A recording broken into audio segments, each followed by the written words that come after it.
Good evening, everybody. I am terribly sorry for the hour at which I'm starting. I wish I could have started sooner, but a couple things came up today, so I had to leave the apartment right around the time that I was supposed to start the stream, and everything has been sort of just building around that, kind of building around that since that happened. So this is coming after a holiday in Canada. I realize I think it's Memorial Day in the US, so I suspect a number of you are enjoying a holiday yourself, but we had Victoria Day last week, and I do try to take the holidays off for myself.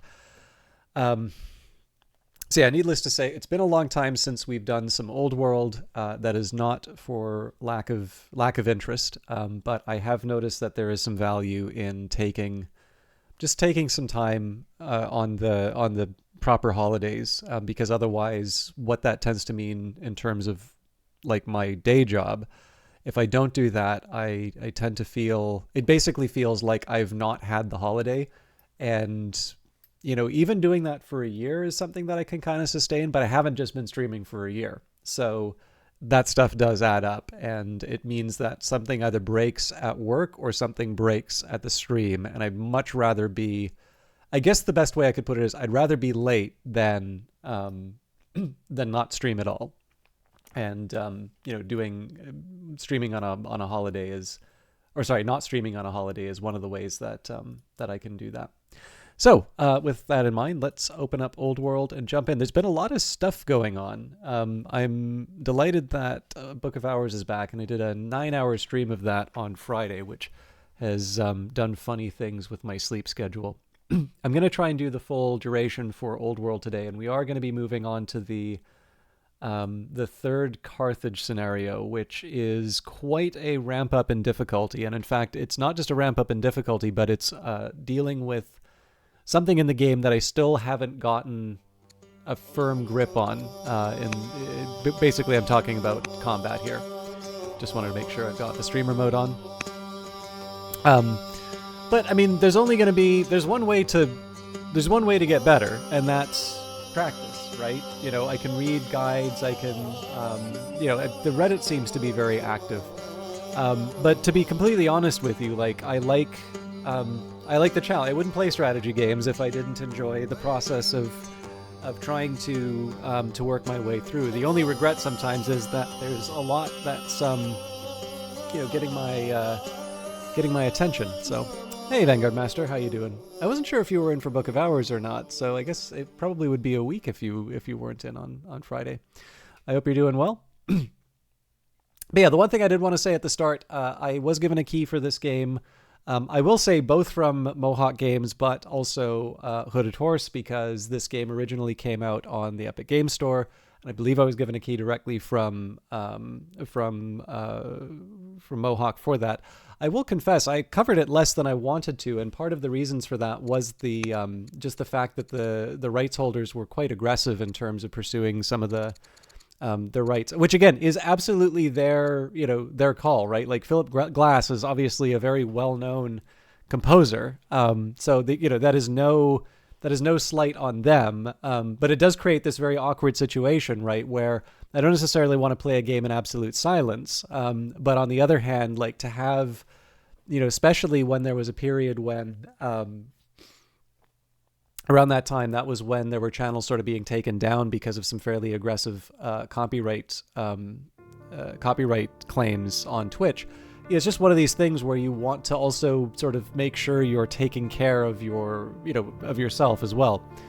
So I'm delighted that they added this, just because this is absolutely something that on the margin does make sure that I play the game more often. But with that in mind, this game was brought to Steam by Hooded Horse, who I think is the publisher for it now. I don't know if there was a transfer of rights or if there's just some kind of carve-out or something like that. But this came to Steam with the release of Heroes of the Aegean. There was also the DLC, The Sacred and the Profane. Both of those were keys that I was given from Hooded Horse, either through the key for Old World for Steam, which came with Heroes of the Aegean, or directly the key for The Sacred and the Profane.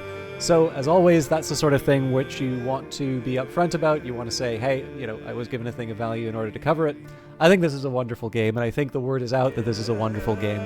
But you should know so that you can adjust your expectations or my enthusiasm accordingly.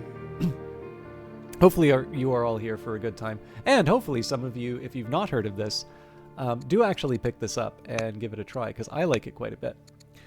But we've been doing the Rise of Carthage scenario, so I have done the first two, Oxhide and Riches and Influence. Now, we've done these on stream before, but the way that, because I basically wiped all my drives when I did a major upgrade for my computer, I lost the progress that I had made. So I had to do them over again. And, wound up doing them very differently from the last time, so I'm curious how that's going to affect the Rise of Rome. But this is going to be quite a challenging scenario. I think we'll get this text when we load up the game, but I'll read it now. Carthage has withstood unending waves of chaos and bloodshed in the Mediterranean. Now, Rome rises as a new threat. Can you guide Carthage to rule the seas, defend its cities on land, and achieve a victory against the rise of Rome? You may import a save file from completing the previous scenario, Riches and Influence. If you import a save, some of your choices from the previous scenario will be preserved. Family assignment and some city improvements will be carried forward, and you may encounter events related to your actions in the previous scenario. In this scenario, you're fighting a war against a powerful opponent. Historically, Carthage lost the war, and accordingly, this scenario is more challenging than the first two. Some goals may be very tough to accomplish. Rules for Game 3, The Rise of Rome. Technologies are more expensive, that's always been true. You cannot settle new cities, so I should adjust my play accordingly. We're not growing through settlement. You have access to Sacred Band and Balearic Slingers, history-inspired units unique to the campaign. You will remain at war with Rome until the bitter end, and you will need to maintain naval dominance to anchor ships. Your naval dominance is displayed below the goal counters. To maintain naval dominance, build more ships to strengthen your existing ones. Complete 6 goals to achieve a bronze victory. Complete 8 goals for a silver victory. If you complete 10 goals, you will earn a gold victory. Complete all goals to achieve an epic victory. Now, I'll be honest with you, I would love to get over the moon to get an epic victory. Frankly, at this point, I'm really just trying to get the bronze victory, because at least the opening moments I've tried of this, it is tough. But this is why we play these games. So, one thing that bothers you?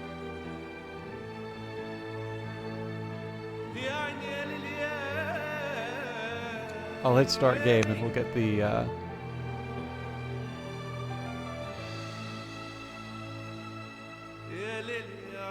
You would prefer unobtainium?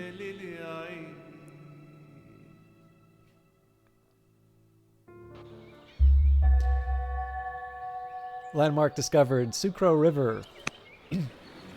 The proud Carthaginian Empire has stood like a rock against unending waves of chaos and bloodshed in the Mediterranean.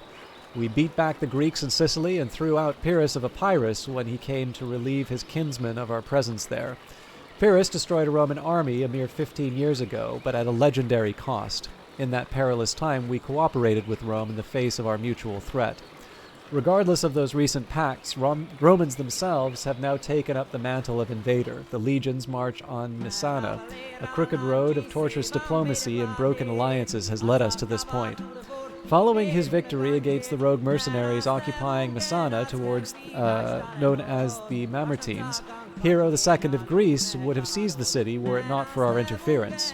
Mercenaries make fickle allies, though. They expelled our garrison in Messana under Oligarch Hanno and have taken up with the Romans. Sicily is a powerful staging ground for an invasion of Italy itself, and thus the Romans cannot abide our domination of the island. They have landed forces in the east to shore up the Mamertine garrison of Messana. Unwilling to see the vicious Mamertines stay in power, Hero II has joined us in a coalition against the Romans. Even so, the Lygians are a formidable foe. This is a watershed moment for the legacy of Carthage. Whatever may come, we know our navy will play a decisive role in the contest for the Mediterranean. As such, we should immediately commit to building more Kothons for our ships. So, we'll build 2 Kothons.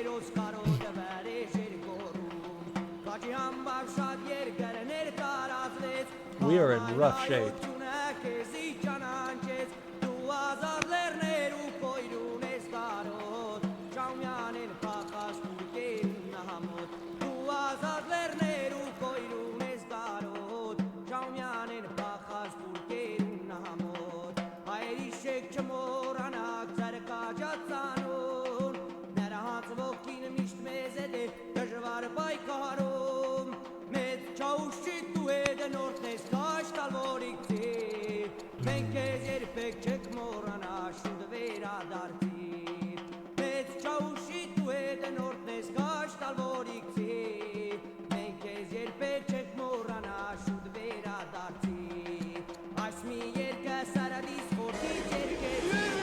Algrins,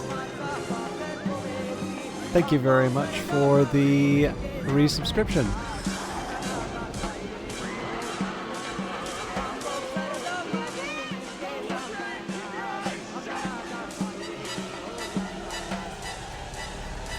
Also, before I go too much further, there is one thing I want to take a look at, because Vanguard Master's in here.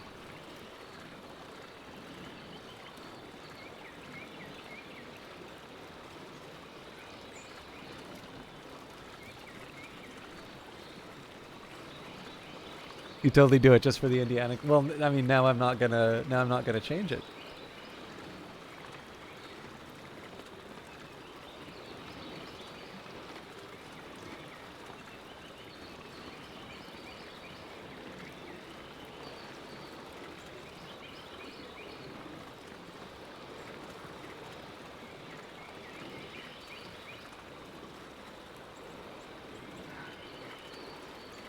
Are there no live updates?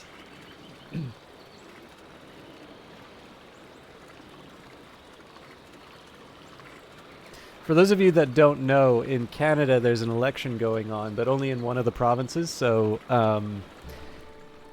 Vanguard Master is lives in the province where there's an election going on. I've never been in the province. It's one of them flyover one. No, I'm being mean. But it's I've already DM'd him the result that I think would frustrate the maximum number of people. So I wanted to take a peek. There's actually a bunch of old world stuff that I was hoping to get a chance to talk about at some point, but obviously I need to figure out what's going on in the scenario to see where we're at. As a side note, you just finished it. I watched Nope, and that movie did not go in the direction I was expecting. I've never heard of Nope. Let me just take a quick second to see what you're talking about.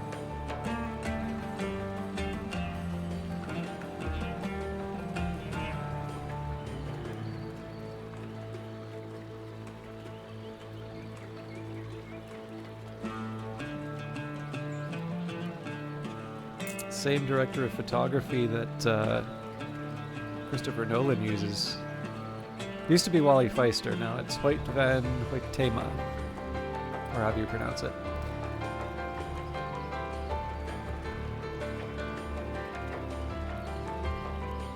Would you care to elevator pitch me? Or longer than long elevator ride, 100 floor building.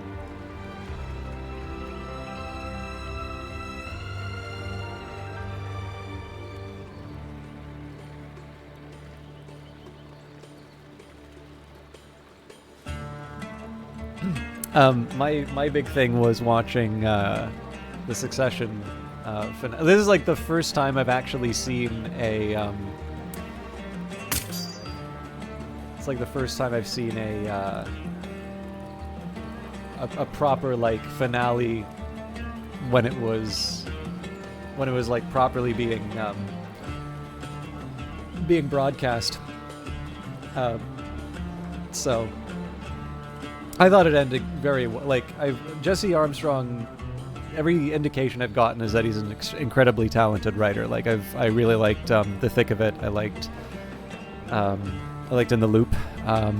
I know he did one episode. So actually, for those of you that like Black Mirror, one thing that's really interesting. I'm sorry, I know this is not old world, but let me just get this out of my system now, and then we can properly move on.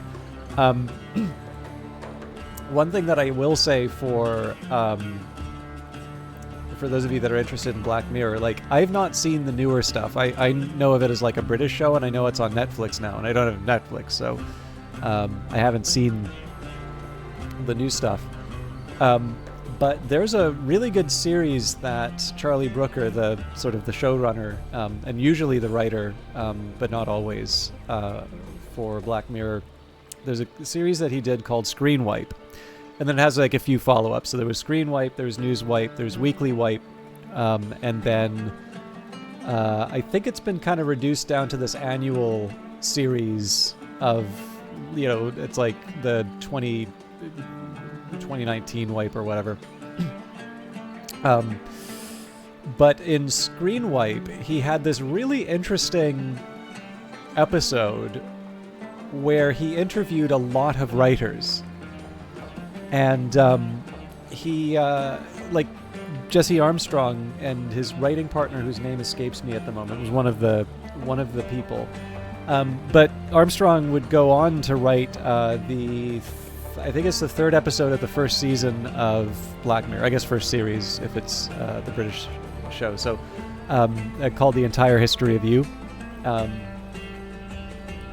what's really interesting, right, is that, Brooker, I think, got his start doing games journalism, and then, kind of went into this kind of commentator with his TV show, and of course now is running his own show. It's kind of interesting to see those conversations, just because obviously, you can kind of see the lessons being learned, and his ability to sort of to get this knowledge from people who are writing stuff like Doctor Who and some comedies, some like lots of different types of British shows, and clearly people who later on would actually have this incredible success. I mean, even then they were successful, but clearly, Succession really is just a big deal. But yeah, it was kind of neat, like, because I remember liking his interview when I saw it, and I didn't realize that he was one of those people who had been doing The Thick of It, which I'd enjoyed. So, but yeah. Anyways, so that was one fun detail about it. But yeah, I don't know. Like I thought the show ended very, very well. And there's kind of in my view, there is a scene that as soon as you see that scene, you know that it's not going to, like, you kind of know what the tone of the ending is going to be. But I know people tend to get a bit sensitive about anything that would be considered a spoiler, so I'll leave it at that. But for those of you that I mentioned the Succession stuff just because back when I was doing Stellaris, there was actually a species that I made entirely around Succession, or something that I saw in Succession, because I just started watching the show. I figured Vanguard may appreciate this, because that was kind of the main thing that he started watching me for. But I don't know. For me, it kind of felt like a nice little closing for something that I'd kind of unintentionally made part of the stream. Algren says, nope, is a suspense horror-ish movie regarding aliens of a type. Jordan Peele made it and did a fantastic job, IMO. It takes a few hard twists and turns. So I know Jordan Peele is a name, and it's one that I've seen associated with movie marketing, but it's not a name that I am immediately familiar with, I am sorry to say. Okay, so I've been putting off dealing with my problems as long as I can.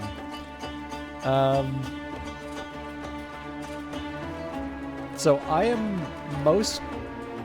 inclined to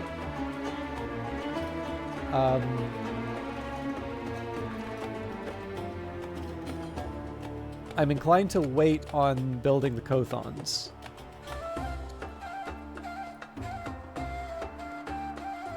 Oh, actually no. So if I have a free city for building one, so much the better. But I don't really want to knock something off the list. And actually, now that I think of it, it does kind of make sense to. Aha. Shalakor, thank you very much for the sub. I feel like that's a resub, but I could be wrong. You've returned with a gift. Thank you very much. I'm definitely taking a slow time to get started. Partly just because I've been walking for probably about an hour and a half. Well, either way, I appreciate it, especially because I don't feel like I've done anything to earn it. But thank you very much.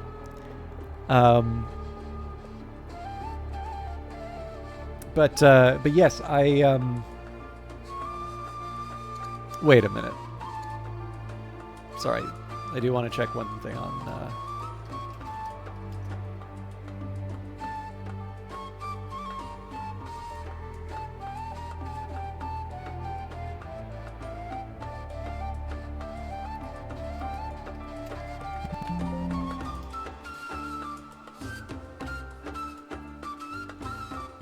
Lovecraft Country is what I know the name from.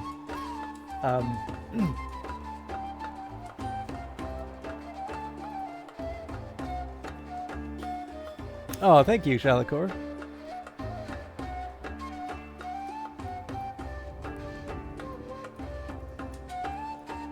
Yeah, so for those of you that were wondering what one I was referring to, the Megacorp that was on the doomed world. That was the one that was. Oh my God! What's wrong? The Exception? A absolutely preposterous period of time.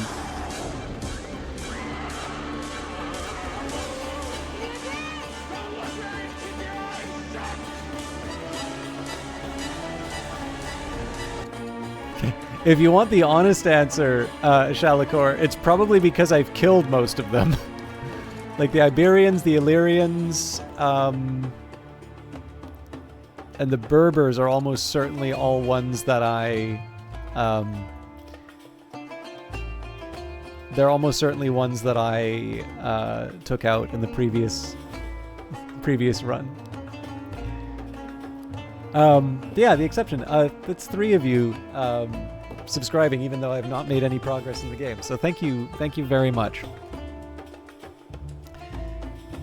Okay, so like one of the things I'm trying to do is, of course, just pass the scenario, right? So in this case, 2 Kothons is not a hard start.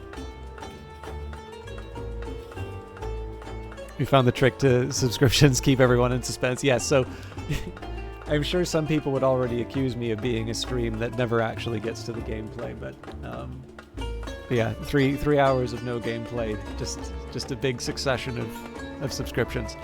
I'm sure if Twitch felt that they could make money doing that, they would create that category. So, the first thing I wanted to do was make sure that I'm moving towards the objectives. So we've got that in hand. Might make a... yeah, it's possible. I'm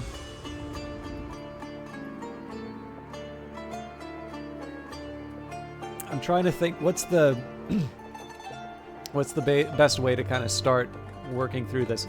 So we've got barbarians here, and there is a side of me that says, maybe we just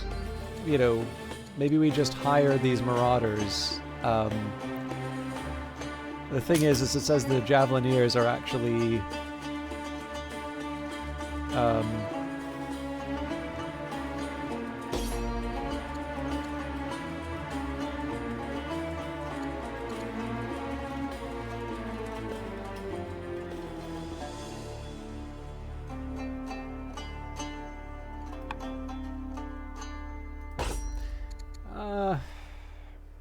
like I want to hire them, but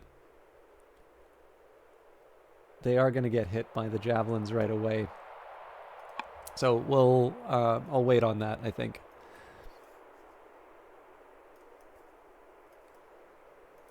Okay. So Roman legions are kind of tough.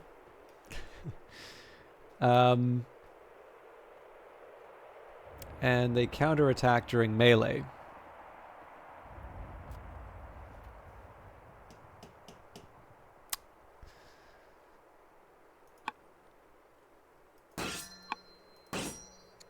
So let's look at what we're... Okay, so actually what I'm going to do, before I take a look at the one with the general in it. So Fierce Leader, +5 versus infantry. That's everyone. That's Marcus Attilus Regulus, the keystone of Rome.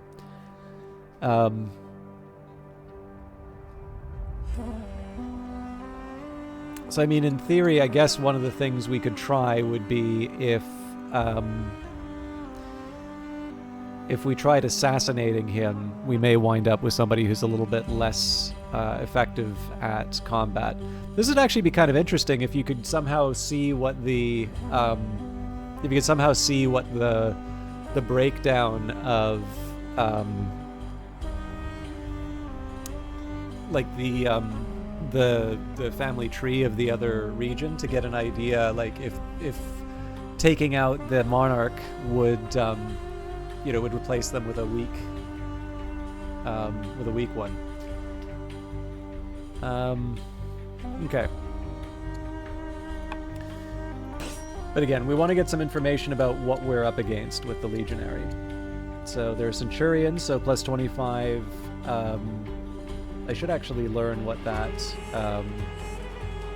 sample means. Attack and defense. Okay.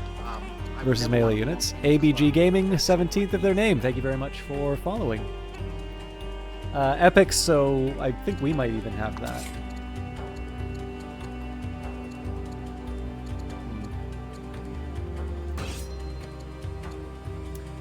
Rome's plus 1 fatigue limit. That means that they basically can move very far. Melee counter attack, minus 1 HP, and minus 50 across a river. So this would be one thing, right? If we want to make trouble for the legionaries, one thing we would want to do would be to fight them across a river. Of course, there is no river across Sicily, so that's not going to work for us. The other thing, so there's two things that I can think about, right? One would be, okay, so what happens if I attack them? Well, we can see, right? If I attack this unit, I do a little bit of damage, and they get just a huge hit back. Now, there may still be some value in doing that, but that's the cost. And I like that's just because of the general. So.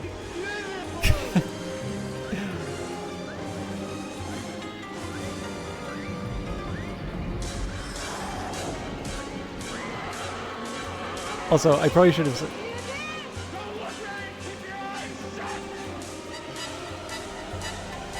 I probably said that name wrong. It's probably AB Gaming. Possibly Alberta Gaming, 17th of their name. Thank you also for the subscription. That's 4 of you today. And again, I've done nothing to deserve it, so thank you very much. Some of you really like coming in with special introductions by... showing some massive support.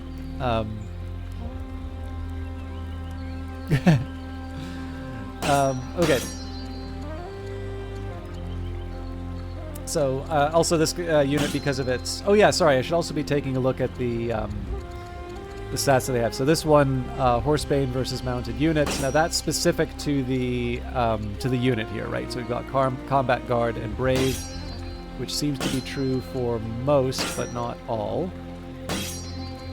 Okay, so one thing that I might want to do, if I have to do it, would make sure that the Spearman is going after the unit up here, and if the Horsemen are going to attack a unit, they would be attacking this one. Now again, that's effectively a death sentence for one of the horses anyway. But the question is, like, is that something that I'm willing to... Is that basically something that I'm willing to take in order to, in order to do a little bit of chip damage to the enemy? Because the alternative is that I don't attack with them, and I don't believe they get a, response. I think they just sort of get hit and are sad. So, numerically attack 8.4, defense 9.2, and base movement of 2. So, one option I have, of course, is just to retreat to the city. Not exactly the bravest choice that I have, but...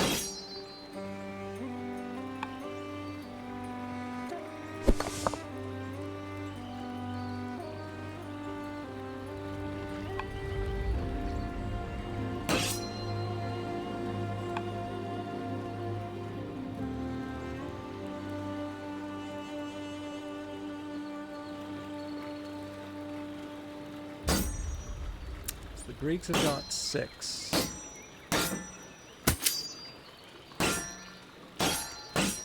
Yeah, so the legions are very fearsome.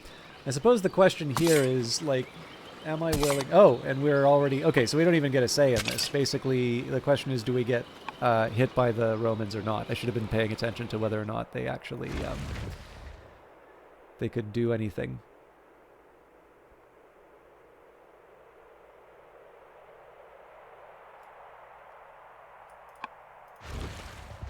So I believe in this scenario, the Romans wind up generating a scary fleet.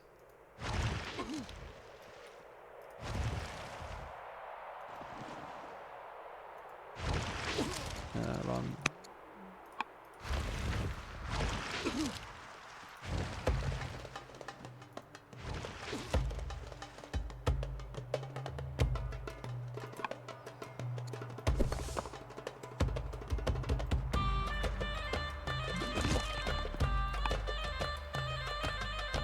Okay, well, that's my kind of pea shooter on the Roman units. Okay. I think I want to do a slightly... So here I'm kind of focused on my cities, and I should come up with a proper sorting in terms of...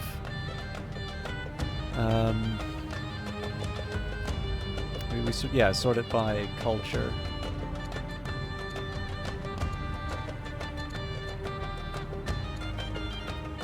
But reverse sorted. Yeah, okay.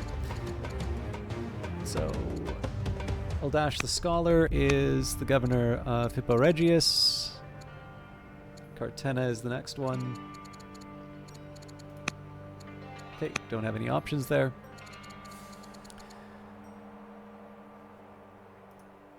So, next up, the Balearic. So in this case, it looks like everybody's already occupied here. Well, that's why we prioritize, right? So yeah, I think when it says with jobs, there's nobody left. Okay, so the ambassador can be sent, so we can go for a trade mission with Greece.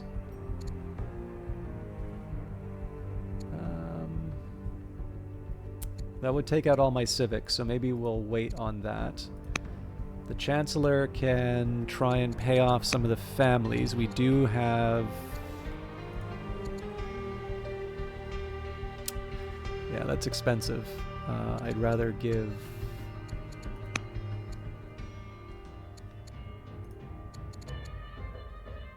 Okay. Gems to the Magonids. Dies. Oh, I'm out of orders. Okay, so I'm going to back off of those because I want to know it is the Didonians.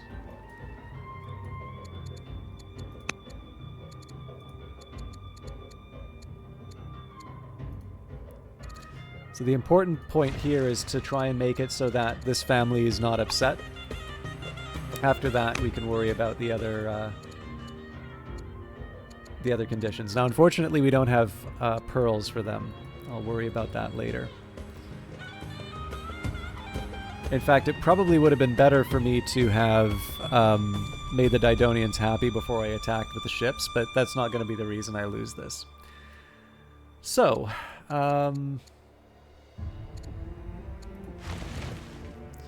I don't have anything for these guys to do quite yet. Eventually what we're going to do is we're going to want to create sort of a bridge to protect Panorama. Actually, maybe it would be good for me to put down an anchor.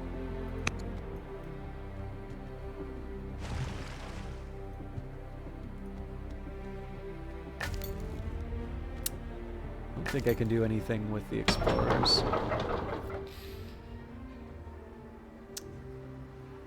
Alright, so there is a question in terms of what I want to try and do with a city in...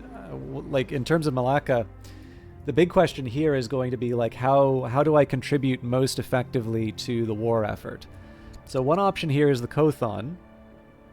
because in that case, that gives us our naval strength. I actually think, yeah, it's not great in terms of the stone cost, especially because we're at a negative number for that. But I think it's the right call. I think it's the right call given the fact that we're not going to be able to anchor if we don't maintain our naval strength. Now, I want to be careful in terms of the infrastructure that I do in this scenario. However, I think a rancher makes sense because if we get extra orders, that helps us. So I'm okay tabbing over there. Now, I do think it makes a lot of sense for us to pursue... well, one, I do want to build a grove at some point, but right now what we want to do is we want to build quarries. So I'll move my worker to take care of that next turn. And in this case, it looks like we are tied up otherwise. So I think we grit our teeth and see what the next turn brings.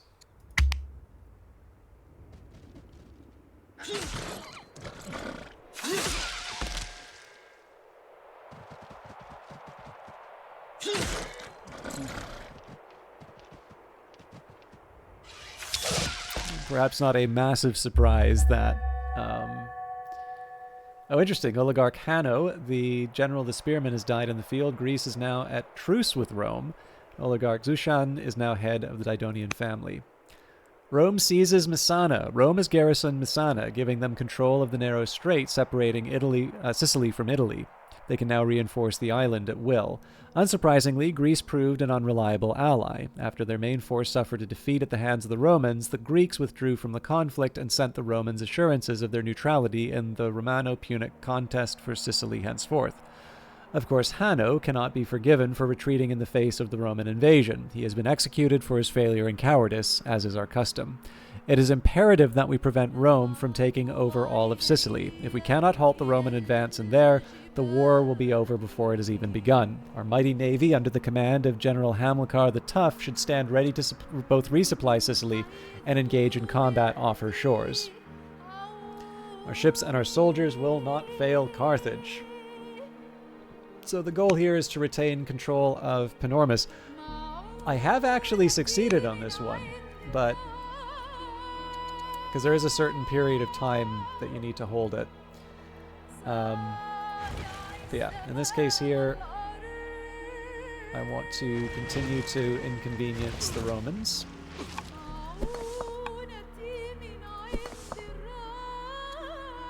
Now, I do get to be kind of cheeky here with the Romans.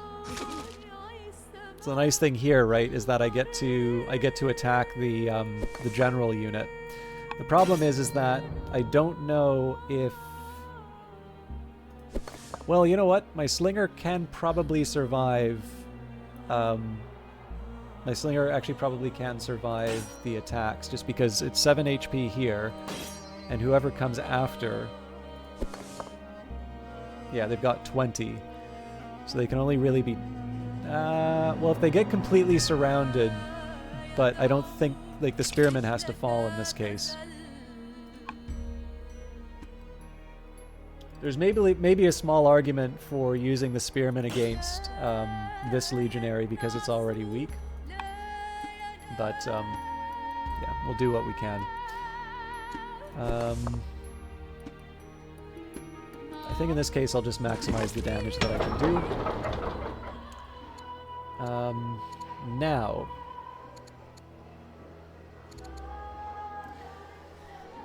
there's a few choices that I can make. So...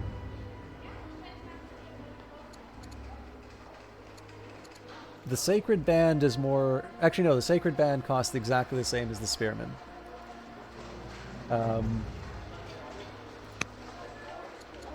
Now, regrettably, we don't have enough time. So I think in this case here, this seems weird, but I'm going to build walls because we want to hold the location more than we want to build units.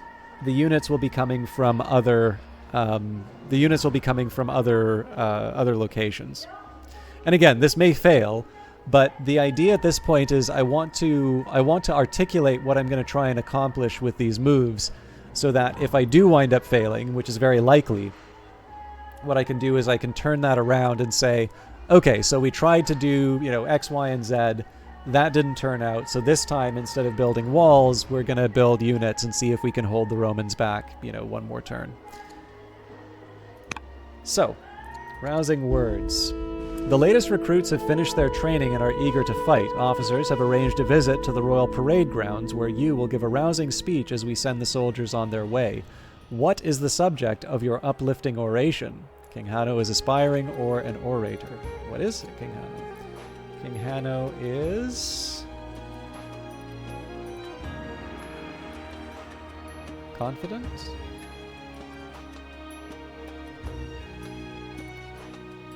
He's an orator. So, you need not fear, you fight for Carthage. So we get a bonus towards melee units. The blood of the barbarian is justly spilled. Bonus against tribal units, or care for one another on the field of battle. Well, given the fact that we're up against Roman legions, it would seem to me that you need not fear, you fight for Carthage is the way that I want to go for. What sets this apart from Crusader Kings, Sambidextrous asks. They're two very, very different games.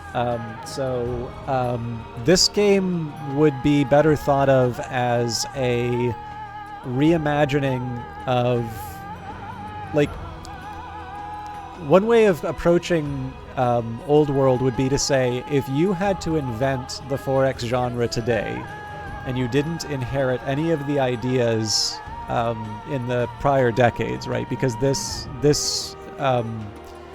type of game is like 3 or 4 decades old at this point. This is kind of what you would get. It's this examination, or is it kind of this reimagination of 4X from the ground up. It still contains a lot of elements that are familiar with a 4X, but it doesn't necessarily hold on to the things that you think should always be there. So, for instance, food is not the same as growth.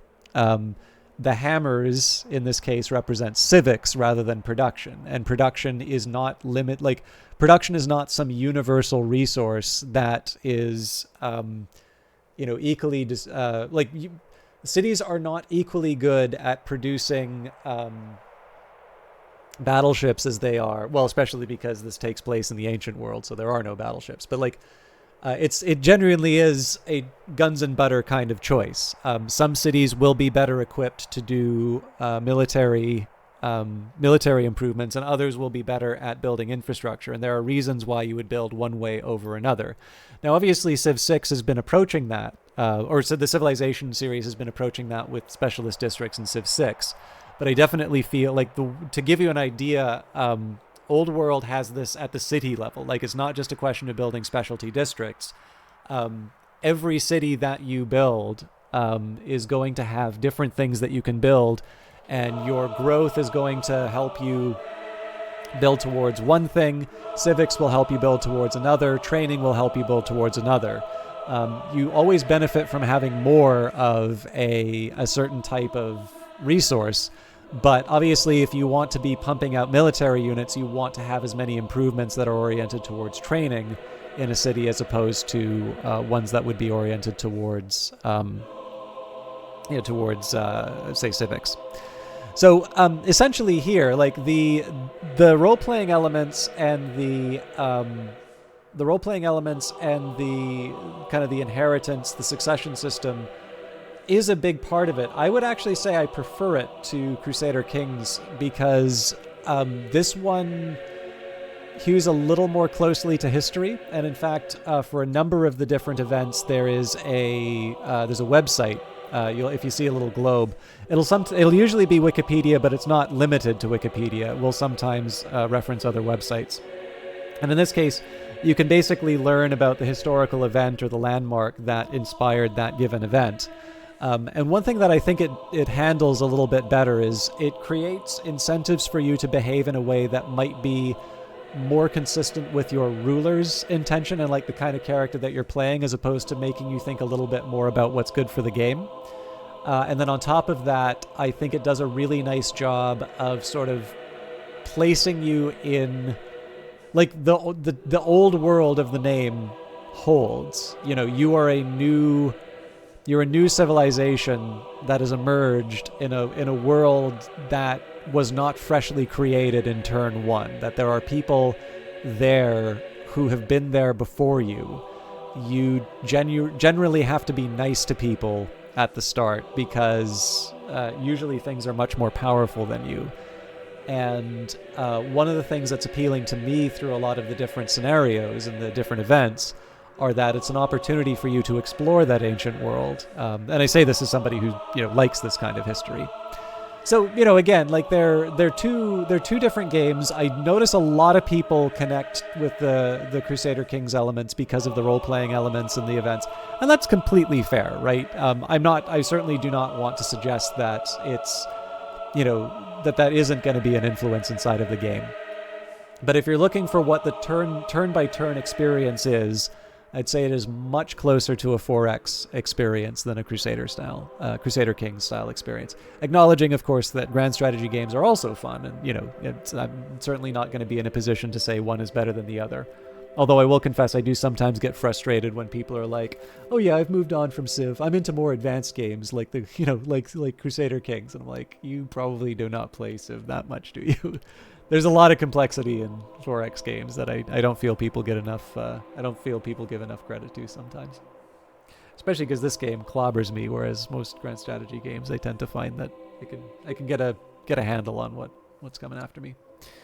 Okay, anyways, having probably over-answered that question, we are going to ask for we are going to say we need not fear for you fight for Carthage, because this is most directly related to dealing with the problem I find myself in. In fact, I suspect probably I could have gone back a few turns. You know what?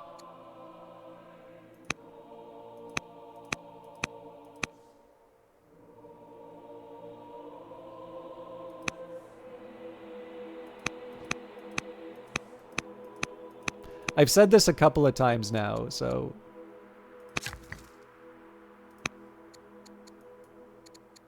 let's deal with the events.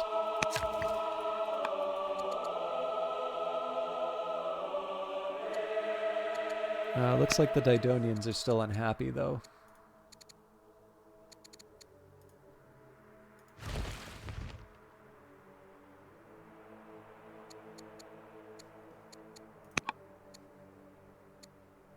Well, it's not gonna...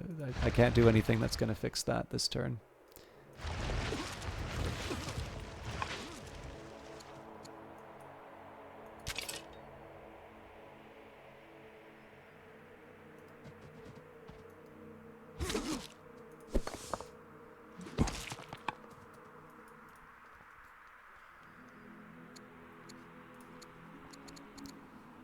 Okay, so we have some governors available.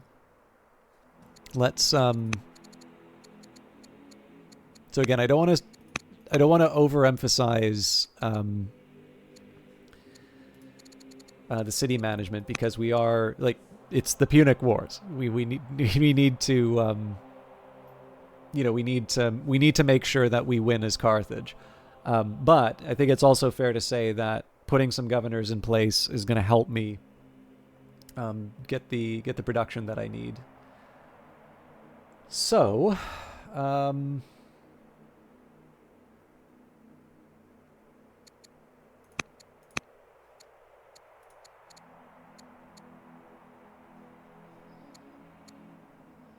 think we're going to mess around with the ambassador or the chancellor yet.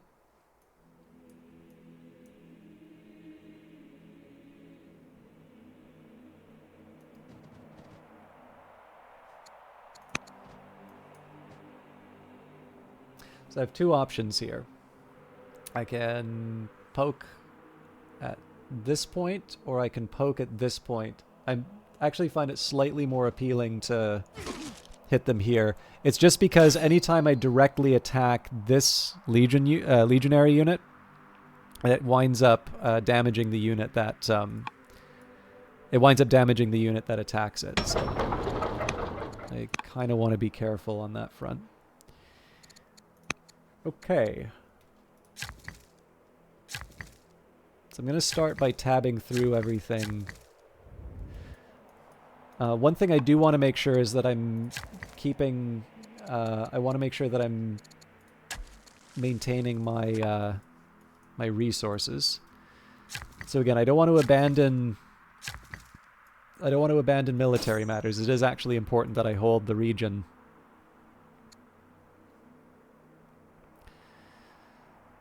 Oh man, this is so tempting.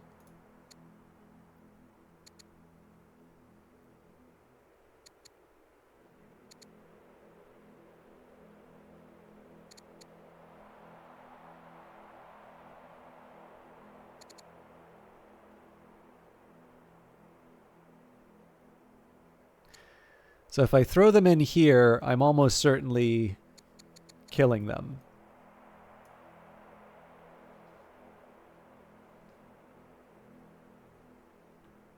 The question is it worth it?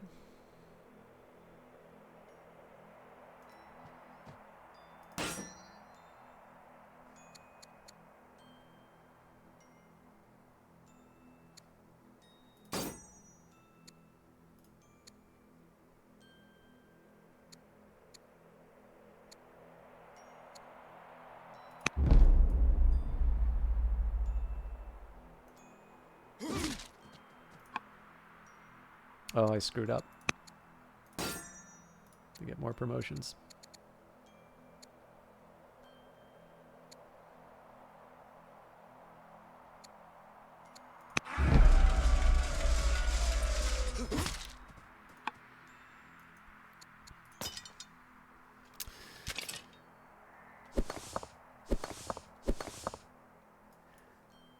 Okay, I feel like these units need to go to sleep. Like, I may have use for them later, but at this point, I just don't feel like we can bring them... I don't feel like we can meaningfully bring them into the conflict. They're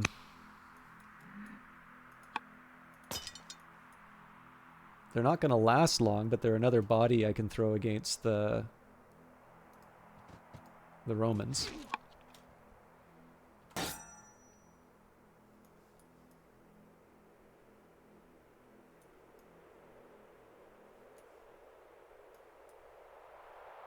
I'll train these guys up. This might be a force... we'll put them to sleep for now.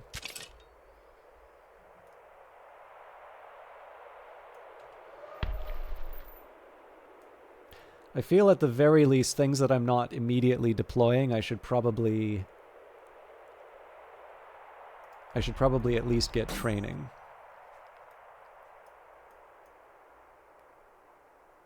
Even if that means my workers are sitting idle.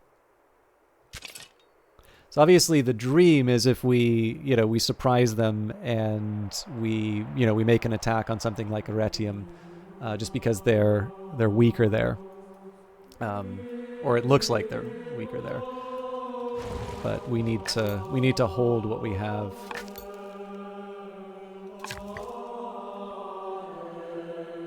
Okay.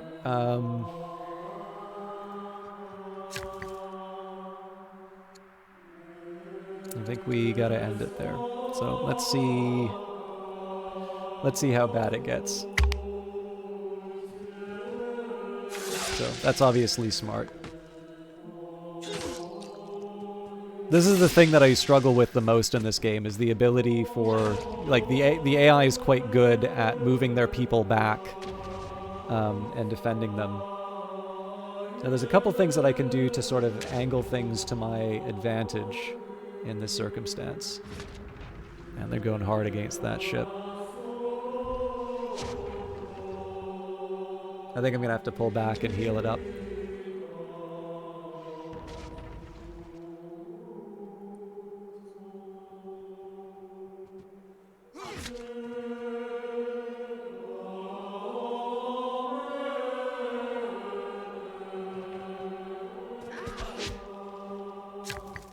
Okay, so the good news here is that I can actually buy these skirmishers. The question is that the best use of my my turn?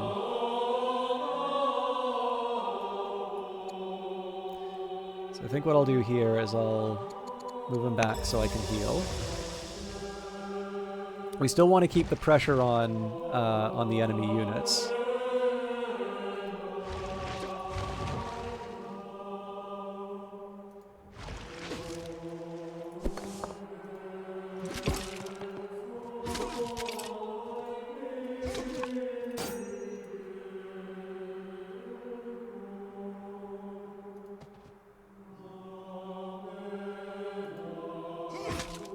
Sadly, it's not enough to finish the job.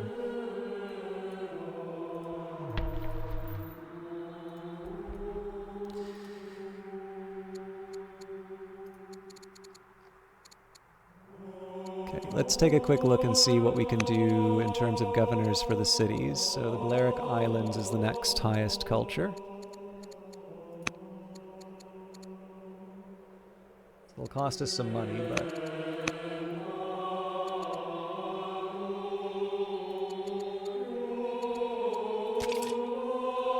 So I do need to figure out what I want to do with this spearman unit.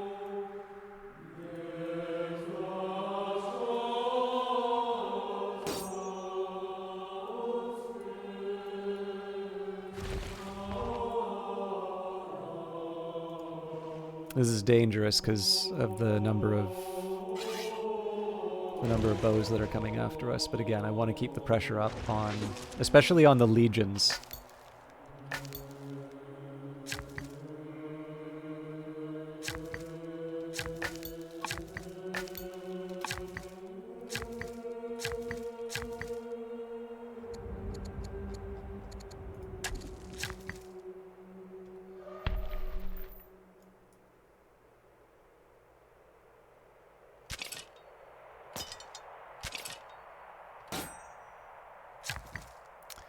Okay, so I think the time has come to build some improvements. I'm definitely going to invest quite a bit in terms of things like barracks. And that's just purely a question of being able to get more military units out as quickly as possible. I might skip that unit for now. We are going to need iron fairly soon, but I think we'll work on quarries for the start. So I'm okay pausing with that unit. If it's not clear, this may also help your question, Ambidextrous. You'll notice that I'm being somewhat selective in terms of how I move certain units. That's because you have a limited number of orders every turn. And so it does sort of matter. Like, you generally are not able to do everything that you want in a turn. I think this actually, if I'm not mistaken, I think this might have had its origins in an idea for like a more mobile or web-based kind of strategy game. But obviously it works very well in the, I don't know, more traditional 4X. Is that the right way to put it? But anyways, this seems to be a feature people talk about and appreciate a lot. Although as a player, of course, it's frustrating not to be able to, just roll over the Romans. But we'll see. Okay, so they're keeping this unit here.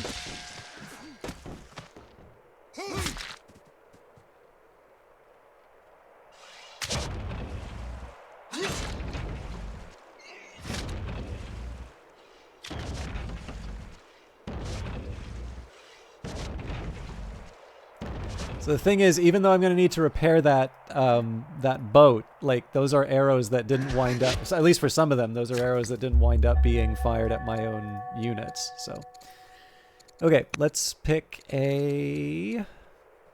So away is the next... I don't think we can afford to pull down from training. Oops.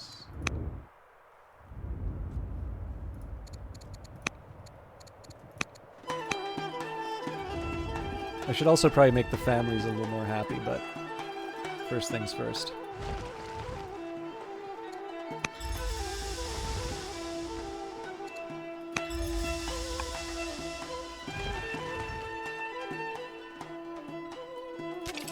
Okay, so the obvious choice here is to let the spearman poke this guy because it's going to go. It's going to damage the unit behind it.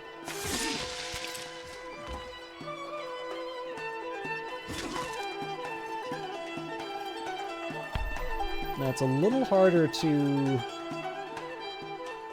It's a little harder to figure out what to do with the elephant because the elephant is going to. The elephant's going to take a lot of damage from whatever comes after it. I believe there is a unit that's still good at attacking mounted.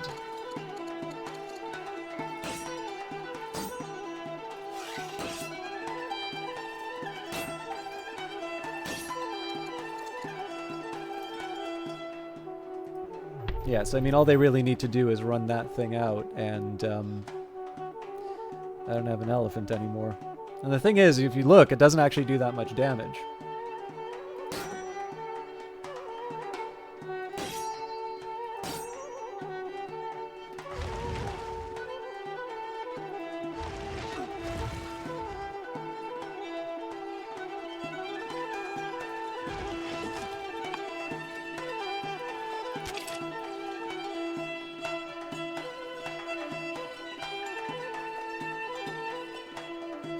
So, here's how I think I'm going to handle this. Step back one. Charge this spear. Oh, man.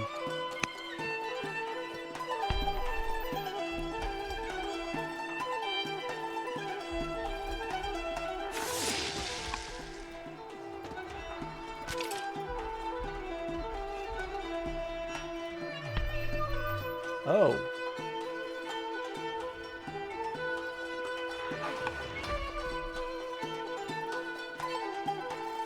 Well, that really messes things up.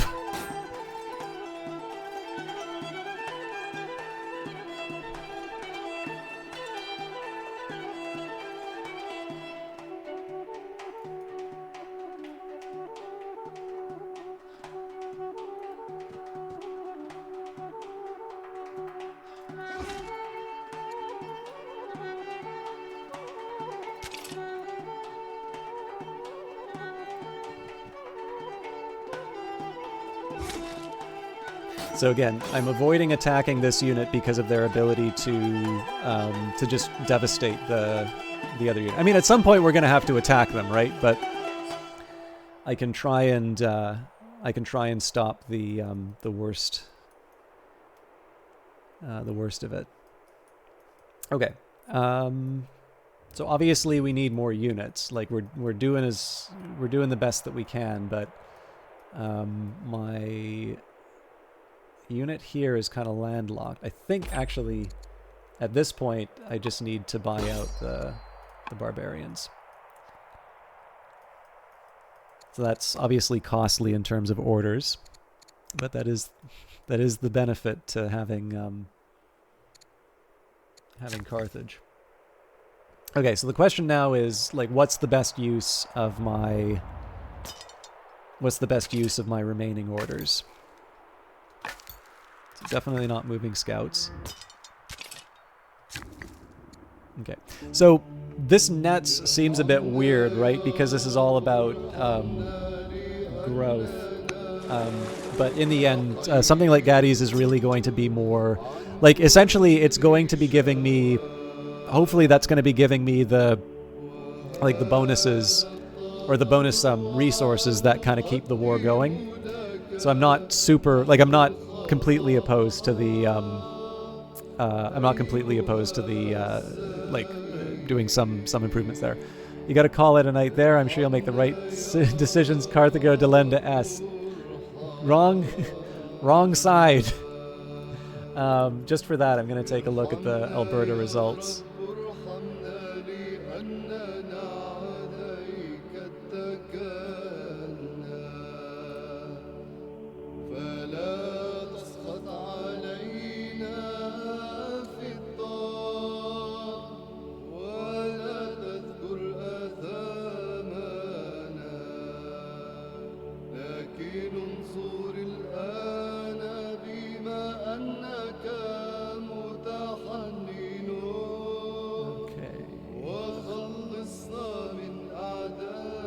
Oh, really? Because I'm looking at a map here.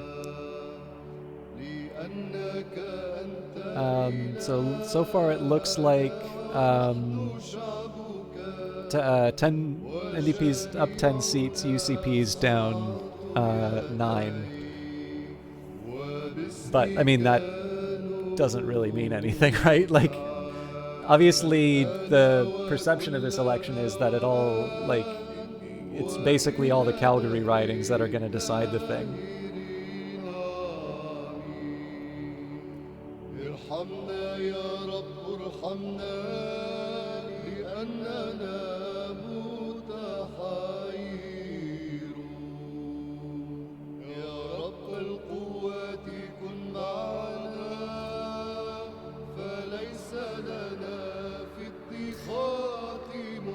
Anyways, for those of you who don't know, Vanguard Master's really hoping that the NDP under Rachel Notley takes the province. So everybody wish Vanguard the best. And I, of course, hold no opinions on provinces that I don't live in, but do not spread news. Yeah. All right. But yes, thank you very much for hanging out, Vanguard Master. Nice to see you as always. I mean, I like watching the returns, but good luck on your game, which is what I'm assuming you're on your way to work on. So yeah, I don't see any value in dedicating a spearman to take out these enemy units. Like, this is stuff that I will do at the very end of a turn. But yeah, I mean, essentially, we've kind of exhausted our reserves as far as... Well, sorry, that's not entirely true, actually. I am going to move the slingers up.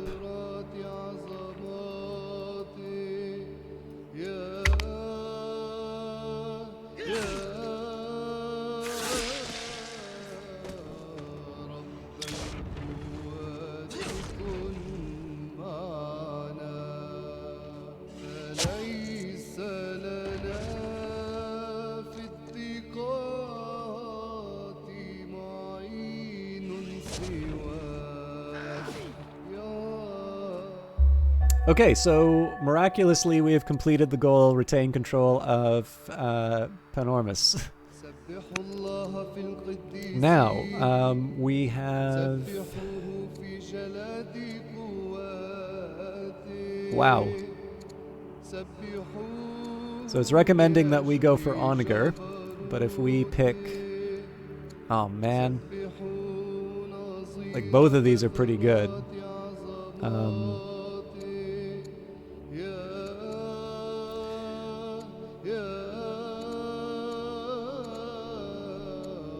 Although I guess in this one it's not... Yeah, so it's a bonus for discovery, so I do get to redraw it if I don't go for it. I guess the question is, do I think I'm going to have the resource shortfall? Yeah, let's go for 13 semesters. Manor in 13 semesters. Alright, Panormus stands firm. The city of Panormus stands strong despite Roman legions now controlling the bulk of Sicily. Rome has seized the town of Acragas. Their superior heavy infantry and mastery of siege warfare makes them a formidable opponent on land. Our naval superiority may hamper Roman resupply of Sicily, but their legions have proved to be highly disciplined and tactically adept. The oligarchs are, as usual, divided on how to proceed. So we can build 2 elder specialists in Panormus. We can expand our navy to 8 ships, or have peace with 2 tribes. I think expanding the navy is consistent with what my goals are. So, knowledge is power. A network of libraries was established in Carthage in the preceding centuries, letting academics come together to study ancient texts and discuss the mysteries of the world. Occasionally, a renowned scholar emerges from the silent halls of knowledge and wishes to volunteer their services for the benefit of all Carthage. Today, we have the pleasure of welcoming one such thinker to the court. Now would be a good time for these thinkers to come up with better weapons. And Zormod joins the court. A new court scholar, Zormod, has joined the court. Her curiosity and insight will aid Carthage on unraveling the mysteries of the world. Okay, so we have a few things we need to do. Number 1, I don't want to lose any boats. Um,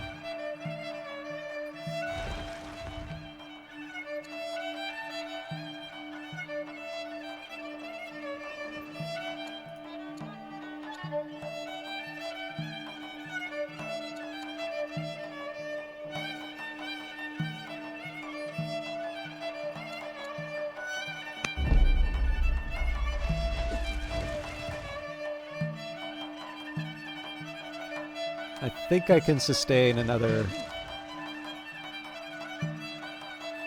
hit. Oh boy.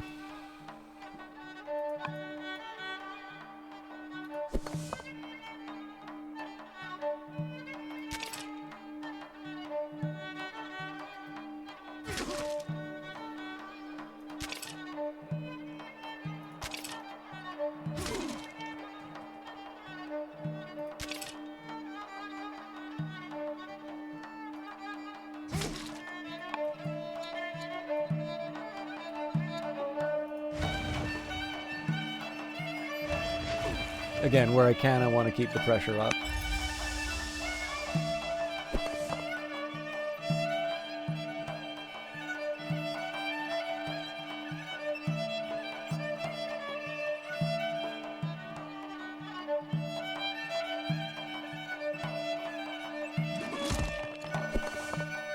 So I think at this point it makes more sense for me to try and damage this unit as much as possible. Because there's only going to be, like, obviously the next indirect attack is going to kill this unit. Now this unit may just move off and heal, which, I'll be honest, isn't the worst possible outcome. I'm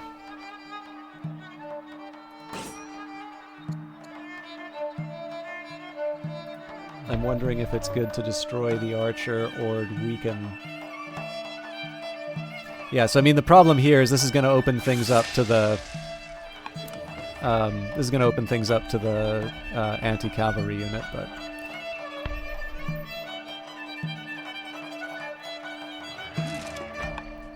I believe that's a dead legion next turn. Route's no joke.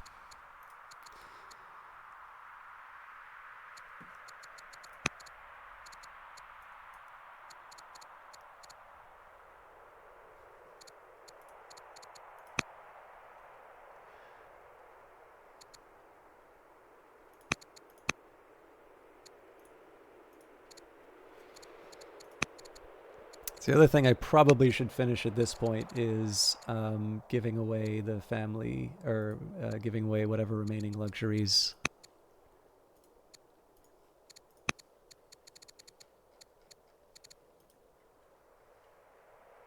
Well, let's cycle through the units just to double check that there isn't anything too dramatic. I should probably get on this.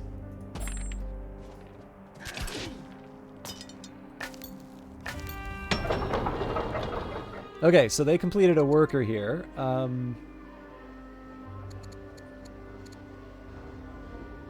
going to build the Kothon because we want to improve our naval production.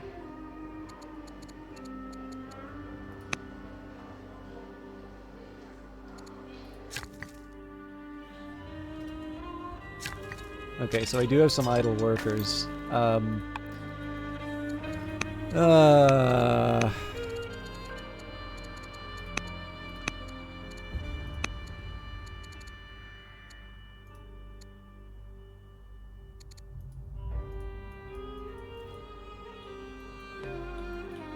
Let's see what the damage is.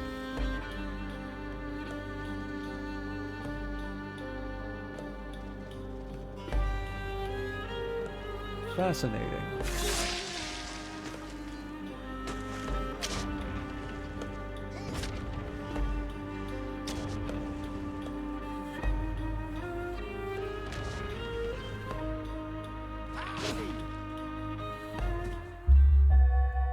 You started a goal: defeat the Roman navy, deal them enough damage, and don't lose all your own ships within 6 turns.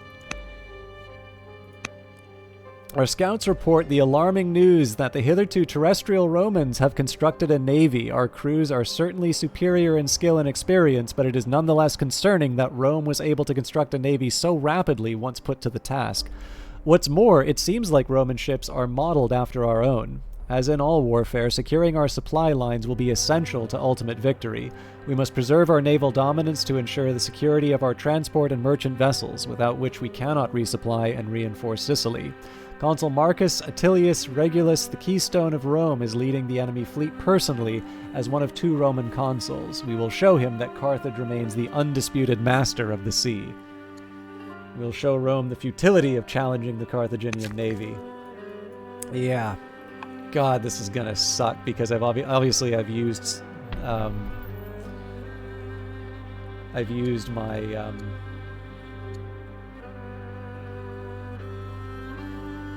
units to my navy to sort of bully some of these land units. Okay, let's go for promotion.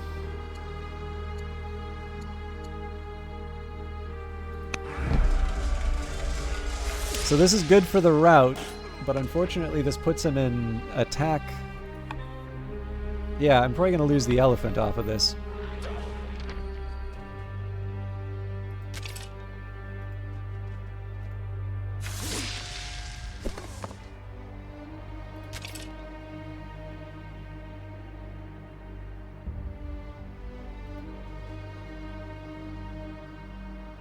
Okay, so I guess the question then is it worth it?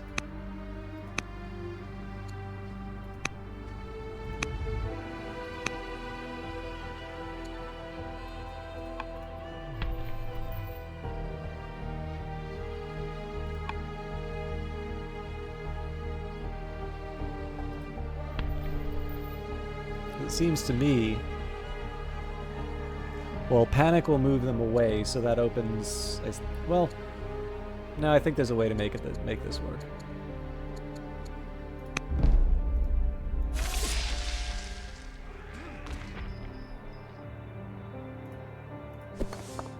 So I think I want to use my slingers where possible against the enemy navy.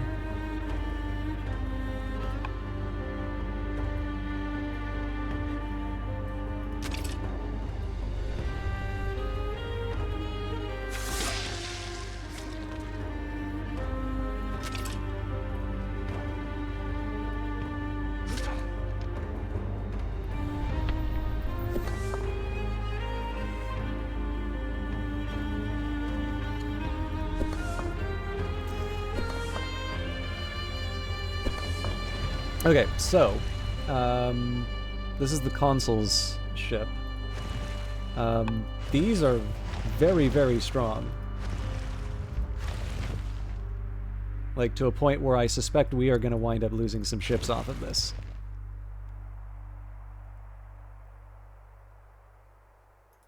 So, what are the abilities that my people get me? Okay, so first of all, everybody hates me.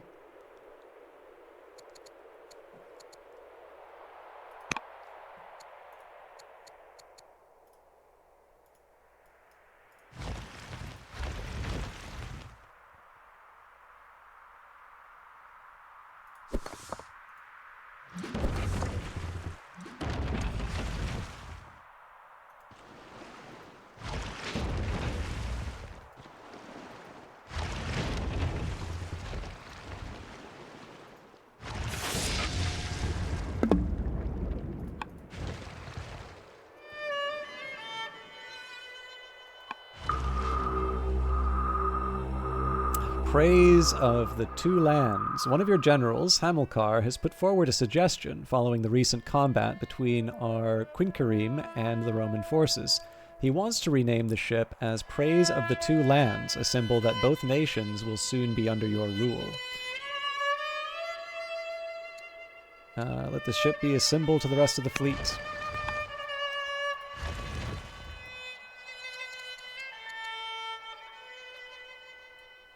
Okay, we are definitely buying more moves.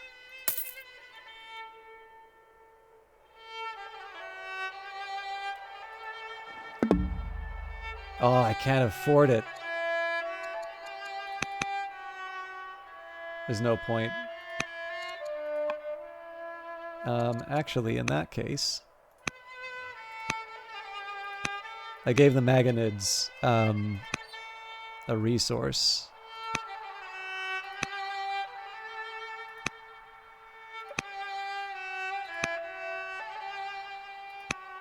There we go.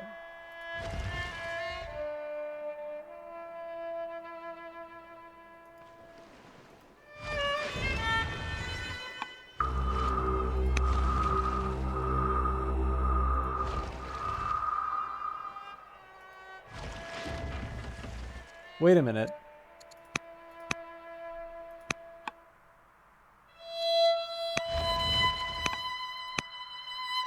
We took that ship out. Or no, maybe it's because of the disappointment they feel in me that they can't do that now.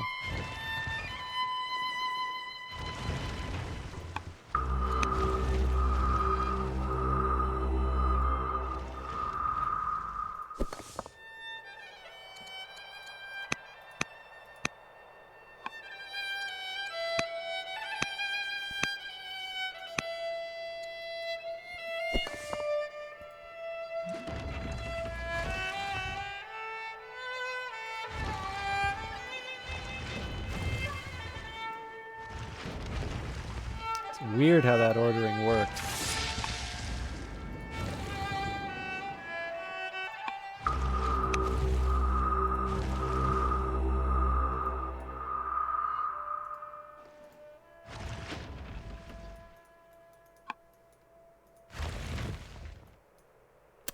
I completely forgot we had one of these things kicking around. So yeah, I'm thinking it's going to get rather bloody for my navy, as long as we're not taken out. Well, maybe that's not good enough. I don't know.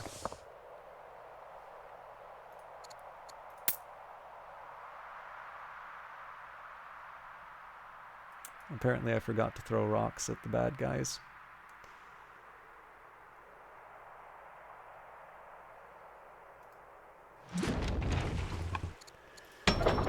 Okay, seems to me like we have exactly one thing to build, and that's more. But I mean, this is the real dilemma here, right? Like, do I continue to invest in the Navy, knowing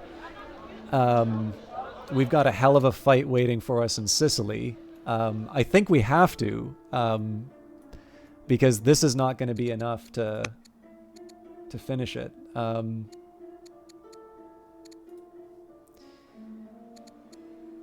So we don't have the resources for another one of these. I'm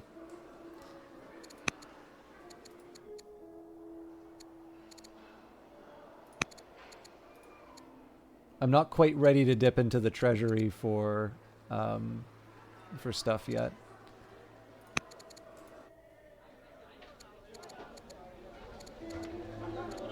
Oh boy.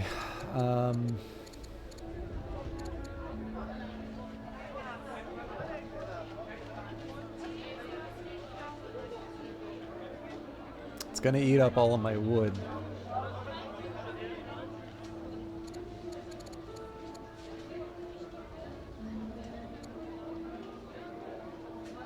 I think we do a council.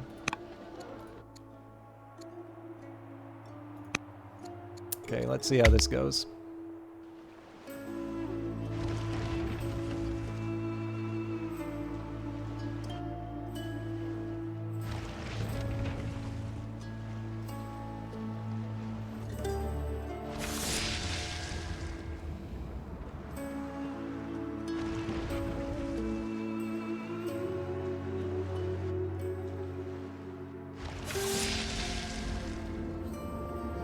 They certainly taught me a thing or two about naval warfare.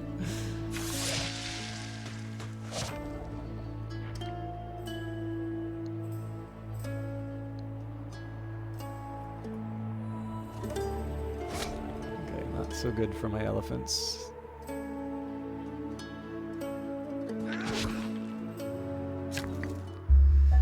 Well, this is all sorts of miserable. So we need to get this. We need to get the ship in into the fight. And honestly, at this point, so there's some danger here.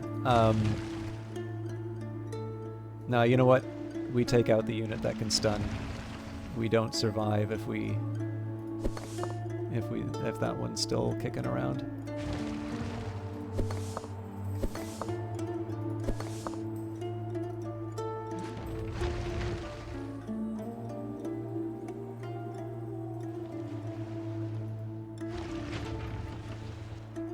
You know, they say every little bit helps. We need more.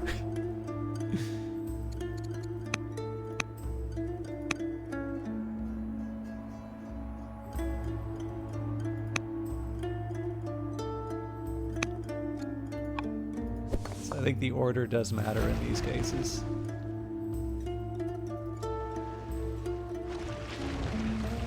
God, that is frustratingly close.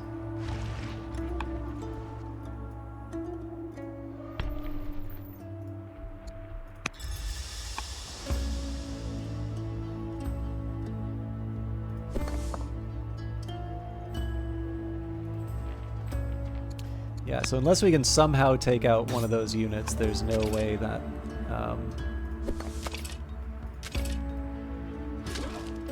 there's no way we do the extra damage there.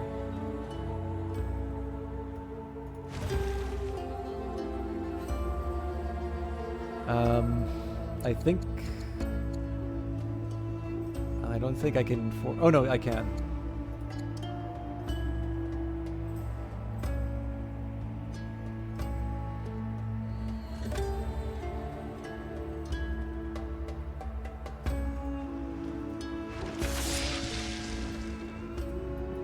I'm obviously opening myself up to a massive retaliation, but...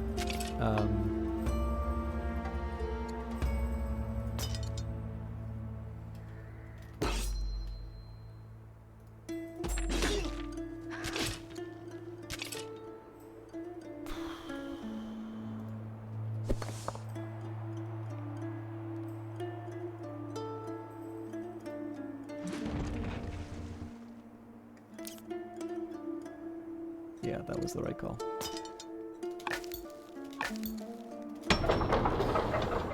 Okay. So one of the challenges is we are completely starved in terms of resources. So there's a few things I'm going to do here. Again, we need more orders. So where I can, I'm going to invest in things that produce orders. Cash is going to enable... no, we still don't have the resources. So I think council's all around until...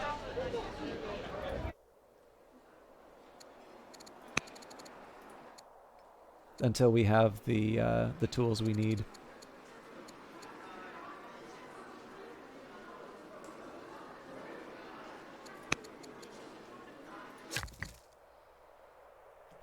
Okay, so we definitely need iron.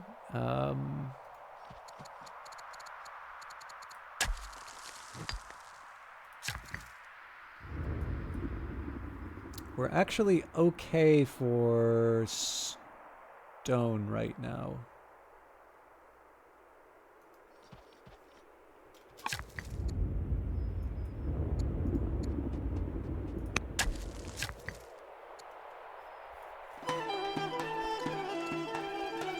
If I can find pearls somewhere, that'll help us with the relations. But okay, I'm feeling really nervous about this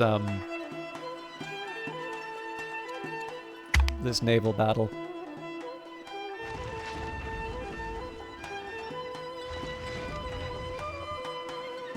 Okay, well, it took 3 of their ships to take out one of ours, so...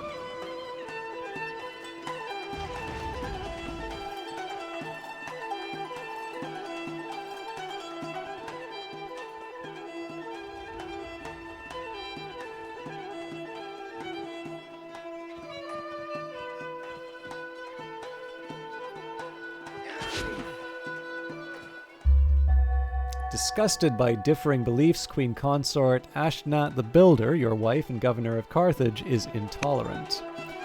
Differences of opinion. Even in the midst of an existential crisis, the Carthaginian oligarchs remain as obstinate as ever. Unwilling to suspend their ambitions for the sake of the greater good, the leading families all pull the court in different directions, while making cursory attempts at framing their goals as being the best for all of Carthage.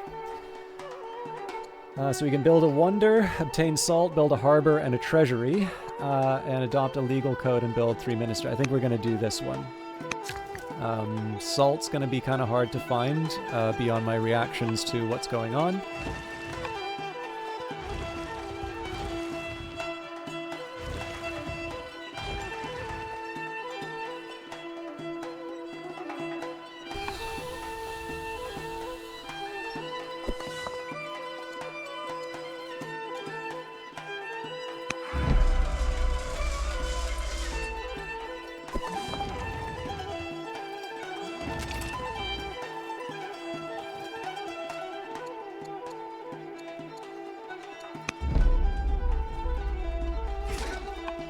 Where I can, I still want to keep the fight going.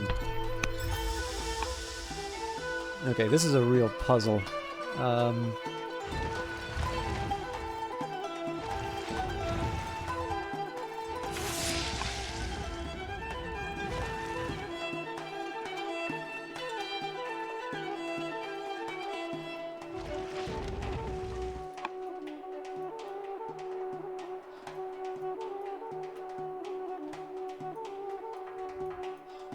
I'm not sure if that was the right call, to be honest, but...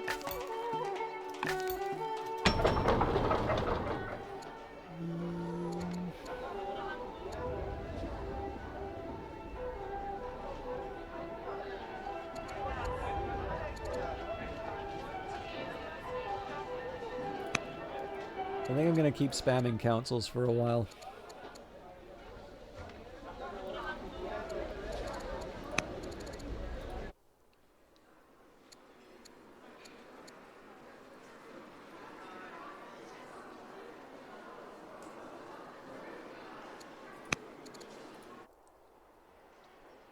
Okay, now Panormus is a bit of a different one because that's actually going to be something that we're fighting for our lives in this city. So there is an argument for a slinger here.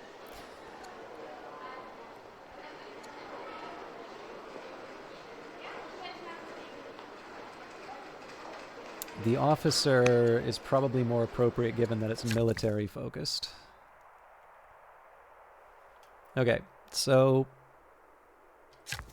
this is a little more delicate. So one of the things I want to try and find at this point is salt. Oh, is it that easy?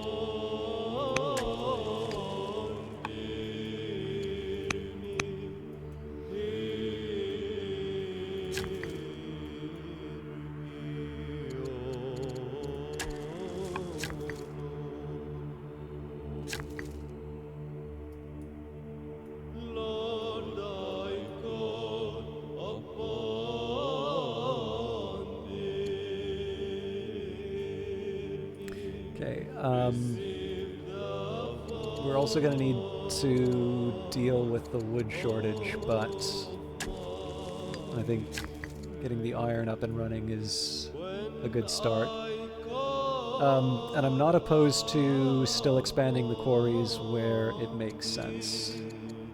Nope, we're out of... Oh, that means we probably can't build the lumber mill either. Okay. So this will be one of these times that I pay up for the metals.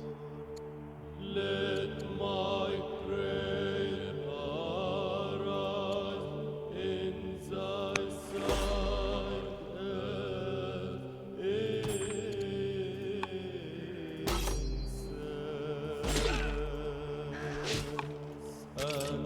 let the lifting of... Okay, that's a much-needed reinforcement. Unfortunately, we don't have the ability to bring it to Sicily because of the naval battle that's going on right now.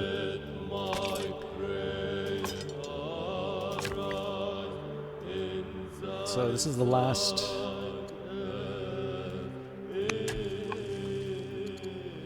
Okay, let's see how it goes. Amazing. Oh no, they still took out the ship. Wow, that's terrible.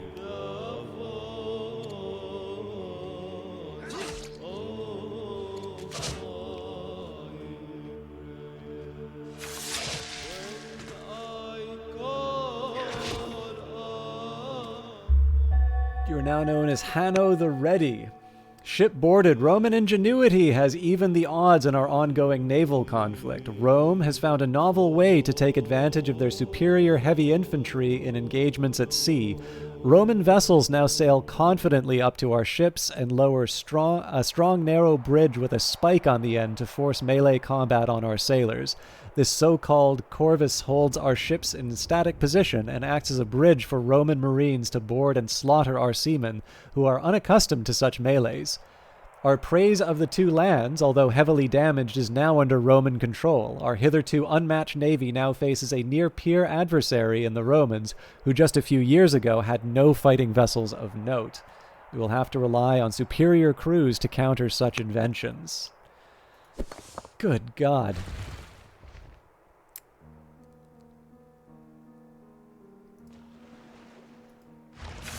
So close, but not enough.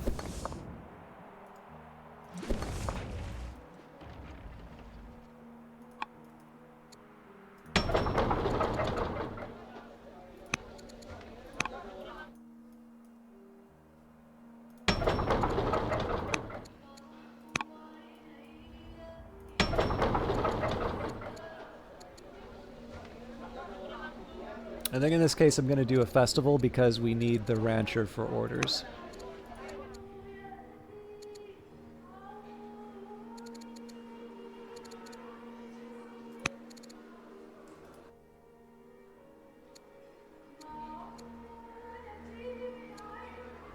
This is one time we can justify the Kothon.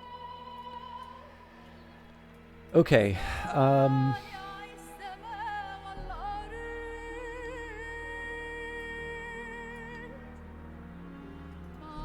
I think I go heavy on the mines.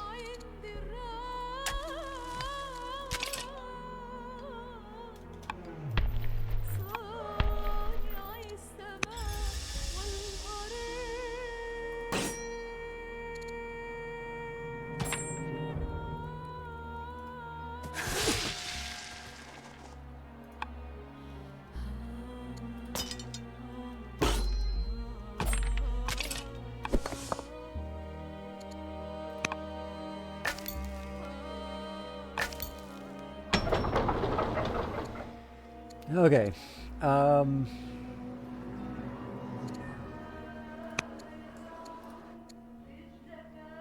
We really need the resources to be able to build everything that we want.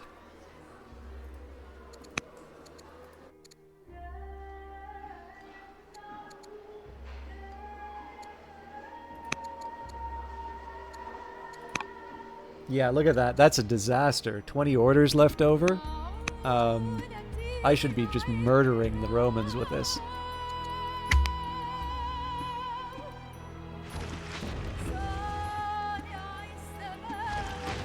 We're gonna lose it to our own ship.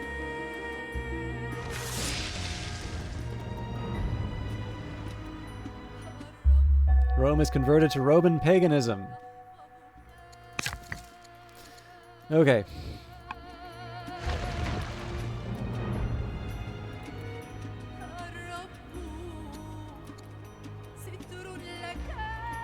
I can't believe we didn't take that out off of that.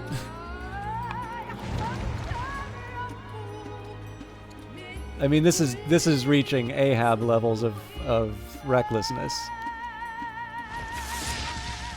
Oh, and it wasn't enough! Oh, Jesus. I am so screwed with these two ships. So yeah, I gotta pay up.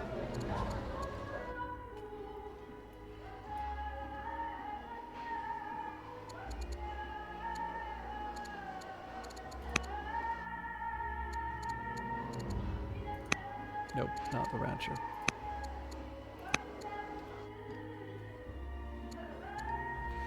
So the other thing that if we're really that short on resources, I think at this point there's also an argument that I need to be investing in workers here.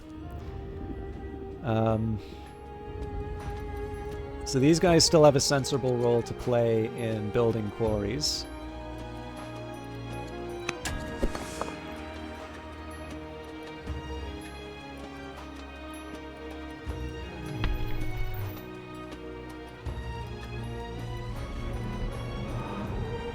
Oh, what am I doing? Foolish.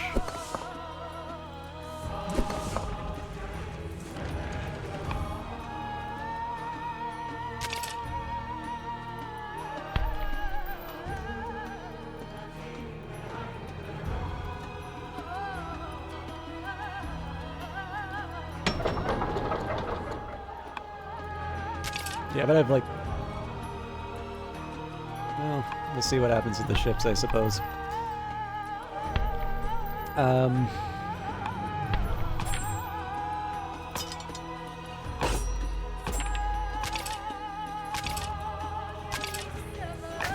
It kind of sucks to have everything landlocked like this. But I suppose that's just a reflection of my poor planning.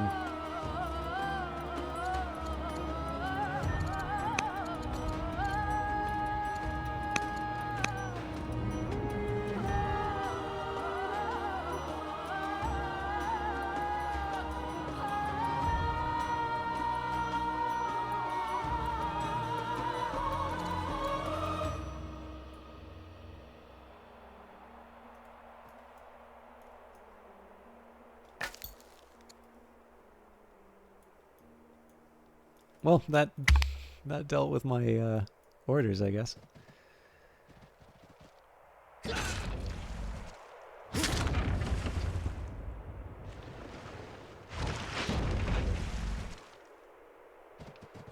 If somehow we don't lose this ship, that's amazing.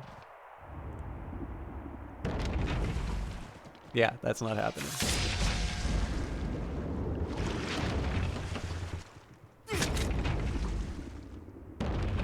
Although, I think it looks like we actually satisfied the conditions for the event.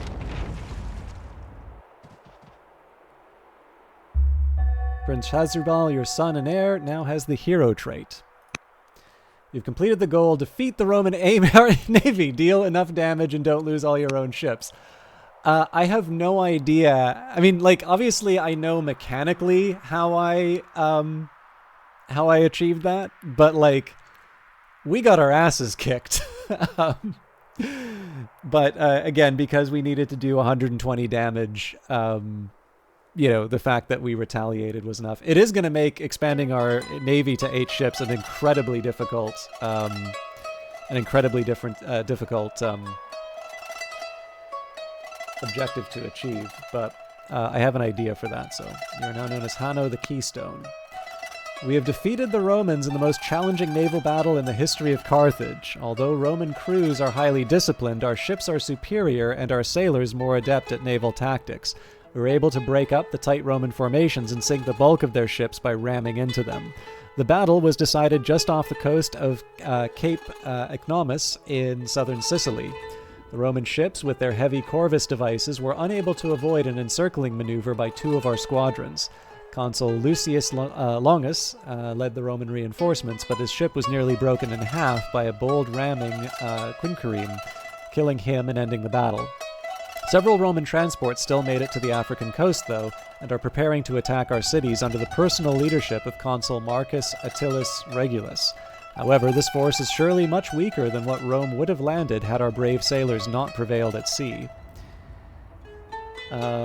Alright, General Lucius Longus dies. The victory will be spoken of for centuries, now to deal with Marcus Atilius Regulus and his legions.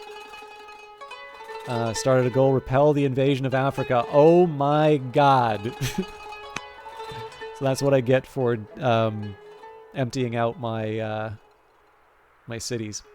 A Spartan general, Xanthippus of Lacedaemon, has been training Carthaginian troops for the past several months. He caused some consternation among our military men by his vocal criticism of our generals, but the soldiers respect him, and indeed the units trained by Xanthippus display superior discipline and tactical thinking. Xanthippus wants to help repel the Roman invasion of our homelands. He is clearly capable, and would surely excel as a general in the field. Xanthippus is a professional of the highest degree, may succeed in battle. New court soldier has joined the court. His experience in matters of war will keep Carthage safe. Well, that remains to be seen, but... So obviously the first task here is to deal with the invasion force with whatever we have left down here, so... Actually, I suppose the one bit of good news is we can panic the enemy legions.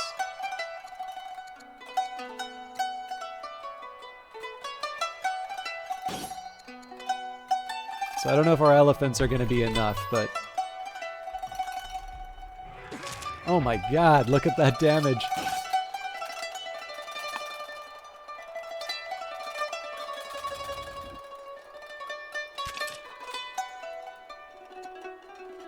So I think if I attack him here, yeah, I get just demolished. So...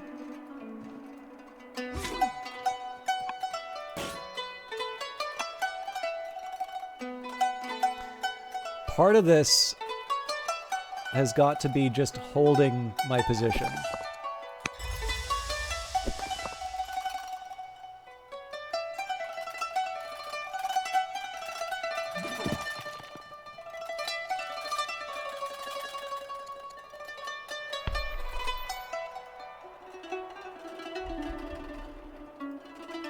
Although obviously I want to cause whatever... If I can harass the Romans, so much the better, right? I don't think we're doing anything with these guys. So regaining control of the sea, like reestablishing naval dominance is really, really important.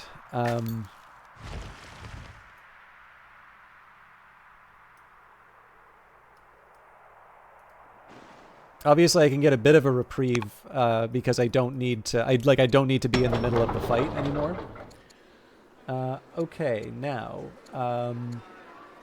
like I said, I'm taking the fact that we have so many orders left over. Obviously, that's the decimation of our military, but because we have got such a surplus in terms of orders, I need to translate that into some kind of a win. I am going to build another slinger just so we can keep throwing rocks at the Romans. Now. I need the tools for making war.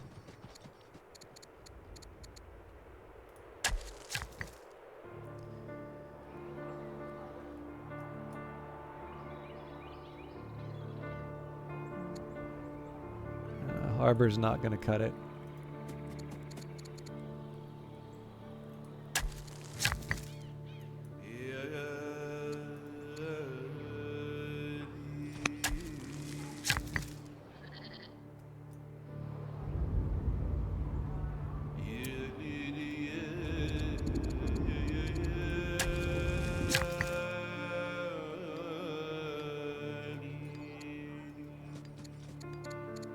I know I'm paying through the nose for iron at this point, but I need to make sure... Basically, I need to make sure that my... So, I kind of feel like I lost a lot of my improvements. And that creates complications. In terms of like just being able to sort of build and maintain an army. So like the fact of the matter is that in terms of defending all of Africa, we're relying on an elephant and a spearman. And that elephant lost half its health attacking this legion. So I'm definitely going to need to rush some units, but you know, we'll see how it goes. Now one of the things is right now I'm not really able to. So like. In a pinch, I can use this unit as a bridge, but honestly, like I just need to get this thing in my regions and healing up. But like really, I just need to be able to sort of hold off the, I guess in this case, repel the invasion of Africa. Like at this point, this is really just a question of, can I hold on with my fingernails long enough to be able to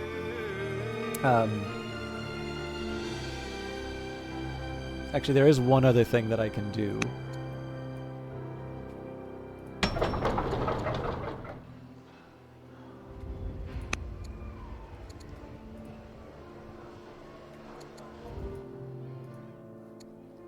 Okay, so they have a Kothon, so I am actually going to pay up for some of the ships.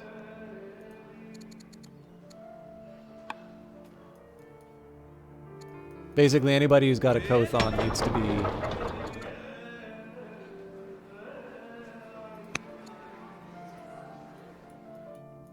building a ship. I don't have the money for the rest, but I think that's going to be how I achieve the Navy. Because like 19 semesters is not going to be, it's not that far away. No, I was also under the impression that I'd already built a Treasury 1.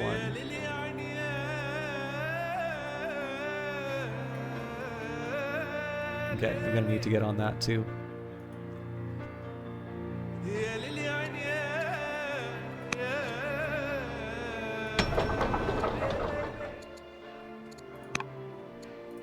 Oh, we can save all that for the next...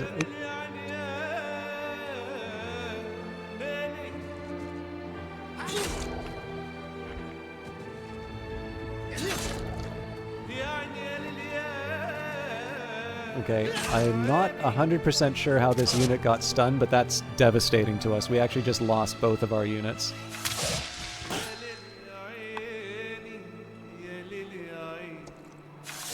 Ouch. That was a terrible turn for me.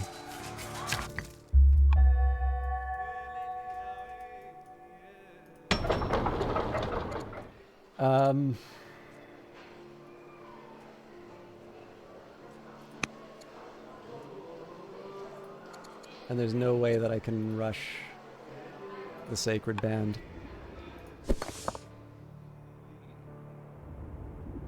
It's like, this is an absolute fool's errand. These guys are going to get killed as soon as they show their face.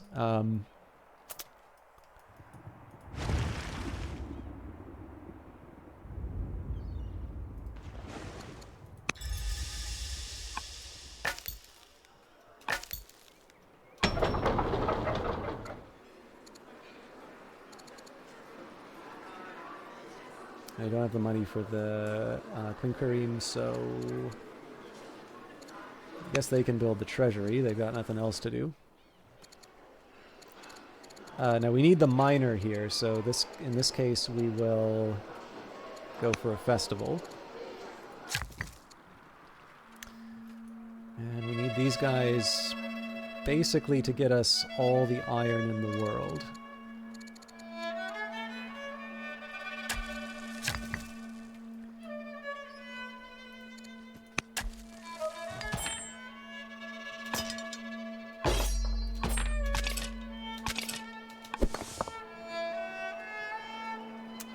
This is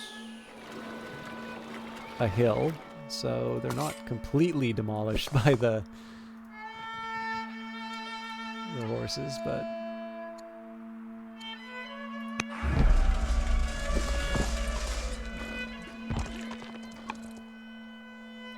very sad about losing that elephant. Okay, it is not looking good.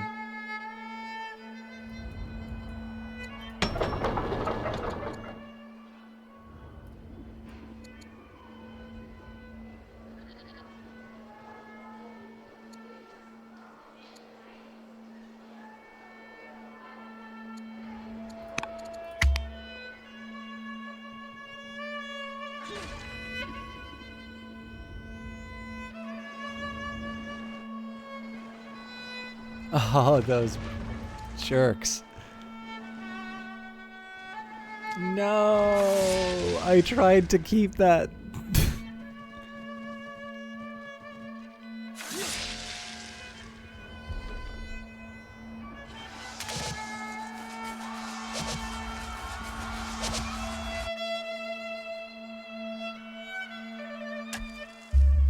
Able to track any trail, Prince Hazardball, your son, is an expert tracker. All the most fashionable families in Cartena have been commissioning paintings from a talented new artist. Shall the court consider a new artistic projects? So we need a new royal portrait painter. I'll take that. I gotta say, too expensive here. We need the money for our defenses.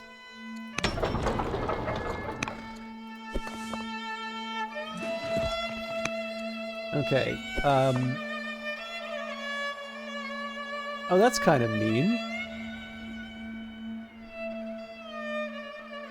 I'm actually stuck. I'm stuck fighting this unit.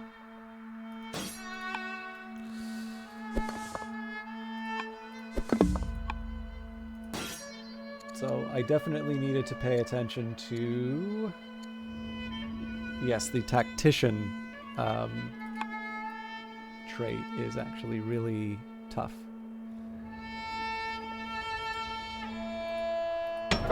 Okay, so in theory, in Leptis Magna, let's just say I forced a Sacred Band. Yeah, it doesn't change anything.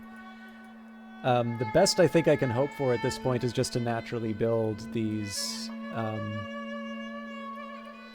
defenses. And again, to be honest, like, my priority right now is to expand the Navy. Although, again, is it really worth it if we wind up losing cities in Africa?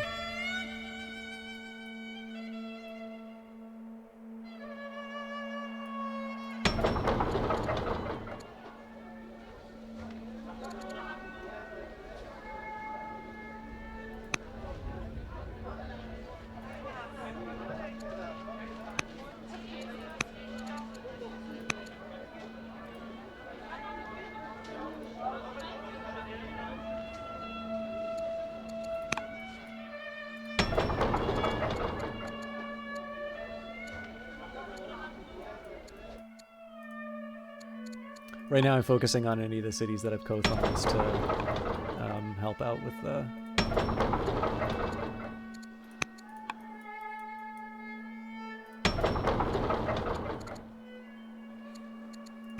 Okay, so it's 702 to build another Queen Kareem.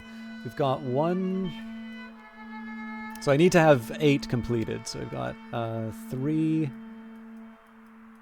4, so we've got 4 in production. Again, I'm going to need to switch to military units at some point as well.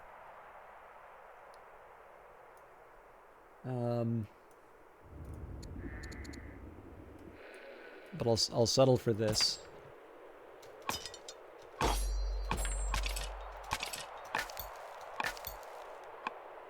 Well, okay, based on where we're at,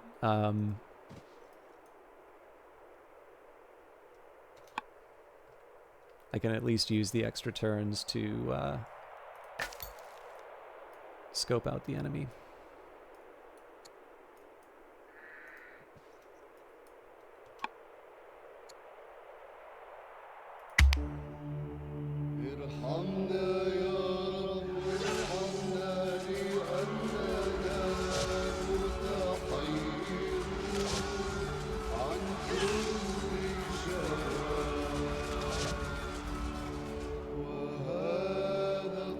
That is a shockingly fast capture.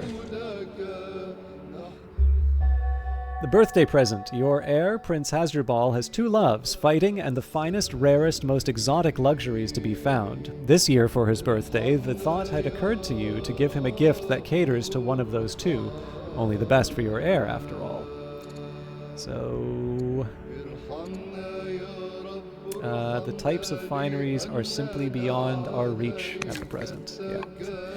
We do have a bit of a war going on. Okay, so my stone production just collapsed.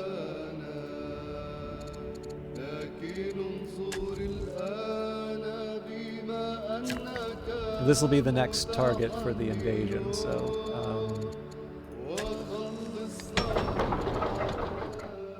I mean, I could try the war elephant.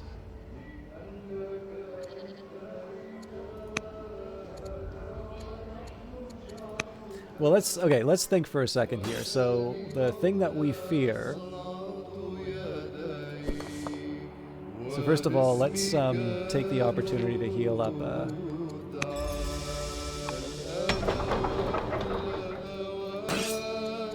So we fear a fierce melee tactician.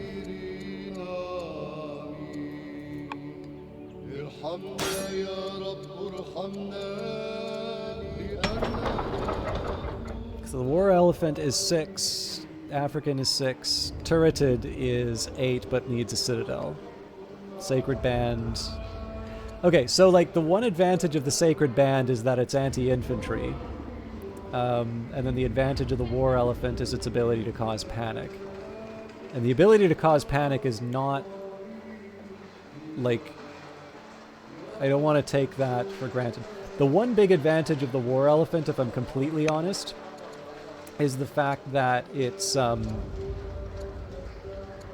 see, it takes too long, though. So I am going to go for the sacred band as much as it makes me cry. I'm going to force them to build a boat.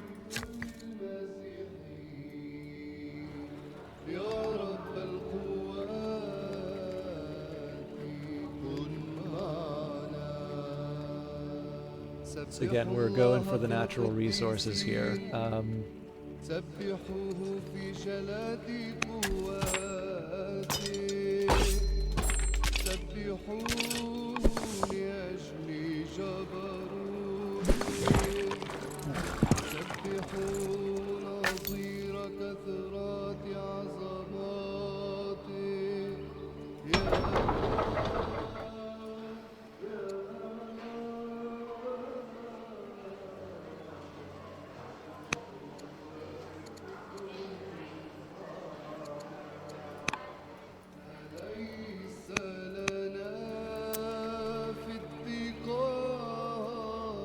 And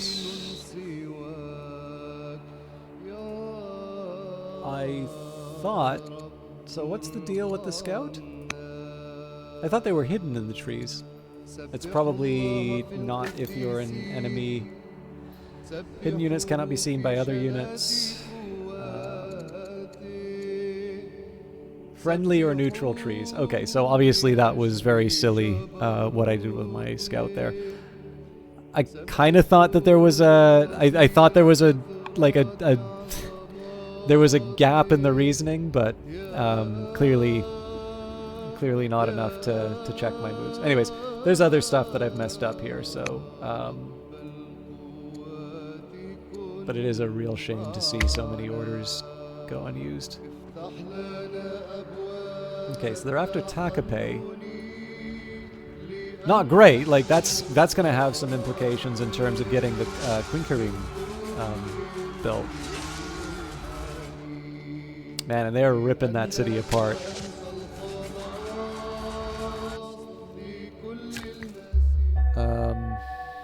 Okay. I'm going to skip their work for now.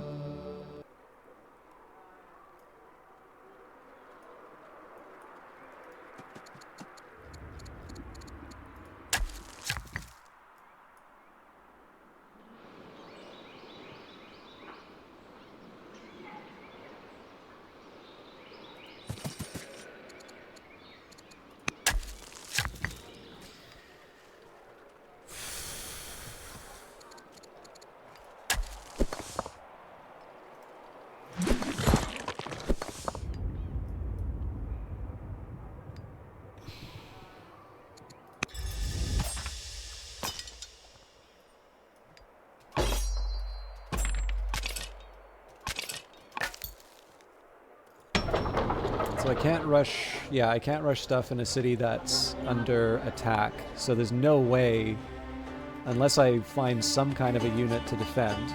Oh.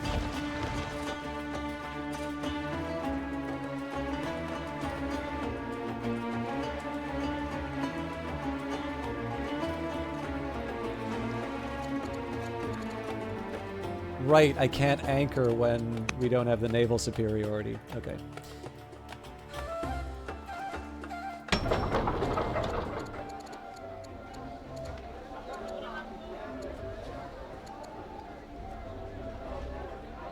So, honestly,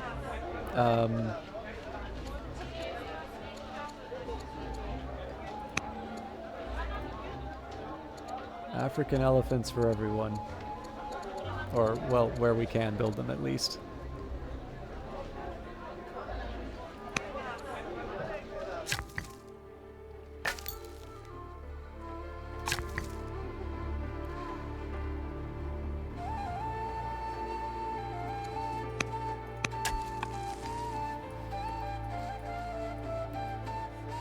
I do need to get this stone shortage under control, but one thing at a time.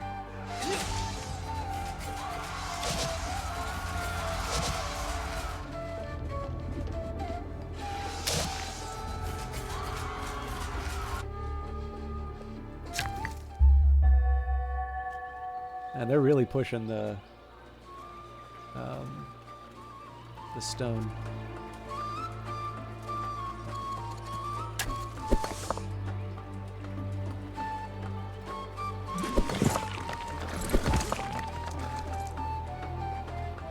Am I actually brave enough to do this? I don't think I am. Yes, I am.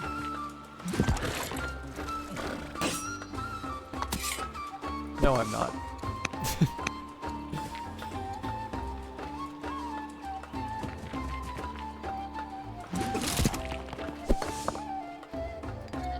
Okay, this at least gives me a chance to take revenge on the archers. The longer we can delay them, the happier I'll be. This attack pays lost. I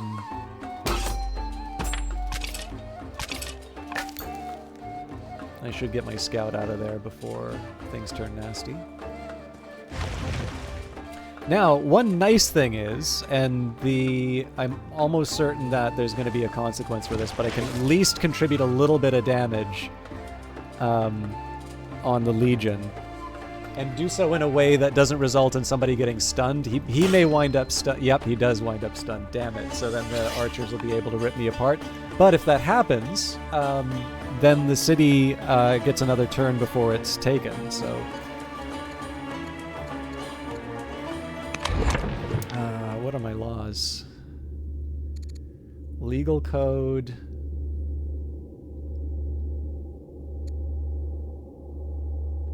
Neither of these are important enough that I want to pull away the option to rush a unit.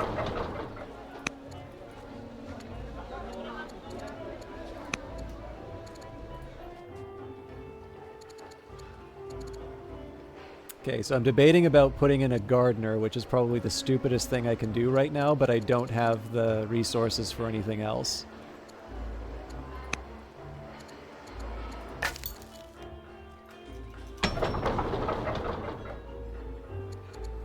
Okay, good news on the treasure. What? Oh, in Carthago Nova, so it doesn't matter that I'm building it in all these other places. I am a moron. Okay, then you, my friend, are building a boat.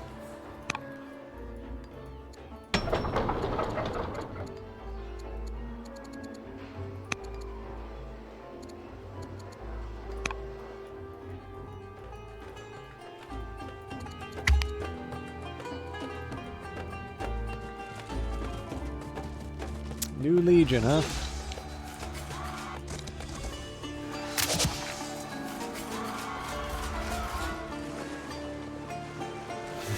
We knew that was happening.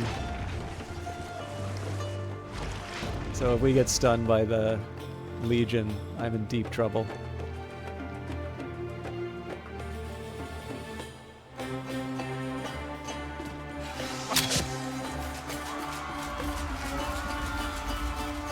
Oh god.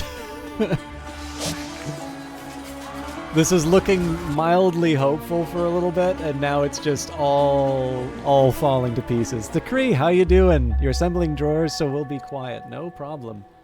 Oh, but we did just get a big influx of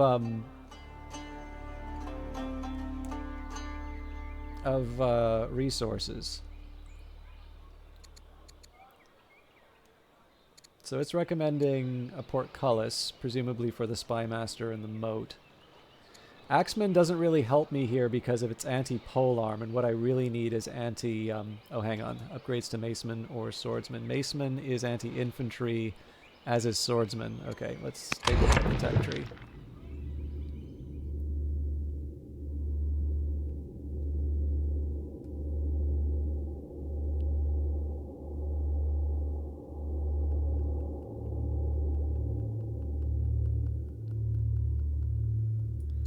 So maces aren't an option here.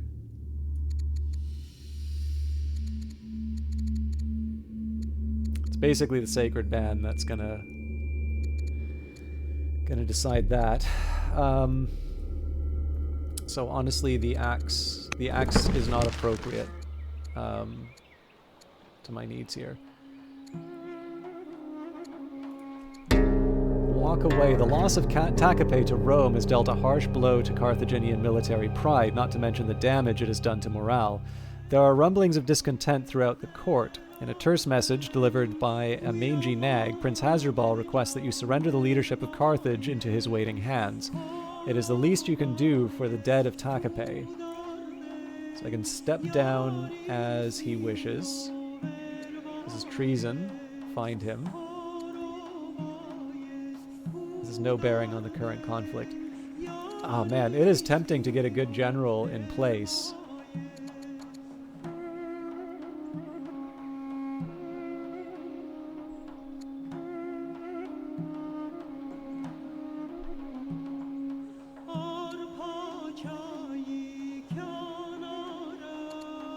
I'm gonna keep him for a bit.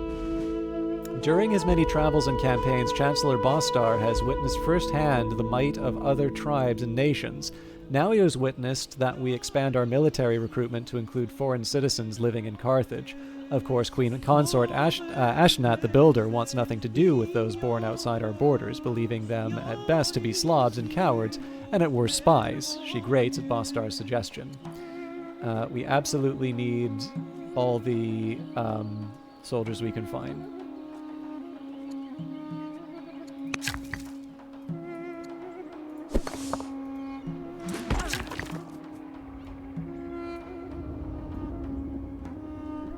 So the problem here is that I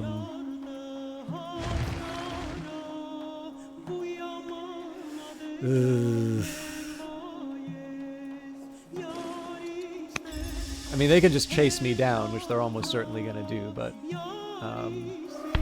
so I guess the question at this point is picking my battles. Do I go for Takape, sort of knowing that there's going to be an attack on me, particularly one that can stun the elephants?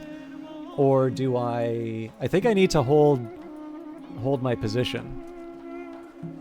I can't hurry production. Oh yeah, I also need to pick the portcullis.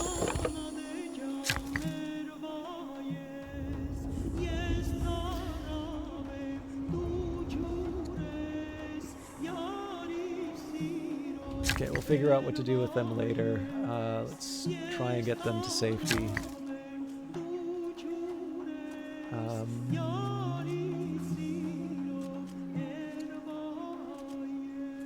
Okay, as cool as marble is, I sort of feel like we need...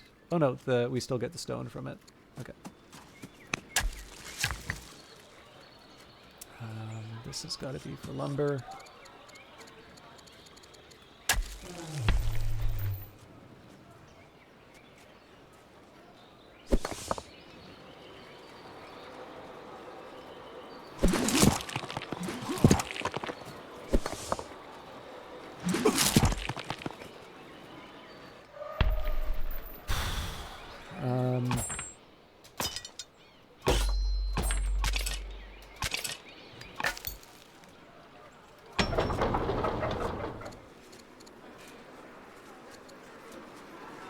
Okay, so we don't have a garrison here, which should be something that I use for a worker. I don't think I can afford to just stay idle, though.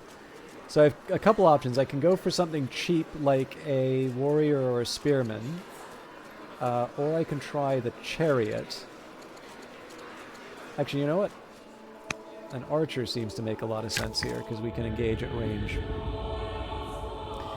Okay, so the question for this unit is, do I think that I can hold on to Leptis Magna long enough to make a difference? Or do we try and run this unit out? Oh, you know what? We don't have the money for it.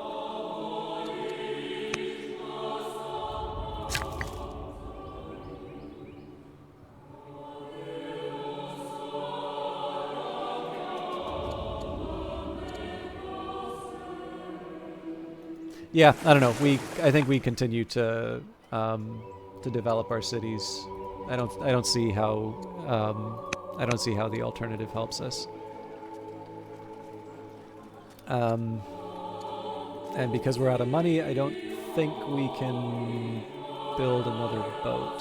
Although what I can probably do is queue up the treasury.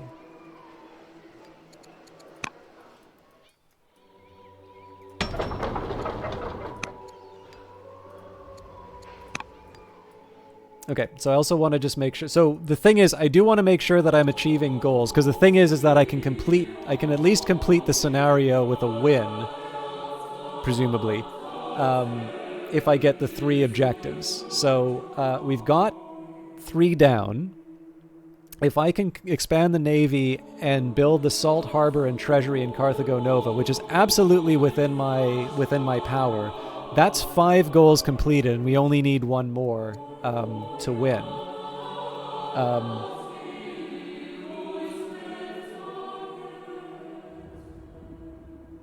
So I currently have 1 ship, 2, 3, 4. Let me try this again. 1, 2, 3, 4, 5.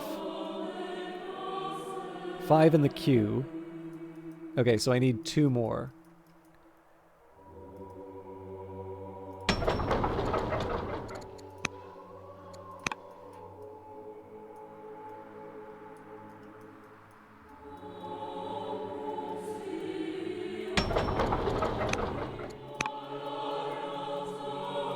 Obviously, we're going to want to get them in on the action as well, right? That's going to be a way that we can sort of stop this invasion. But the first thing I want to do is achieve the goal, and as soon as possible. The only thing is, rushed units are clearly going to be the priority for those is going to be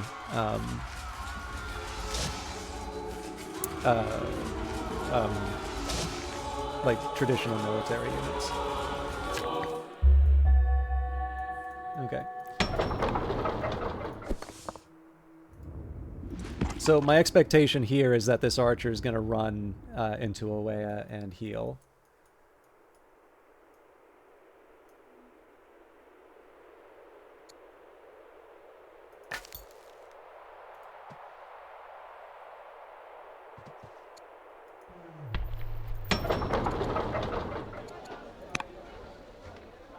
It still makes sense to keep this elephant holding the position.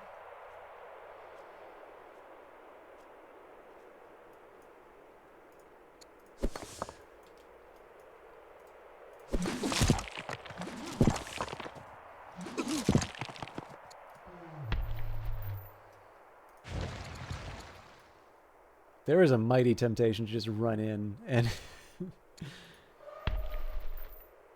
Okay, so I'm not actually going to do this.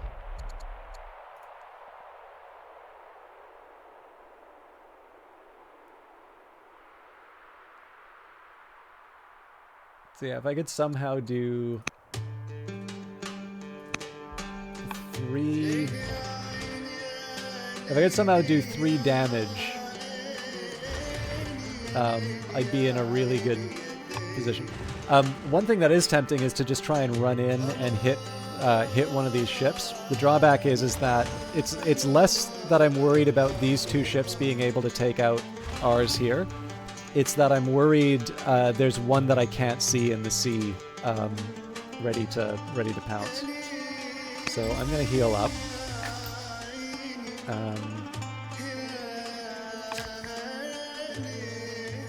We need the help.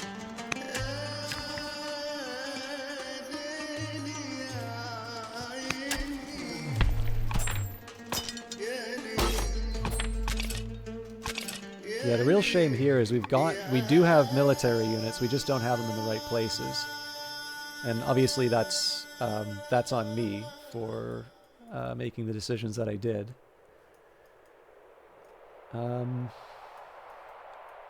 I have overinvested in the Navy a bit.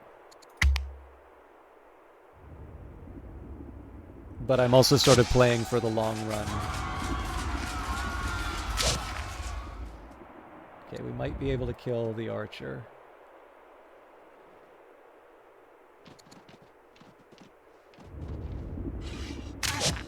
No. A rabble of barbarian refugees have settled outside the gates of the Balearic Islands, and they request aid and sanctuary. Let them settle. Taboos. Frustrated, Governor Roma the Scientist appears before the court. She explains that Carthaginian cultural taboos against human dissection are limiting medical research. If using remains for scientific research was not so condemned, the nation can make great leaps forward. Many frown upon such procedures, but the decision falls to you.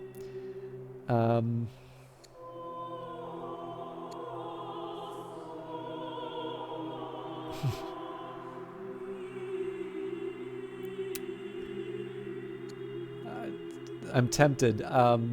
We must know all we can about ourselves.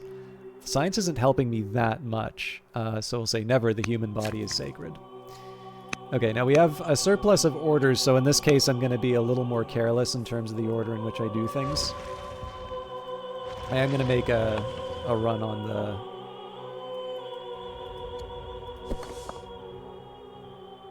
Yeah, we're too weak to be able to do anything. Honestly, I think this unit's dead.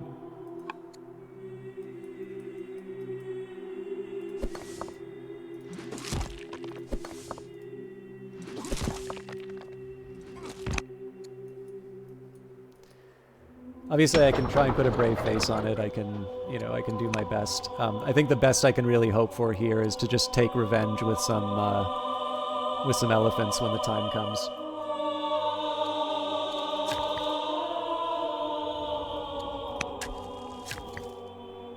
Okay, we're still short on stone, so I should probably start working on that. Well, no, we need to build a harbor first.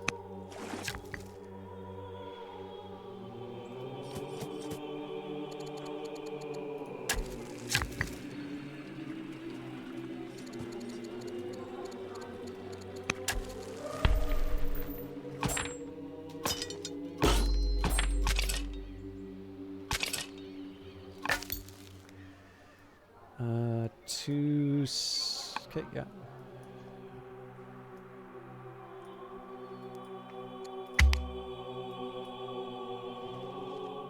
It is going to be a problem when those archers reunite with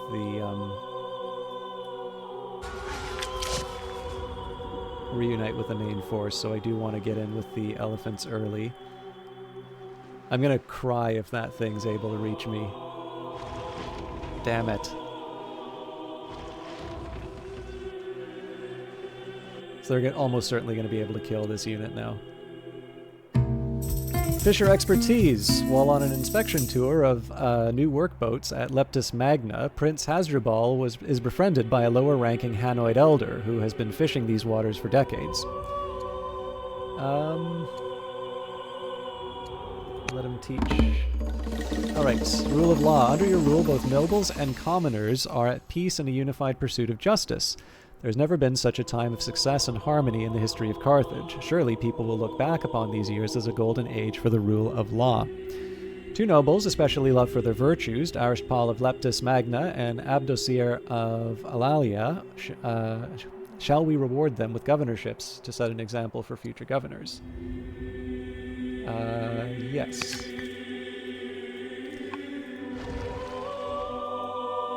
Okay, well, I'm obviously hosed here, so I might as well at least knock down one of their ships.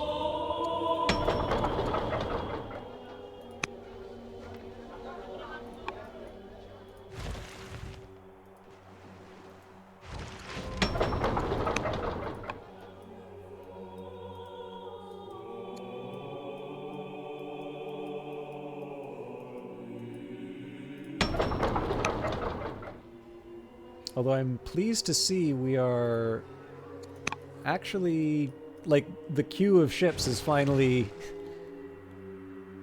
completing. So it's going to take a little effort to get everyone in shape, but like we haven't completely returned all of the benefits. I'm so tempted to. Okay, here's what I'm going to do. They're probably going to get a first strike on me as a result of this. Okay, actually, so with that in mind...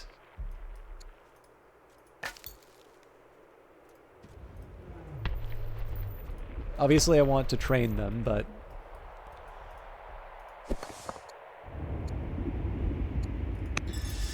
Okay, the longer I can hold it, the longer... or the happier I am.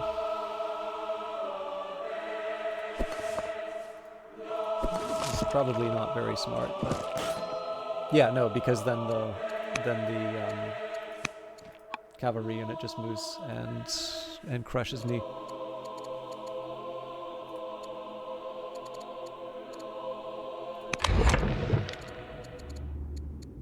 Again, I need the orders to rush military units.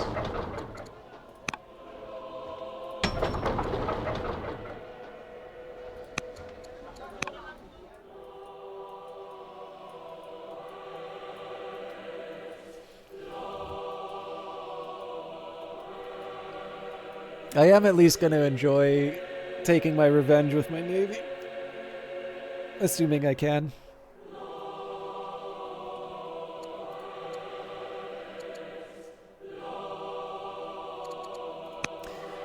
One... Yeah, see, the civics cost is too much.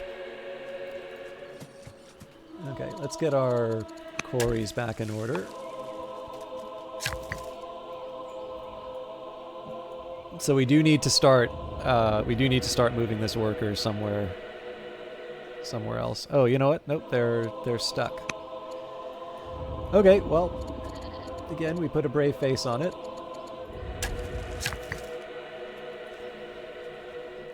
Now, it's recommending a garrison, and I agree. Let's just maybe build that garrison somewhere.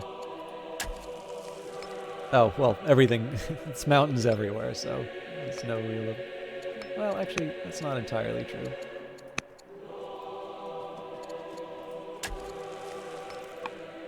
So garrison will help us build better units.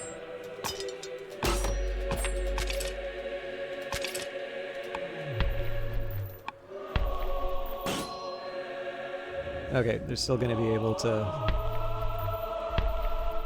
mess us up. We probably should have just rushed.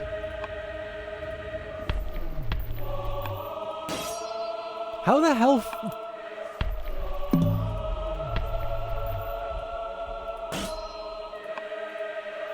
That's a pretty pathetic move on the part of my elephants, to be honest.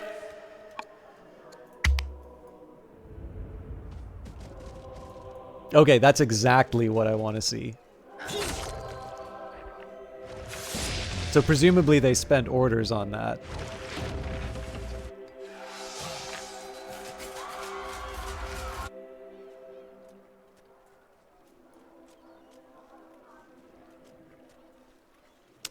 That's a worry.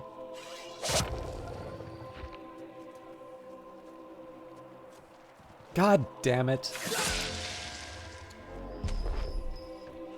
Yeah, so the whole point of moving those units was so that they wouldn't be able to do this nonsense. It's like this whole defensive strategy has completely fallen apart. Alright, keen to indulge in pleasures of the flesh, Prince Hasdrubal, your son, and heir, is wanton. Maganid rebels are angry with your rule in Karalis. They formed a warrior near the city. Oh, Jesus. Alright, several landowners from the nation of Greece seek an audience. They complain about the shabbiness and instability of their cottages and desire to learn our methods of crafting larger, sturdier manor homes. And we get conscripts for that. Sure. And a new game has become popular in Sicca Veneria. So interesting, there's usually some text to this, but we'll encourage it as a pastime. We'll make the Magonids happy.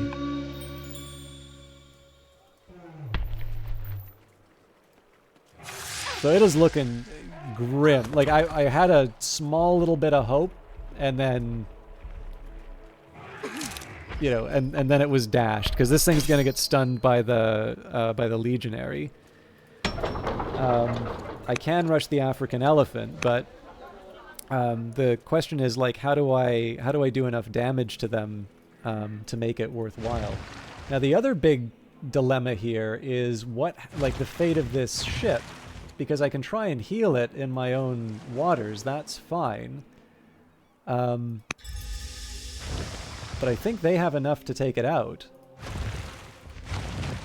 5 and 5. Nope, 15. Okay, so what we do is we got one turn.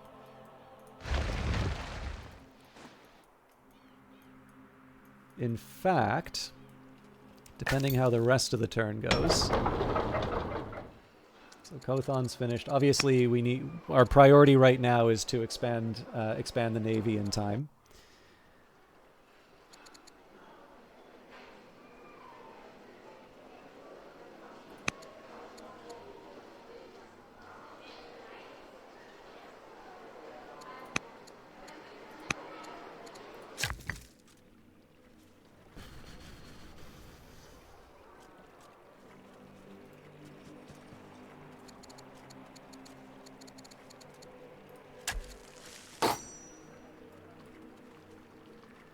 Better than nothing.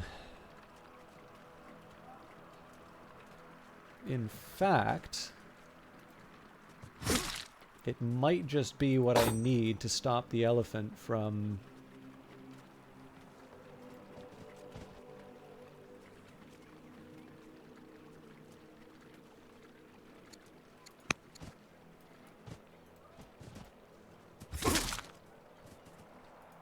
I think that might just be what I need to stop the elephant from getting hit.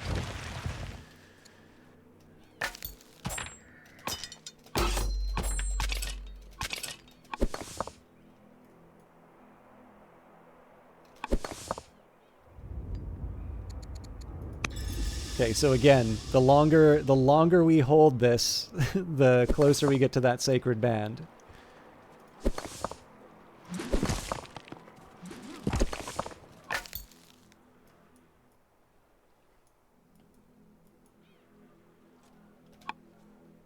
Okay, so this is the time, if I didn't care about copyright notices, I would play Holding Out for a Hero.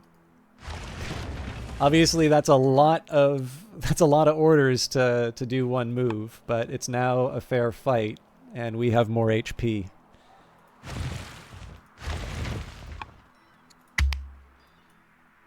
Although they're probably just going to bring another ship in. Okay, so note that the elephant... Ah! God!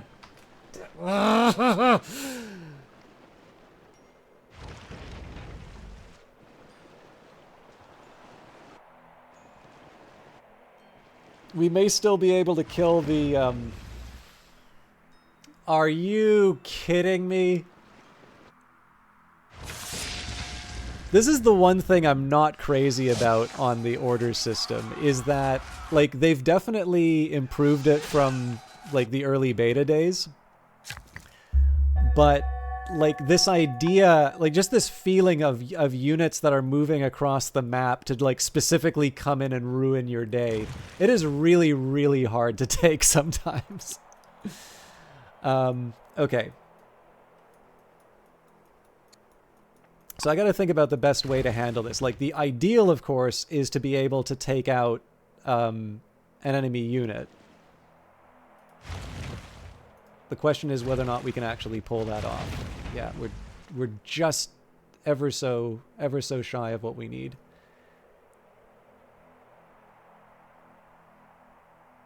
Although, no, there's no possible way that's gonna...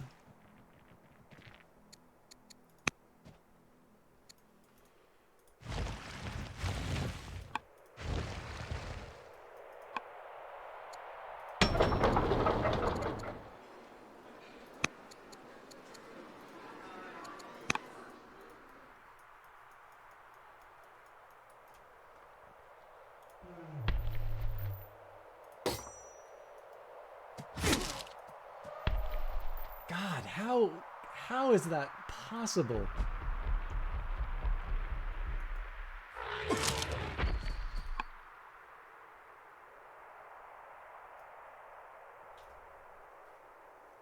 Like this thing just cannot be stopped.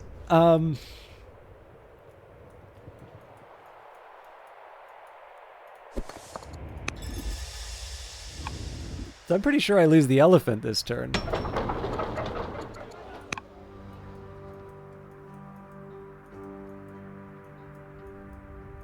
Everybody's building boats, and that's exactly what I want them doing, but...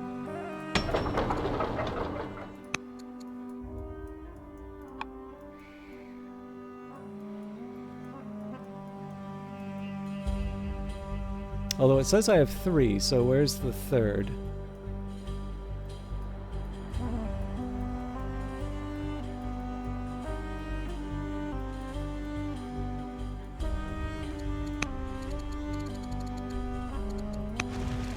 Ah.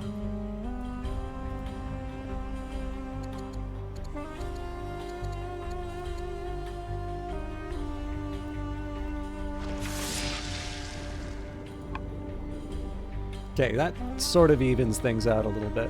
The other thing is that like once I do assert a little more control navy-wise, I'm able... So two things. Number one, that frees up my production for land-based units, which is important. But second, it like I'm able to start transferring units around the map again. So one thing I should have done with in this region was, in fact, I probably should have done this a lot sooner, but okay, you're good there, good there. Probably should have promoted you ages ago.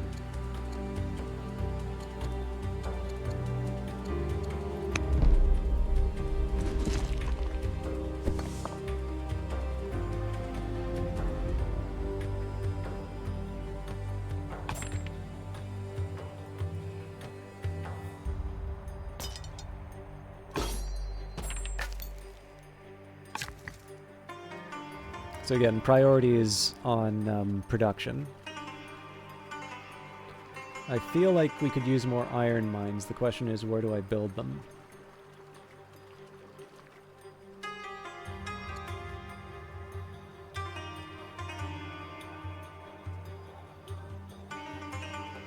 It's definitely a risky play, but...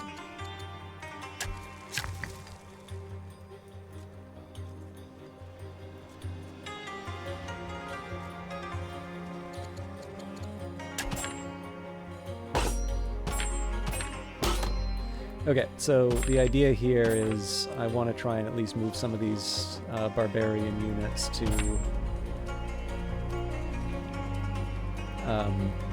you know, to help with the warriors.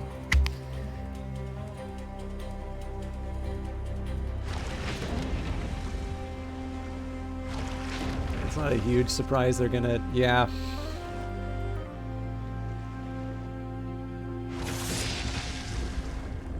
On the balance of it, we're still gonna push it through, but that's frustrating.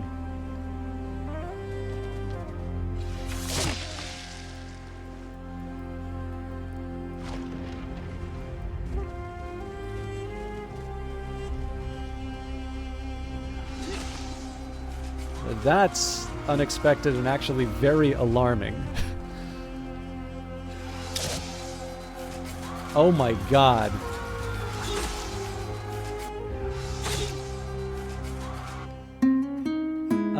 Recent court gossip centers on the chief of the Gauls, Adaja, and her growing fondness for you.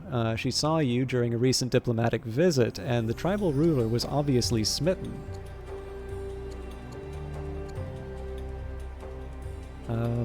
I will woo her in order to secure favorable trade deals. Okay. So I've got 7 turns to get the... Okay, so first of all, the Queen Kareem has to be... Like, I need to repair the city walls before I can rush it.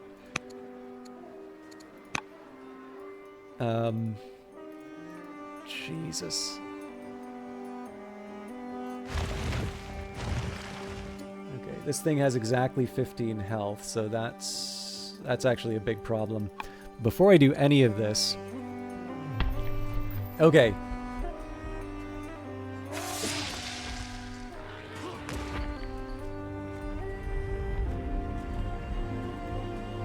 Even if it means we've lost the elephant.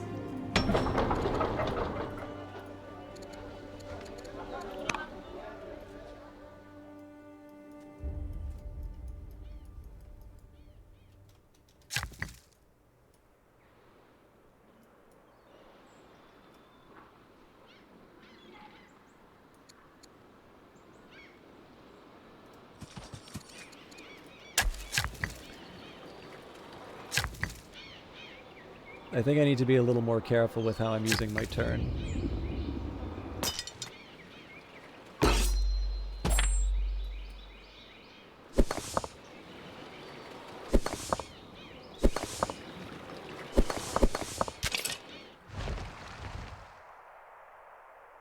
So if we can sink a ship... Now I gotta sink the right ship, though.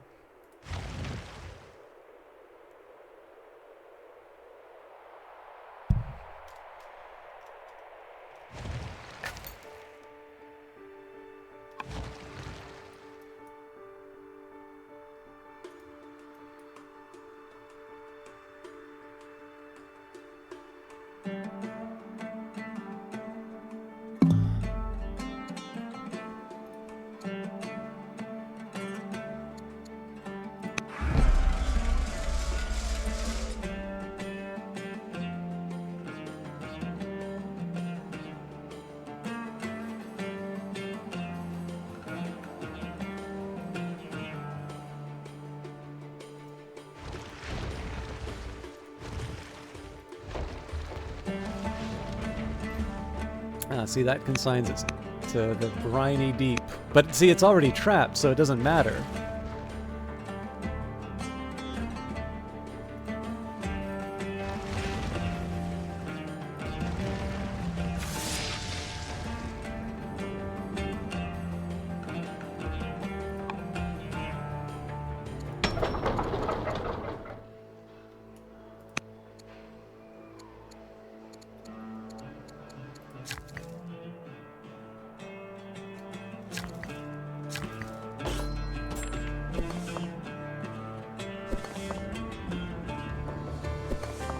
Okay, so again, there's a specific order where these things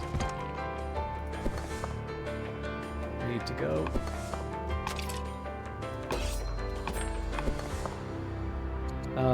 It's definitely worth it to heal this unit.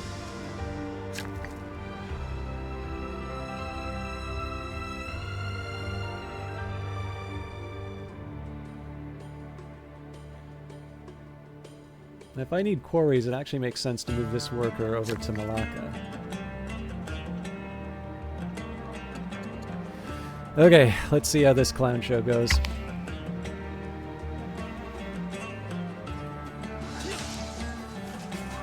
Wow, they're still going for the city.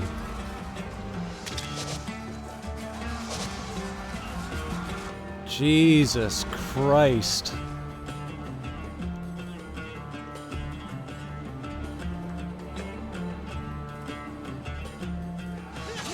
I don't think I have what it takes to get all these cities back.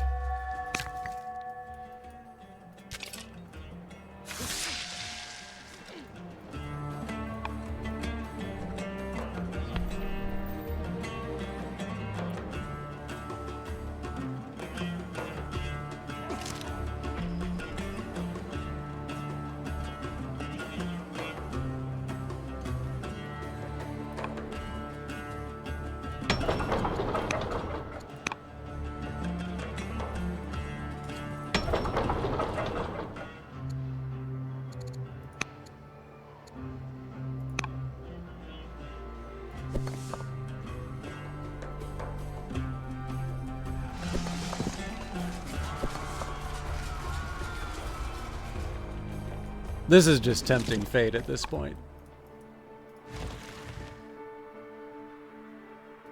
Okay, I have to be kind of careful how I handle this. Because the last thing I want is to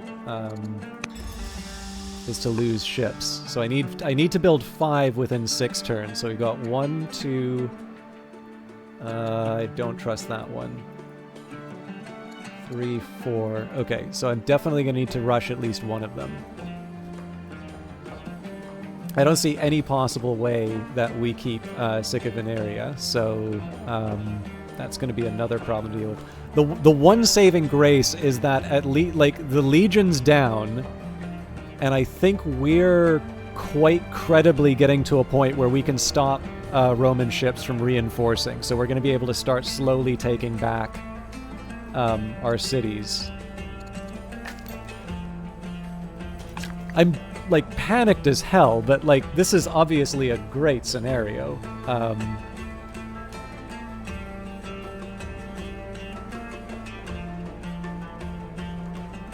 In fact, I'm gonna throw this worker in front as a potential feint.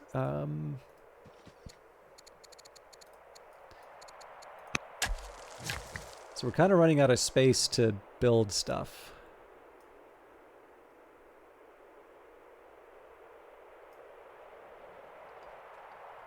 So we do have stone shortfalls. That'll be handled in Iberia.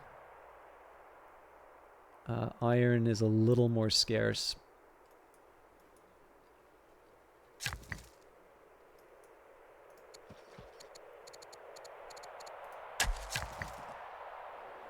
Okay,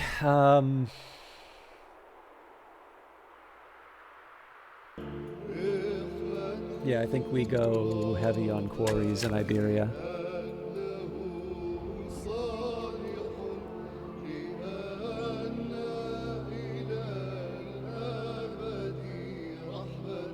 I want to do better improvements in this area, but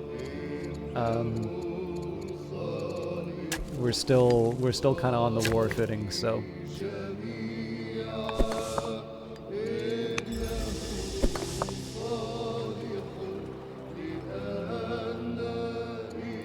So we'll see whether or not it was a mistake to move a unit up like this.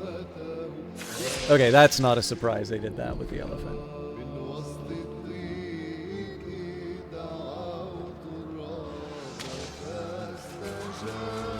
Obviously, I need to feel really confident in my ability to hold Hadrimentum with a skeleton force. Okay, definitely taking the free turreted. Alright, the war with Rome still rages on, but oligarchs insisted it is also important to look toward the future and secure a lasting legacy for Carthage. Each family has its own goals for us to pursue. Build a palace in the capital or provide sources of marble and olives. I think we can get... I mean, partly it's just a matter of getting it back. More discipline. Okay, so the question is, do I go... I think at this point we go after... going to start by going after the rebels. The other thing I'd be interested in is what's the fastest thing that I can build, but honestly in this case it's... oh no, it's actually the Sacred Band. Okay. 10 turns, so I don't want to bank on that, but...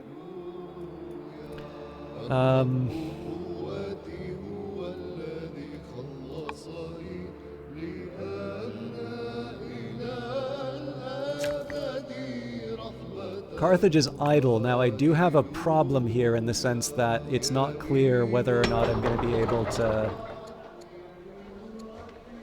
It's not clear whether or not I'm going to have the ships done in time, but honestly, at this point, we need a bigger army yesterday, so...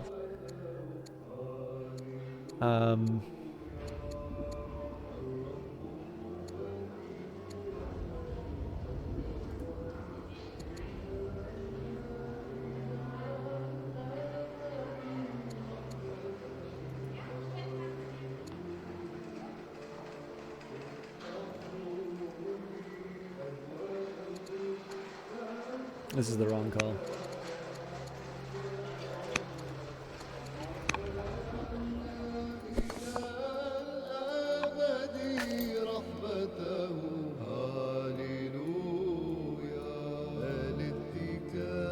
Interesting.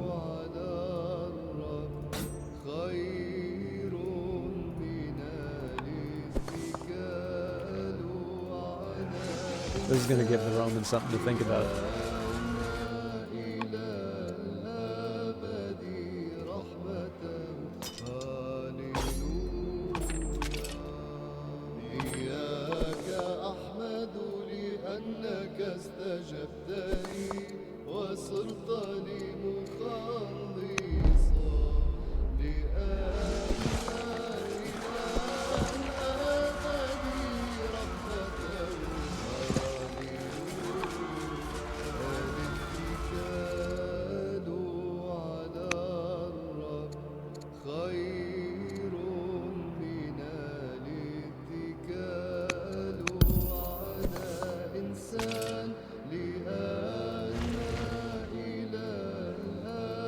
Okay, I need to actually figure out what I'm doing with my ships here.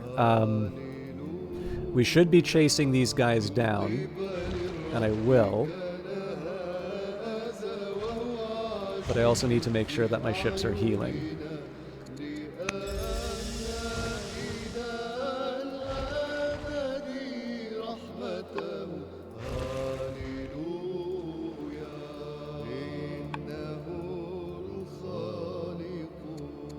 So it's going to get really, really scary for a couple turns. Wait a minute. Okay, I was going to say, how did that thing heal?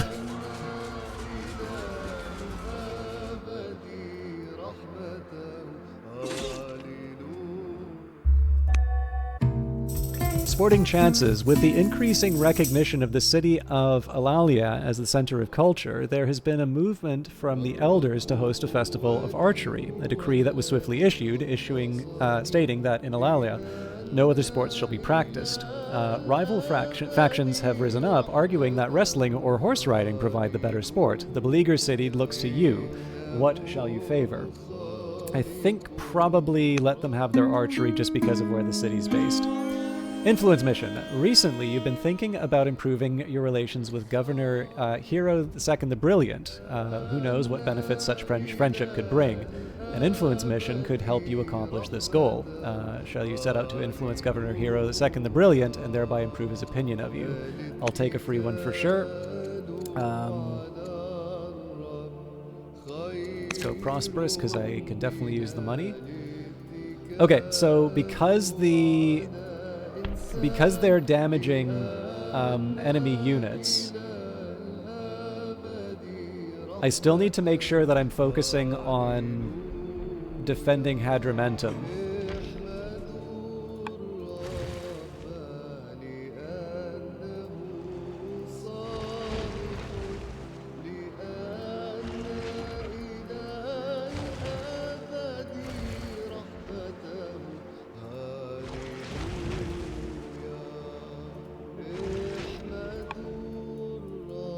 Okay, so I need 3 more ships.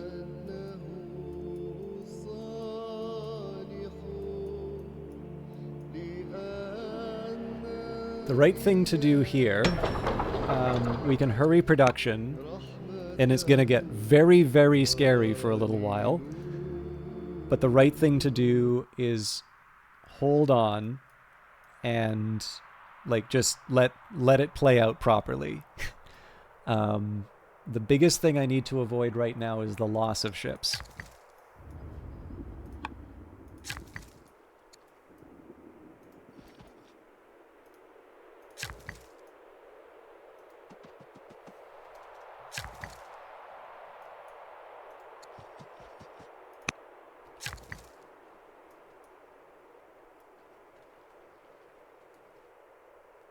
The other thing I think I should be doing is improving my ability to generate training in a region.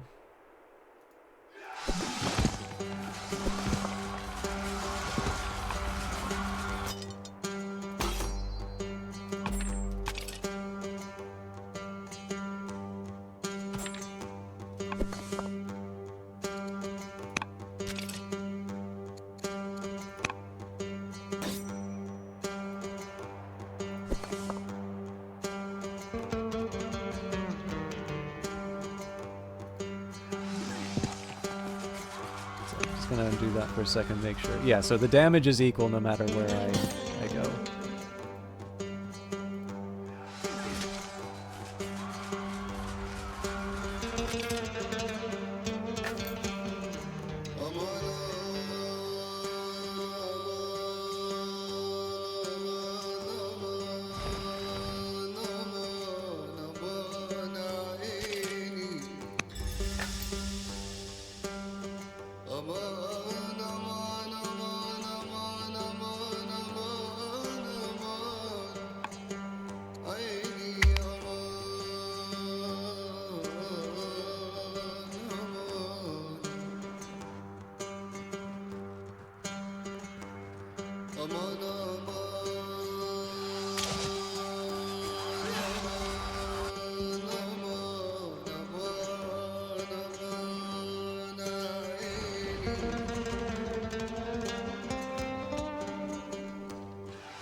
Okay, the interesting thing here is they're not actually going after the elephant yet.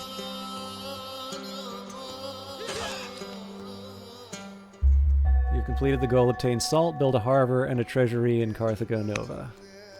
Differences of opinion. The Hanoi plan has come to fruition. Carthage now has a major port on the Iberian Peninsula. With it, all trade routes in the known world will pass through the Carthaginian markets.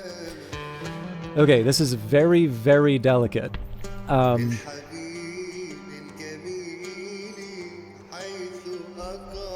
My best call is to hit the Legion.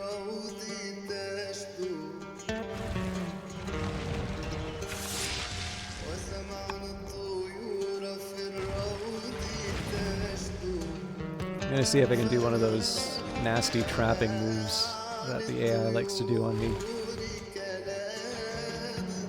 Okay, so let's just double check. So it's 3 turns for the boats.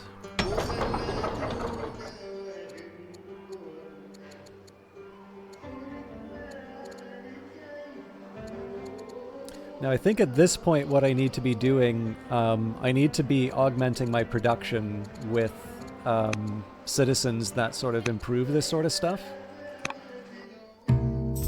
Fiery Ride. You have been invited to Corrales to participate in its grand celebration, honoring the goddess of the hunt. Riders will race along a treacherous pass in the dark of night, passing torches. This is the city's first such competition, and they would like you to attend as a guest of honor. Cruiser Asher on Phoenix. Your horse and rider have claimed victory in the grand celebration. I've always been lucky. Okay.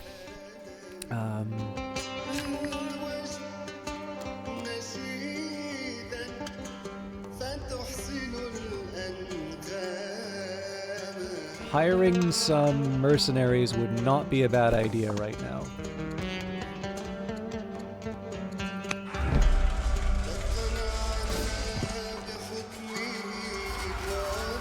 Okay, and looks like we're actually... So I think we're at a stalemate in Oeo, which is a bit of a problem.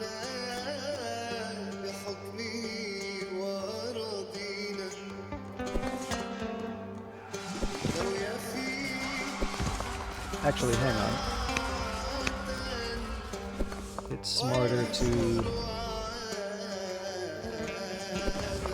go after the ship.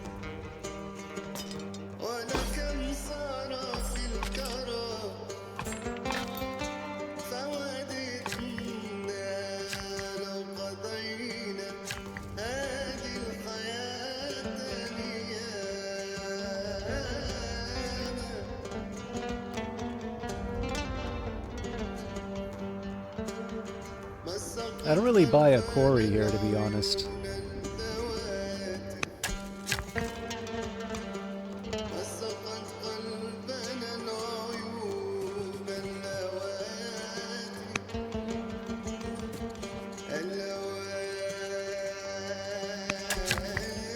I know one of the problems here is that because I'm so focused on generating the raw resources, I'm denying myself stuff like training, that's definitely a problem I've been running into. But I mean, again, like I gotta work with what I've been given here.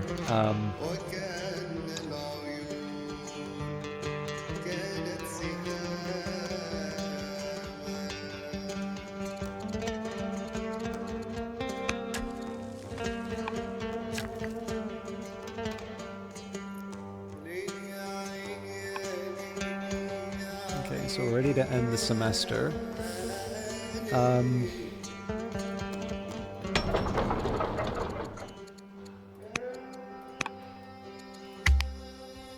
It was a little premature, but I really want to start killing some of these ships.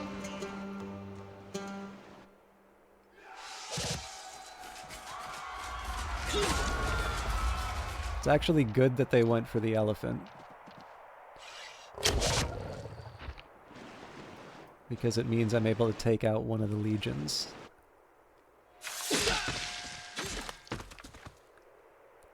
The Donian rebels, angry with your rule of Hadramentum, have formed a chariot near the city.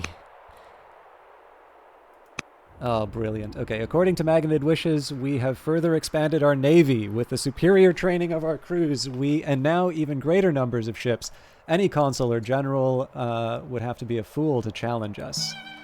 This is good for Magnid and Carthage. Okay, we're not out of the woods yet, but holy smokes. We're in a much better place than we were a couple turns ago.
Okay.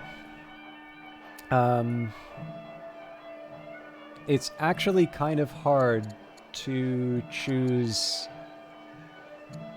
Because, like, the best thing that I can do is not just have a big navy, but actually have that huge bridge between Iberia and the rest of the region. So I am actually gonna... I think what I'm gonna do...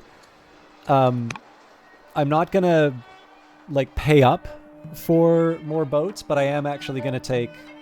Oh, perfect.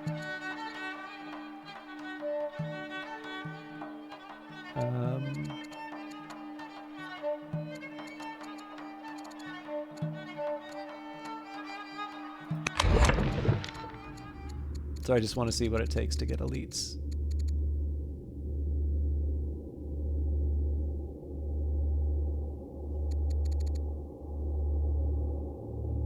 Requires scholarship, which... Okay, we're not working on right now. Okay, it is not enough for Carthage to merely survive. We must fight on until the name of Carthage becomes synonymous with triumph itself. I think hiring the mercenaries makes the most sense here. Because we have the money for it.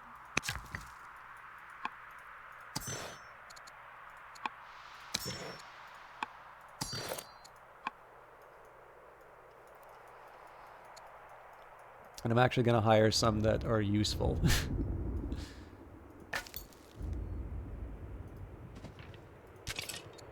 Ooh. Very useful. Our standing army has been heavily augmented with foreign mercenaries, lending Carthage their swords in exchange for money. This fits with the Maganid vision of turning our wealth into raw power.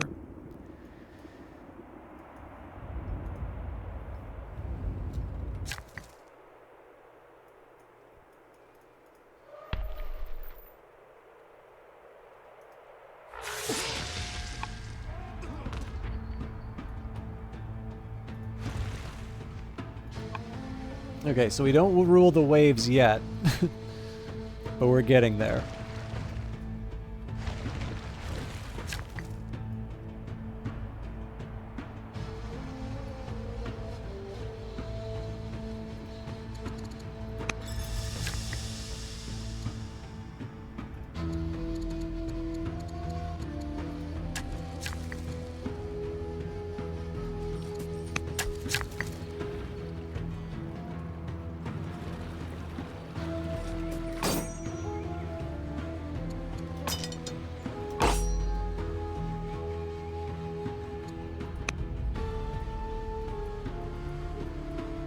Although the rebel chariot in Hadramenta may pose a bit of a problem. No, because the sacred band will help us out.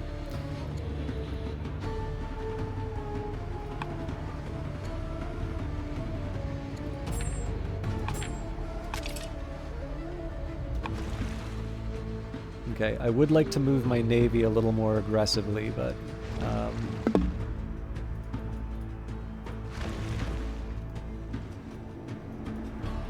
So I think the idea here is going to be we want to make sure we've got full vision of the Italian coast.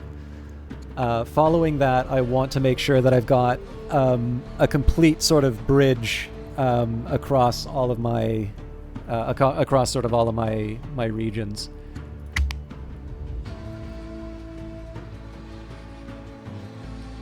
That's surprising.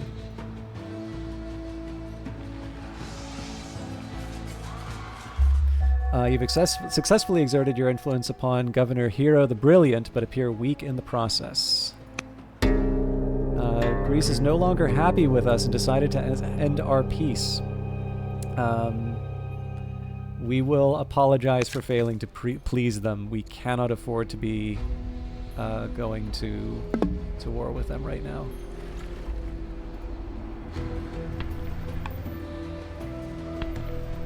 Okay, so the real question here is, do I feel secure enough?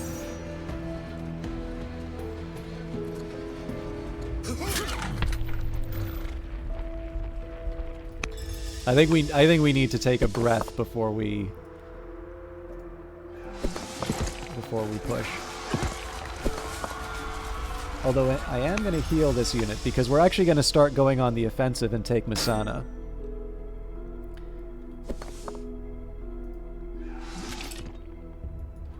I'm not quite ready to move these units yet.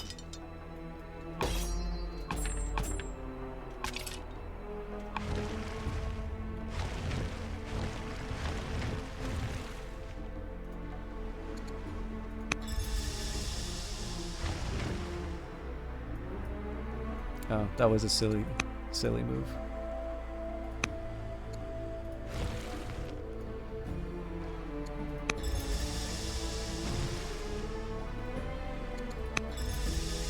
I want to heal the ships, but I also, like, this thing's gotta die. And again, the real key here is, in fact, even before I get the bridge, if I can surround Italy,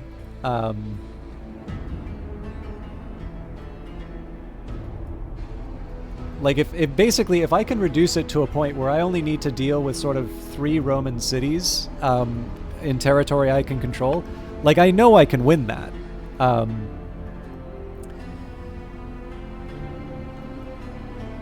How quickly is another question, because it matters in terms of getting stuff like marble and olives and so on. In fact, I should probably be working on that sooner rather than later, but... Okay, first things first, let's get the ships in position.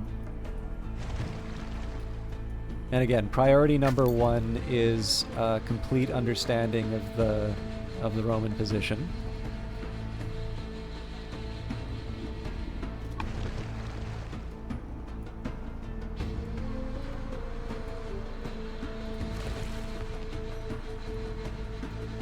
This is too good to pass up.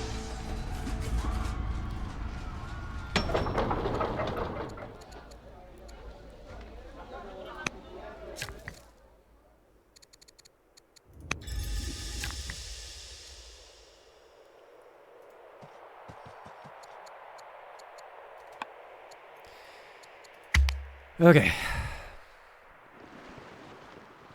That's not a huge surprise that they're trying to take revenge, but I don't think they have enough of a navy to really cause problems.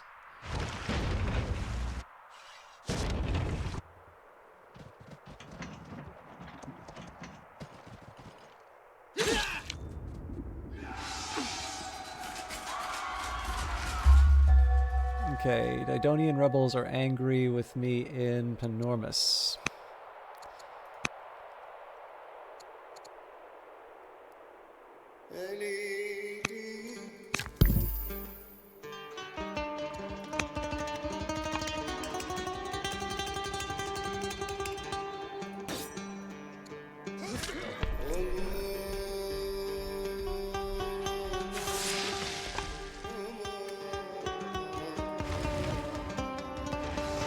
Slow progress, but it's progress.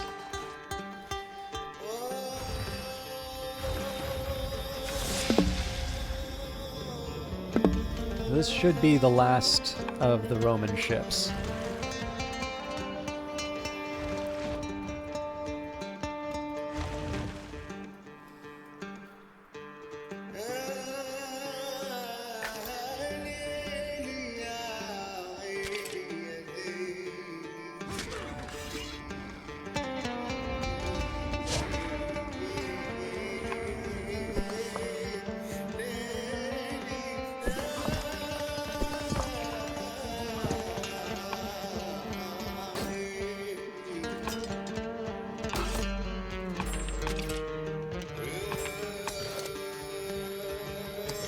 Maybe.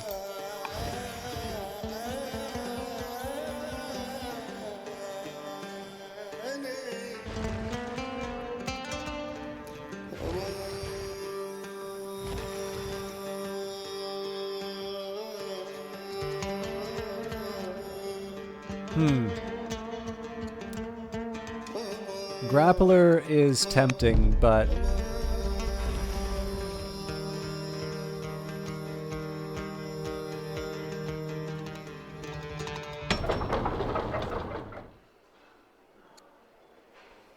Okay.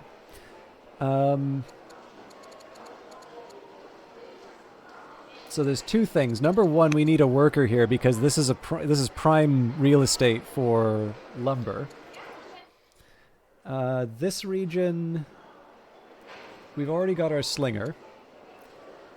So one thing that I'm tempted to do here is build walls. But I think I'm still gonna go. I still have this wish. So I still have this wish for the bridge, and I'm kind of letting that override my my better judgment. We don't have the money. So yeah, this is a time I'll build walls.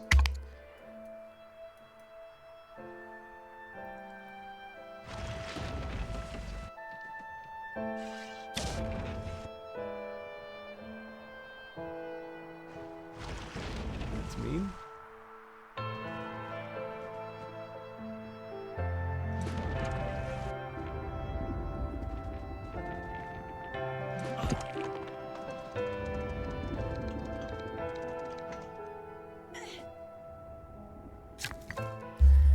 Okay, so we have a little bit of breathing room.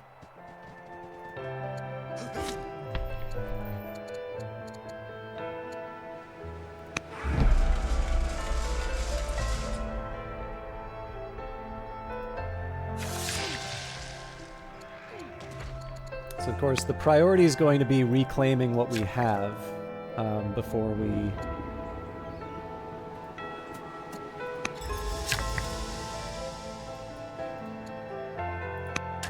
before we go too far on the aggressive. I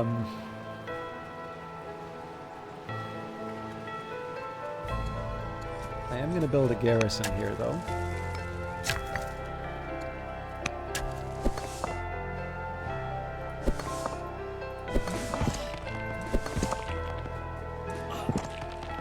I was so frustrated to not take that guy out. Okay.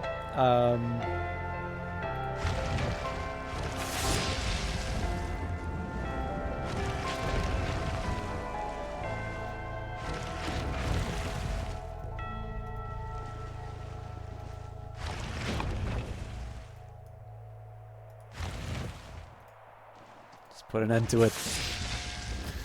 Okay, so we're not, like, guaranteed to maintain this naval dominance. But the name of the game, right? I mean, so there's one really tempting thing to do, which is any coastal city, like Rome, for instance. Obviously, that is such a huge deal if I can take a massive navy and just lay siege to the city.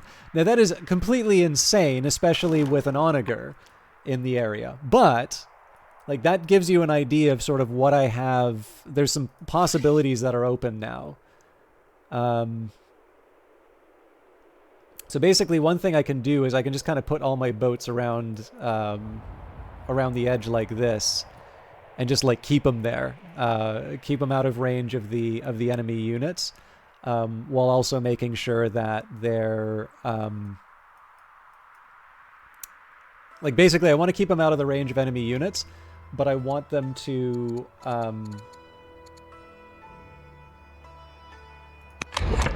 I think now we can afford to do legal code.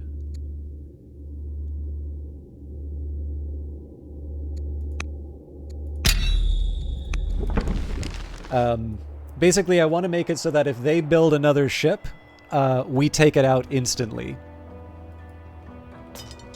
Also, it's just useful to have an idea about what the enemy's doing.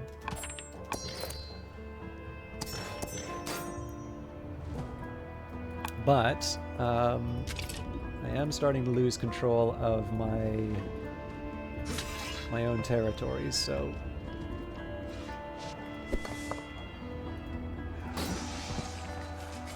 Ooh.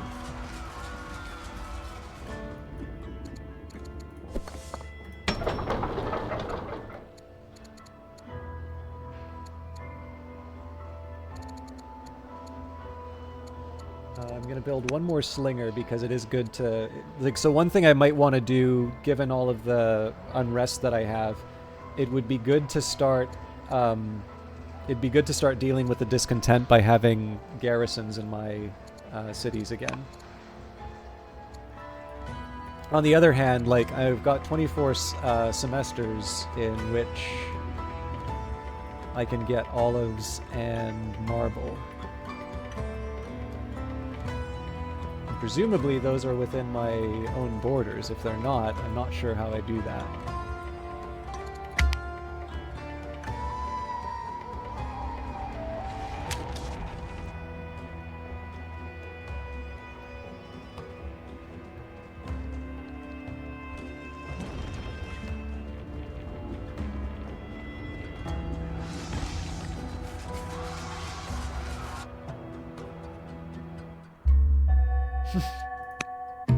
Public feast. The wealthiest citizens of Hippo Regius wish to hold a public feast in honor of their city's ongoing prosperity. They have asked Governor Aristbal of Leptis Magna to take the seat of honor. Show her good manners and eat her fill. Give uneaten food to the poor, or stockpile uneaten food for future hardship. Okay. So the goal should be reclaiming Sicca Ventria. Not you.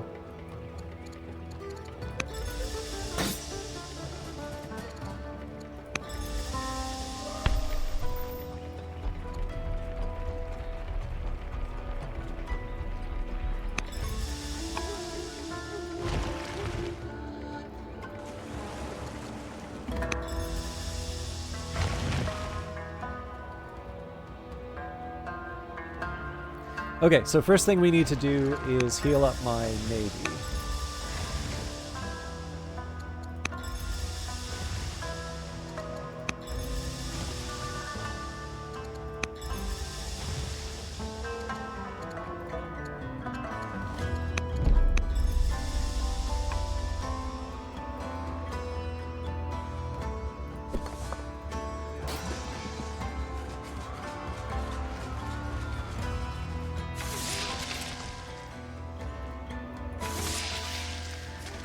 All right, now we're getting somewhere.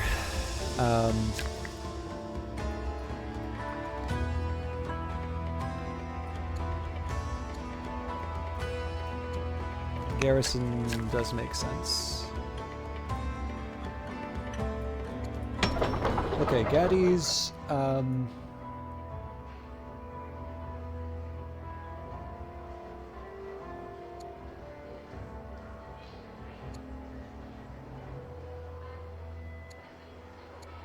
Mons Calpe actually makes sense.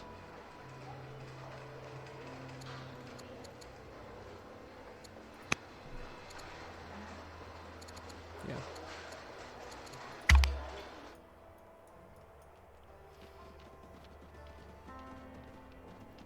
Okay, so that's not entirely surprising that they're defending the city.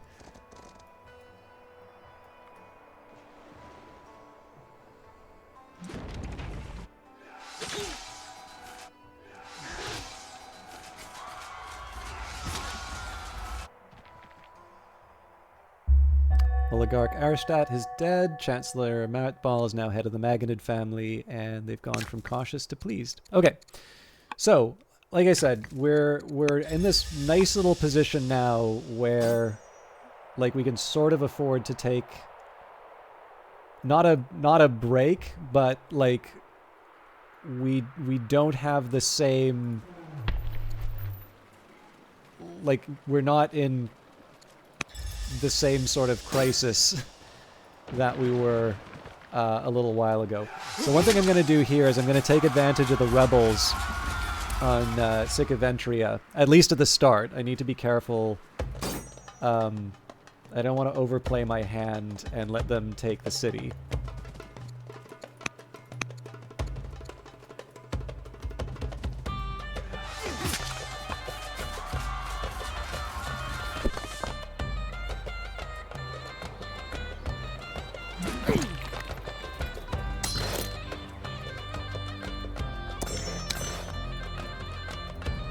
Okay, now we did see a Roman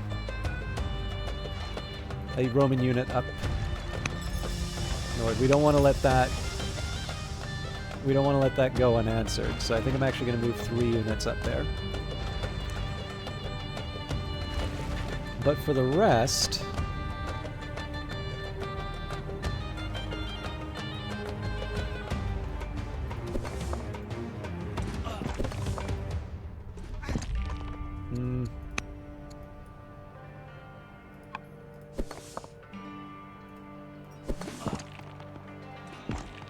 oh, man. Okay. So I think we can actually kill this unit this time.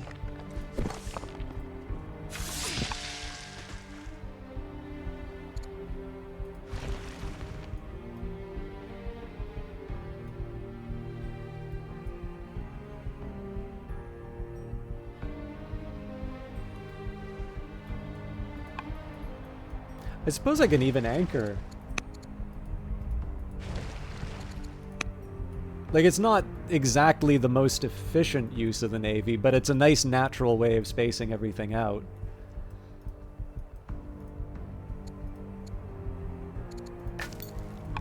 And again, at some point I need to get people I need to like get generals on my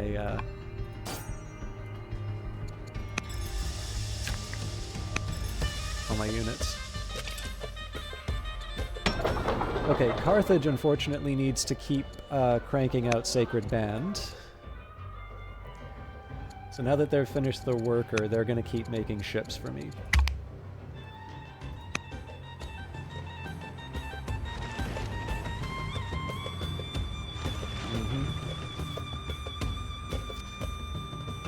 That's not entirely shocking that they're doing that, but they might actually kill this unit. I cannot believe... I mean, like... it's playing by the same rules I am, but man, it pulls off some really amazing... some really amazing plays.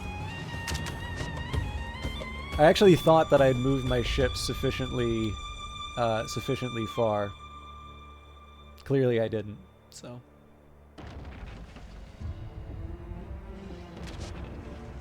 I may not actually be able to use this ship in this fight because it's been sufficiently damaged.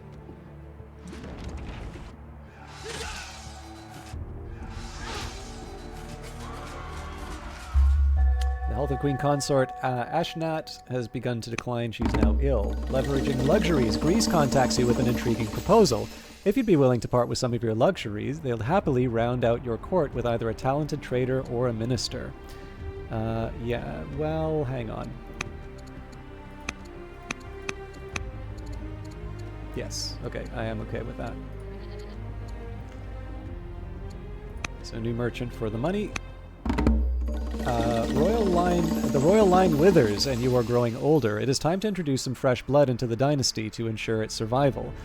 The noble families all contain promising candidates who would be glad to join your household if you so choose. Okay, so this will have some consequences. I'm going to take Pharaohan just to try and make things better with the Didonians. But it also... So Hasdrubal, I'm rather sorry to say, does not have a wife.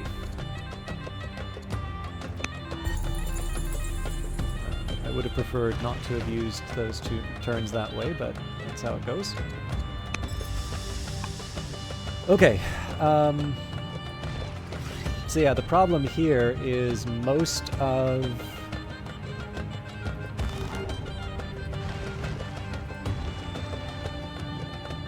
I think the best way I can handle this is attack here like so. There we go.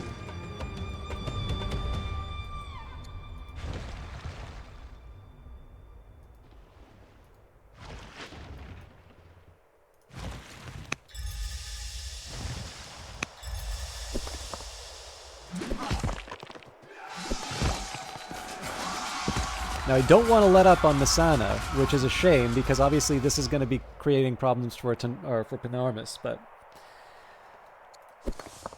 again, I've got a game plan, and I want to stick to it. Ooh.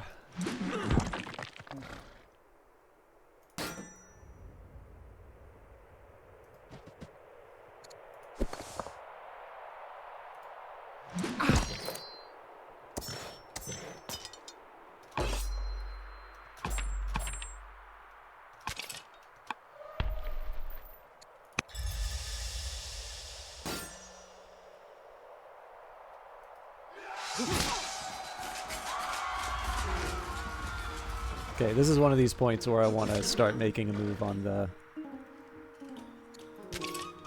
rebellish units. This will be helpful against the chariot, obviously.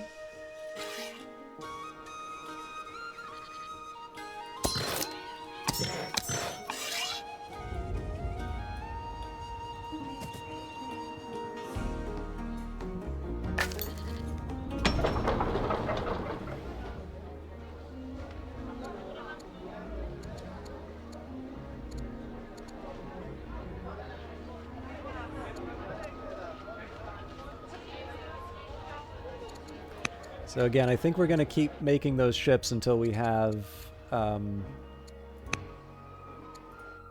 my bridge.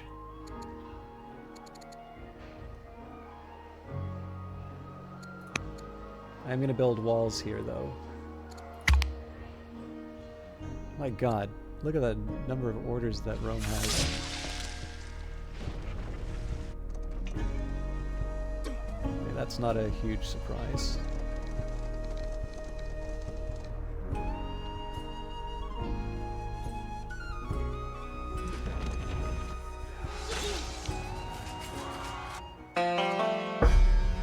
It has been months of negotiations with the Didonians, but your skills as a deal maker have secured the finest matches for Prince Hasdrubal. Actually, they're both really good. She's younger, though, so Zyra. And a new marriage proposal from the Hananids has arrived for your son, Duke Feroan.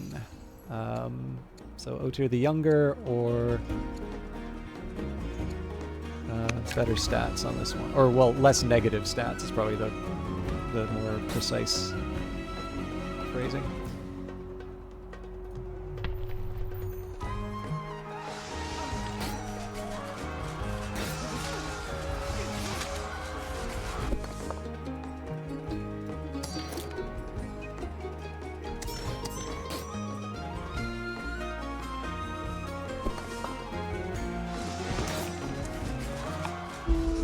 Recent assaults on Uea have resulted in crowds of prisoners, a few of whom are native Carthaginians.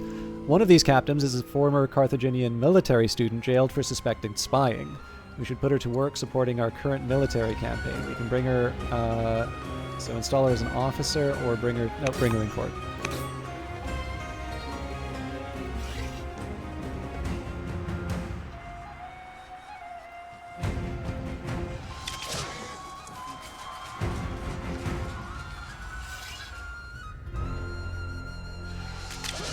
Obviously, it's all hands on deck to recapture Uea.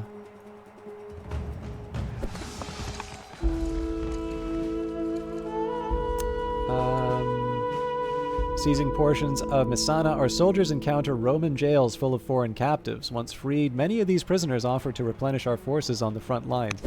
Yeah, honestly... Oh, crap. That's not where they were supposed to go. I mean, we might go hard on Messana, but like that's way too early for a move like that.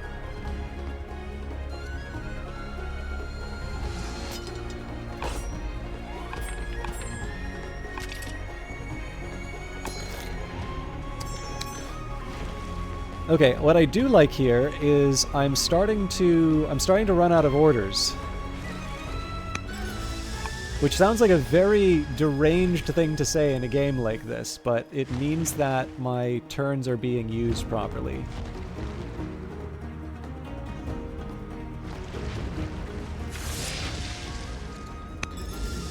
So obviously there's a bit of healing that needs to happen, and then we will deploy.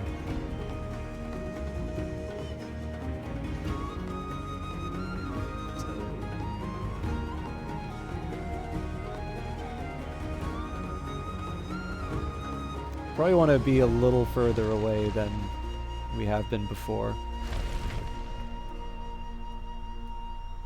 And honestly, at this point, I think we anchor to create the bridge to Sicily again. We do need to cover the Ionian Sea still, but in this case here, the ability to move units to and from is a massive benefit for us. Again, our focus still needs to be on producing sources of marble and olives. I think we're probably going to fail that one. But given the fact that we're already on a bronze victory, like, that was definitely not where this campaign was going originally. Okay, so we've repaired the walls.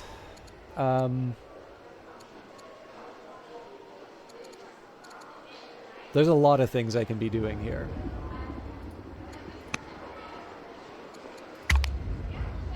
Oh, we didn't repair the walls.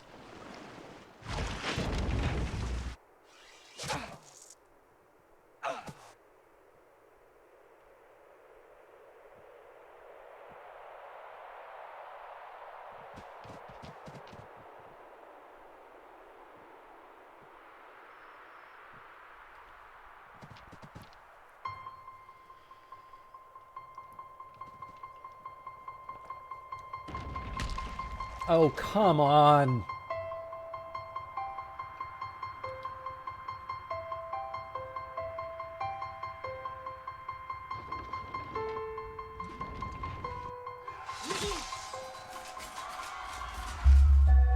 Duke Feroan and Duchess Consort Arshbat have given birth to a son, Duke Baelbad. So they did not lose any time doing their duty.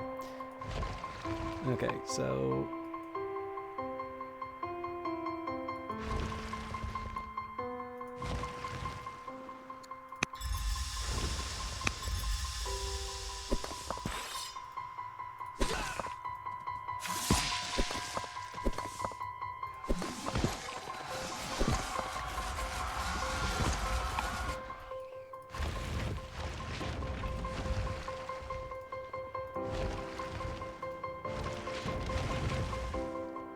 I know I'm going to take damage, but at least in this case we get rid of them. Okay, I do want to move these ships. Duty calls. Okay, so... there are a few things that I want to do here. So one, I want to expand my borders so that I can make better use of the territory. But I also want to get the bridge going.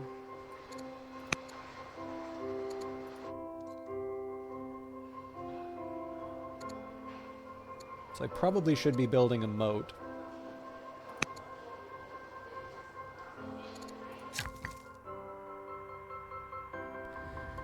But I've never been good at making good decisions. Okay, let's start retaking some cities before I lose all my orders.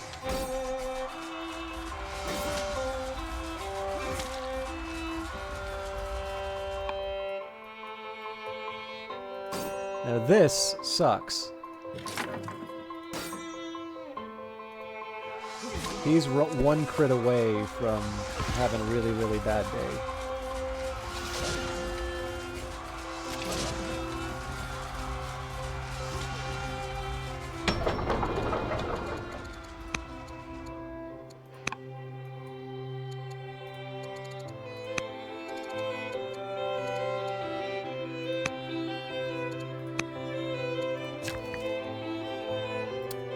Okay, so next I need to start thinking about like some intelligent improvements that I can put down. Actually, in this case, I think I'm going to pause for this unit. For this unit, man, Stronghold is kind of tempting here.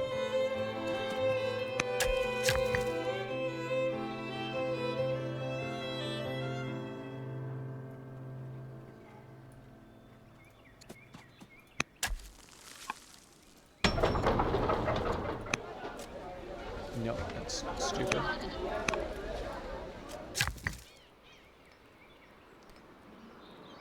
Okay, so we've kind of exhausted our options in the immediate area.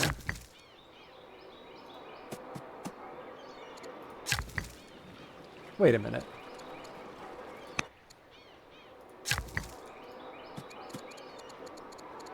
Lumberman.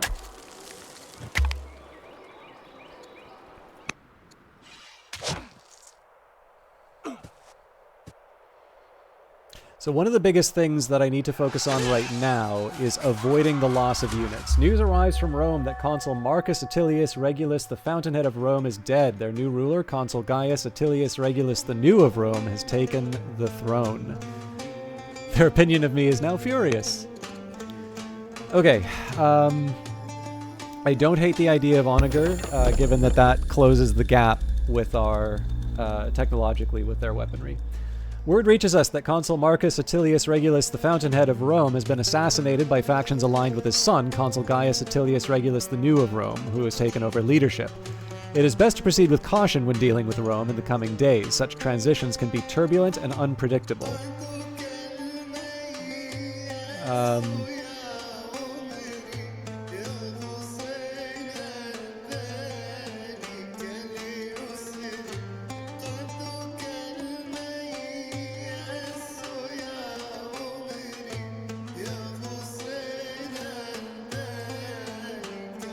becoming compassionate doesn't piss off the majority of my court. I think that's sufficient.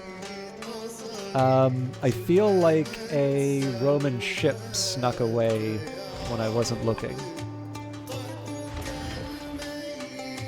Okay, so I think this might be the safe place.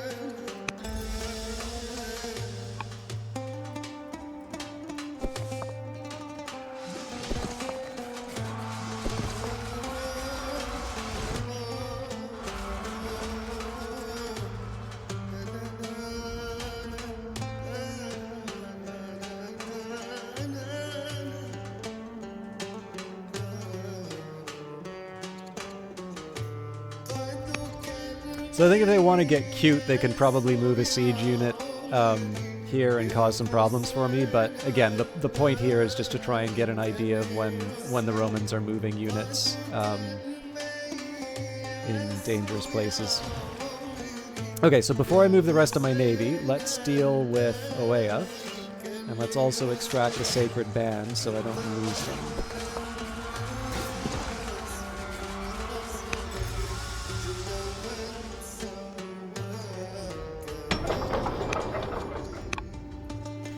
Next up, we liberate our cities.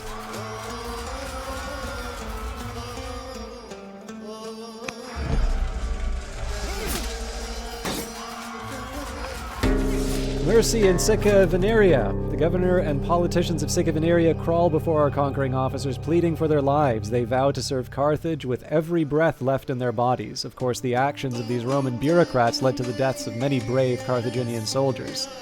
Execute them to set an example. They will serve Carthage now, or leave them be. Nope.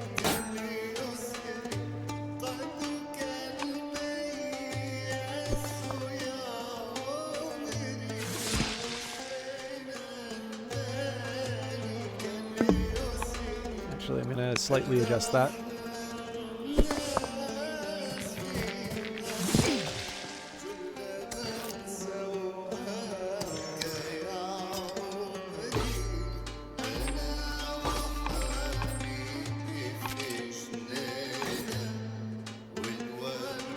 Okay, Hadrumentum definitely needs some repairs.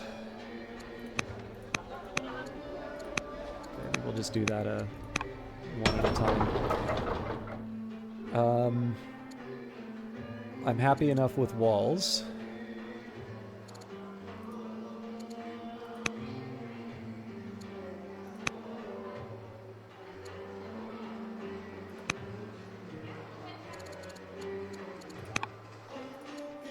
Consul Gaius Attilius Regulus the New of Rome. News reaches you from abroad that your fellow ruler, Consul Marcus Attilius Regulus the Fountainhead of Rome, is dead, killed by an unknown assailant. Consul Gaius Attilius Regulus the New of Rome has ascended to rule Rome. He has been empowered to lead the mighty Rome into a new age. A new power rises. Okay, I may just go with what the game is recommending to me at this point.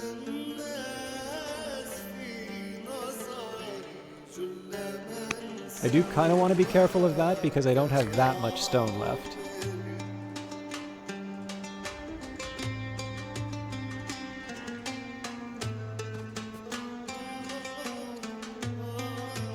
And actually, this unit needs to go back home.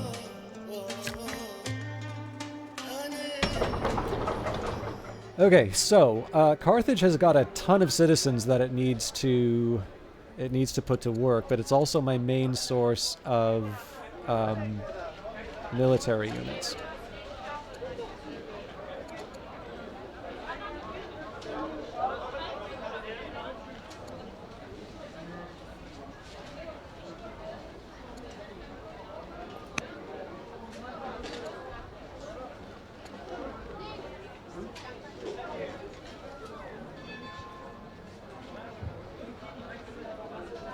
I am going to build an archer in the city, though. That's for its own defense.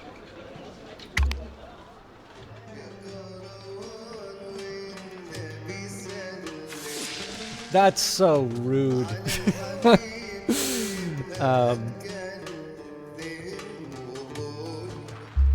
Duke Faroan, your son, second in line, always tries to do what's best. He is righteous. Reports of a tribal raid from a Numidian outpost near Malacca. Okay. So again, I've got way too much to do. So let's... I want to focus on sort of the immediate business of making war and healing units. Okay, so this unit... Okay, frankly, I don't care if it costs me the force march. I am killing this guy.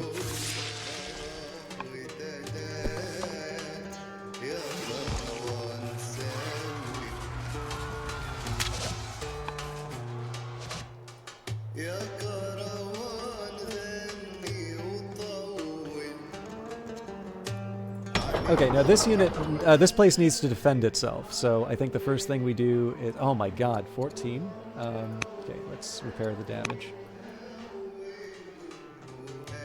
Ah, damn it, we're gonna lose the...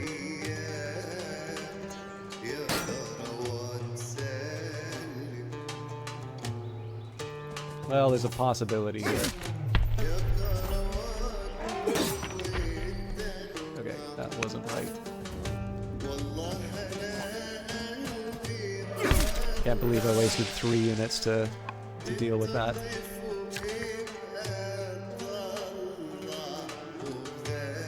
I don't think it's worth spending the points to transfer them over.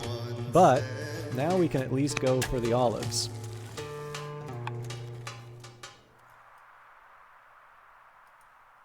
Agrimentum needs repairs.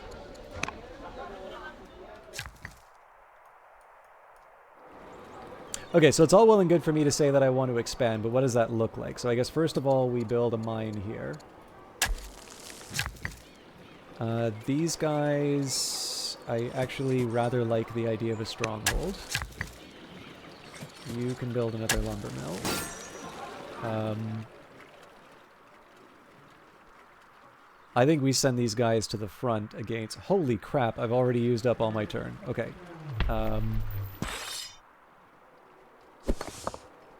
I'm actually gonna... I hate doing this, but I'm actually gonna buy...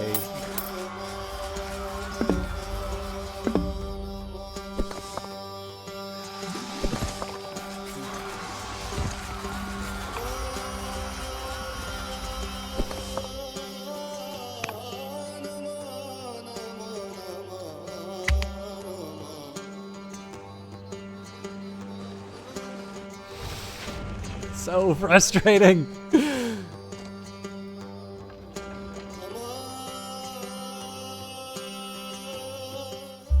So that Paul is the governor of Karatena. So... You know what? Warlike sounds like the footing we need. We'll give her extra wisdom.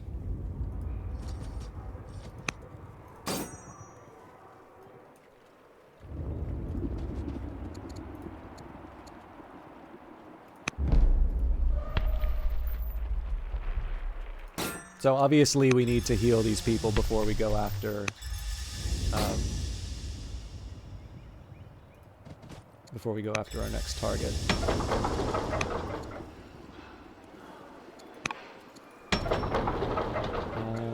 Hadromentum is now done its repairs, so I'm going to say build walls, build an archer for your defenses.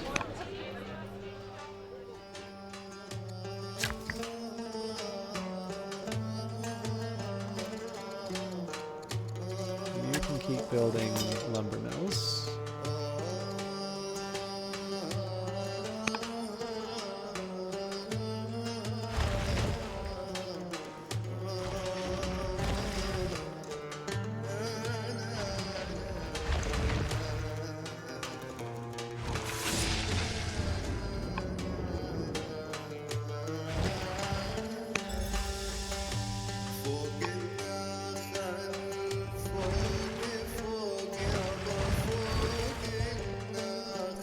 Okay, looks like I've got a few things to take care of, which I may not have the points for.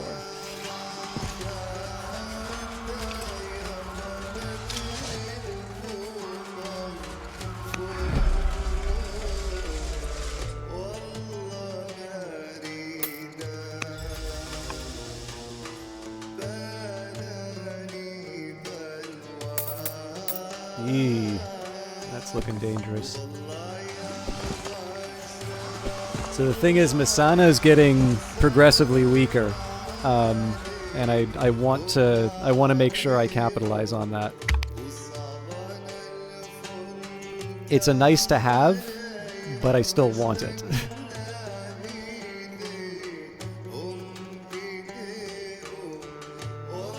I can't believe this.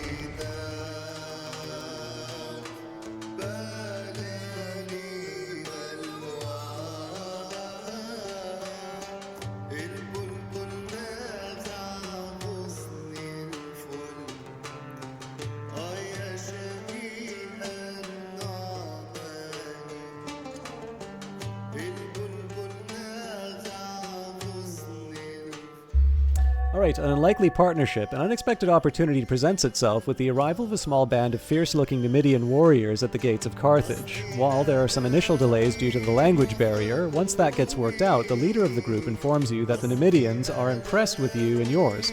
And, as you are relative newcomers to the region, who have treated them fairly thus far, they would like to talk about trading opportunities, depending on your most pressing needs. How do you wish to respond to their offer? I do not mind trading food for a caravan. The extra military would be nice too. I think we'll take the military though. Okay. There's a lot to do. So first of all, this guy's going to be healing anyway.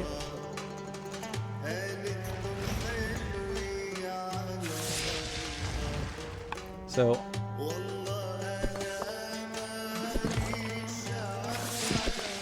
I think what they did here was sort of baited this out so that the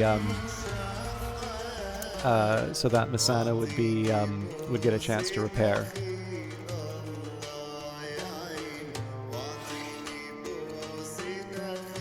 Definitely like the idea of the procedure.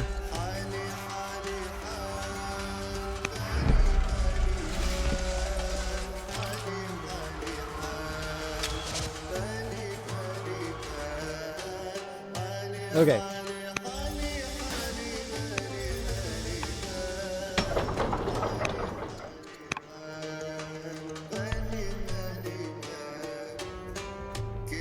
More freedom.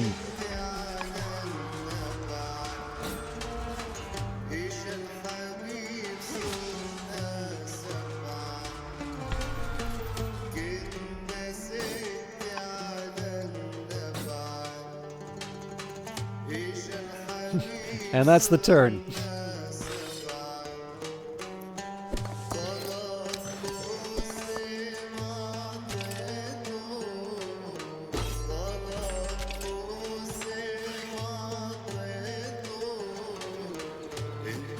So as much as I'd love to keep the unit there, the idea is I want to take advantage of the walls bonus. Okay, the Balearic Islands will start building walls. So the thing is, I haven't had a chance to move any of my ships just because we've been using the orders on so many other things. So in this case here, I think we'll spend on some infrastructure.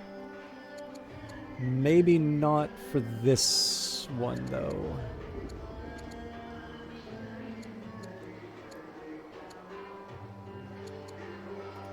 I think we'll build a sacred band here.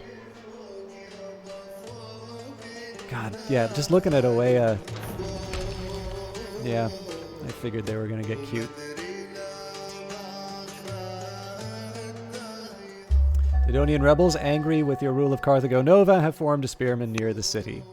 And after returning from a private trip to the country, your spouse, Queen Consort Ashnat, has succumbed to a terrible fever. Even more troubling are rumors of infidelity. She spends so much time away that the gossip is unavoidable. Are we estranged? Yeah, she's upset, so... provide her with the best treatment available.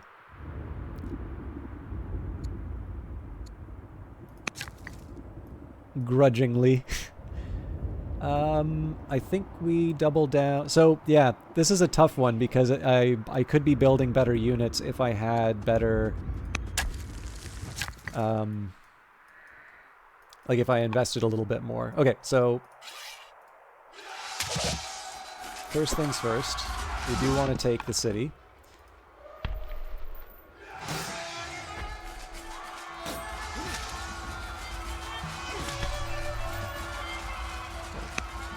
Do that.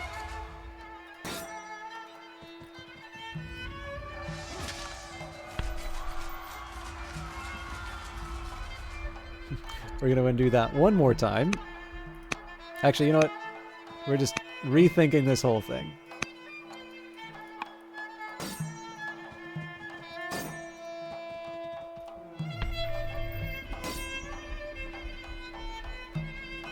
Now everybody gets a crack at it.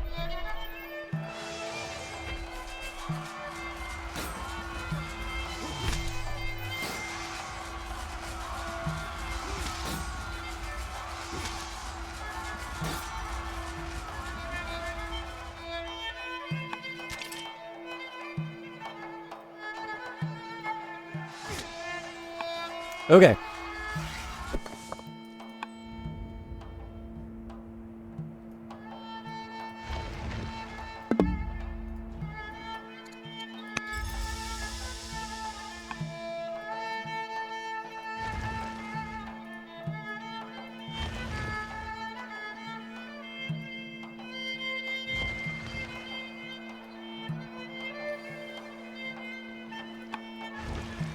I'm an idiot.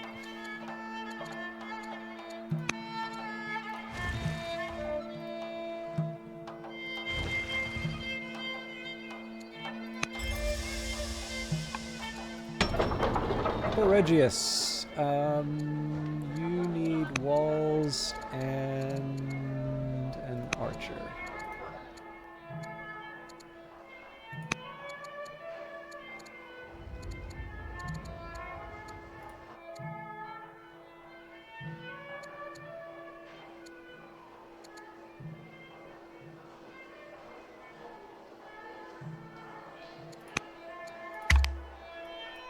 So I'm trying not to spend on stuff that I don't need right now.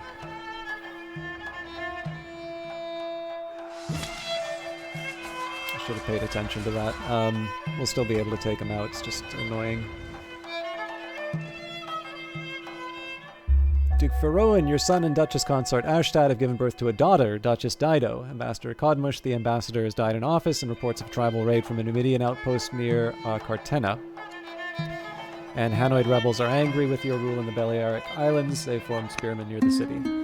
A slanderous plot. You cast a wary eye on the eminence of Gaius Attilius Regulus, the leader of the Romans. Spymaster Ildash has offered to help you scheme against your rival by conducting a slander nation mission to ruin the reputation of Gaius Attilius Regulus and his people.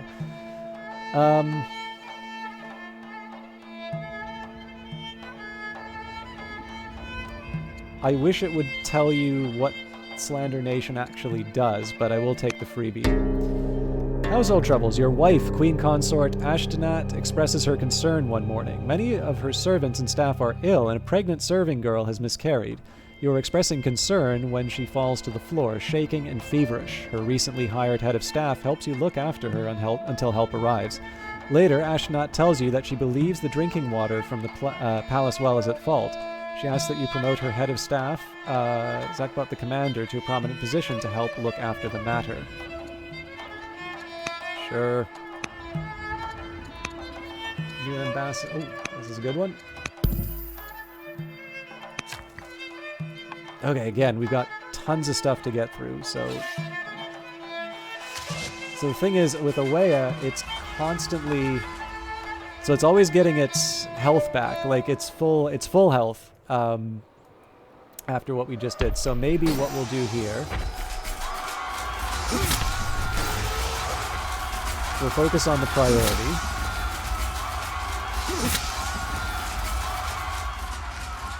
There we go. Okay, so now we're ready to... Nope.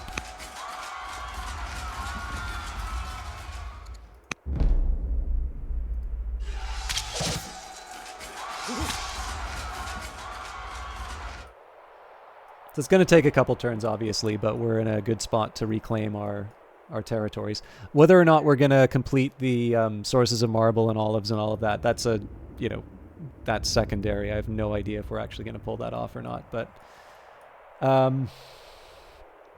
although with that in mind, maybe here's what we do. I'm going to audit all of my existing cities. And I'm going to make sure that if we have the option to claim those goods, yeah, so like this is shameful.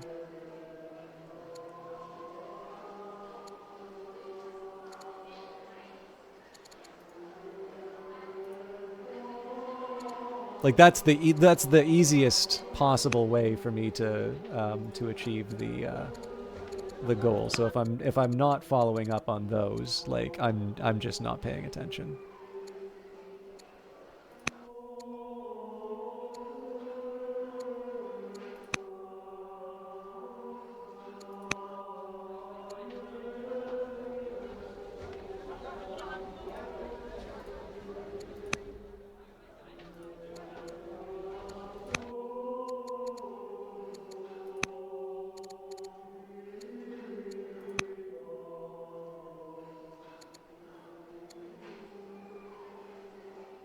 Yeah, so this is one that I want to extend out to. Again, can I do it in 13 turns? I will find out. I guess the first way we do that is, even though it means I put the ship on hold.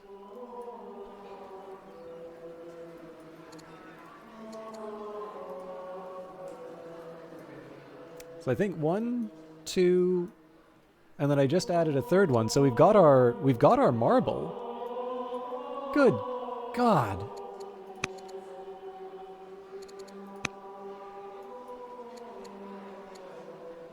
I have really not been paying attention to my rule.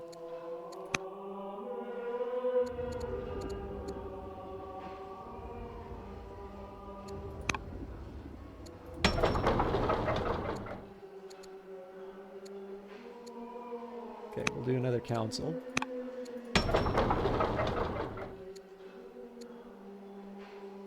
It's tempting to do the sacred band, but council.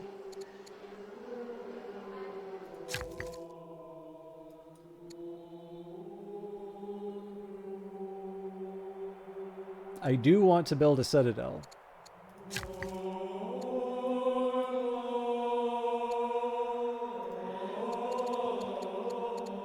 Now, you know what? I need to focus on the priorities. So first of all, we need to defend what we already have.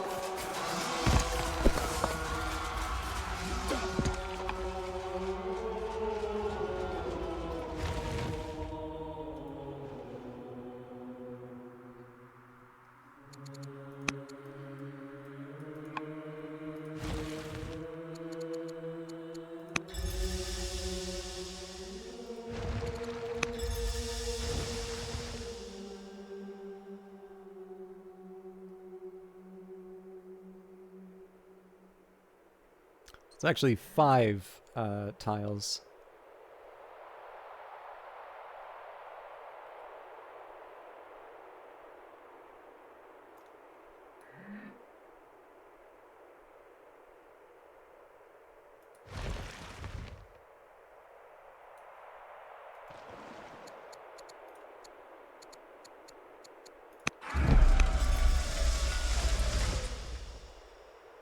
Okay, so we do 1, I don't know, 1, 2, 3, 4.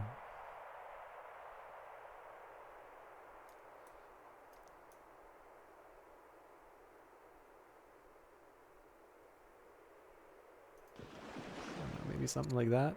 No, too close.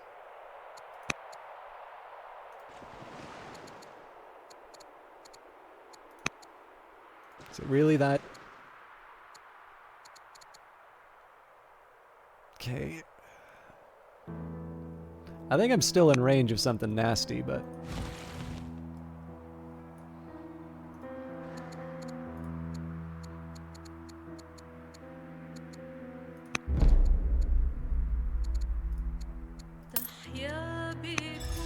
Okay, and if I have to spend the points... no, we've... yeah. We've done our job. Well then! That's gonna complicate things. Oh my god.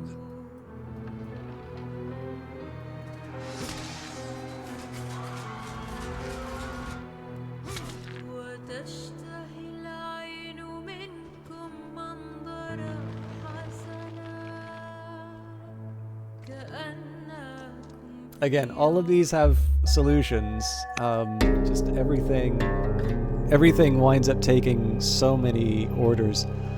One of our agents in the Maganid household reports that a prisoner is being held secretly in the family dungeon. The captive is an ambassador from Greece who encountered overzealous Maganid guards on the road to the capital. They subdued him and are now holding him as a spy. We should expect to receive an angry message from Greece any day now. We must work together to fix this misunderstanding.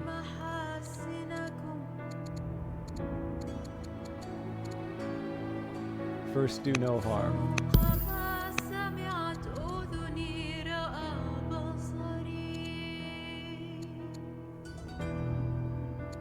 All these options suck.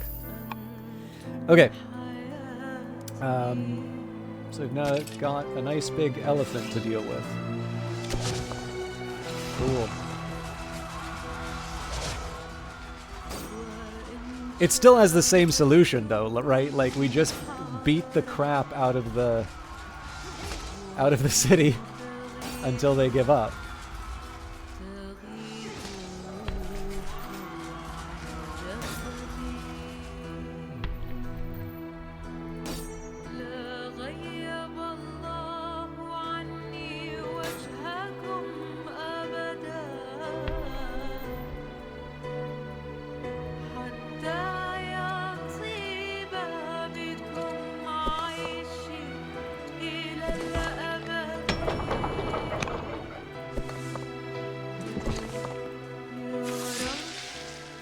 Okay.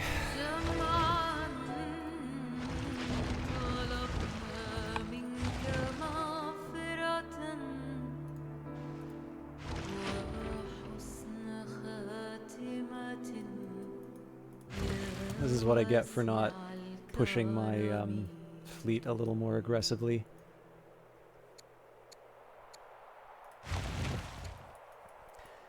It did occur to me, so yeah. I'm gonna have to pay up for the orders.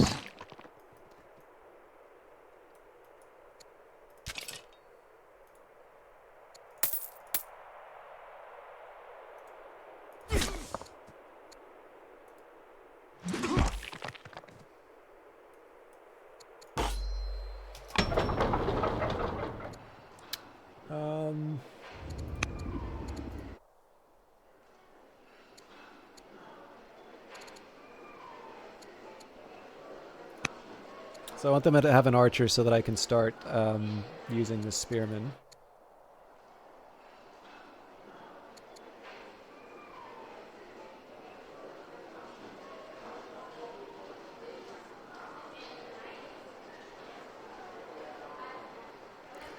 If I was smart, I would actually start...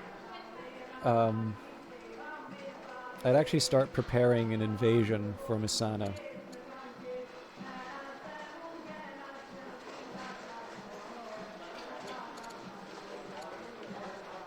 I'm gonna bunt though. I actually want to I want to get a worker working these tiles. Okay, this is a chance to kill an enemy unit, so we take it.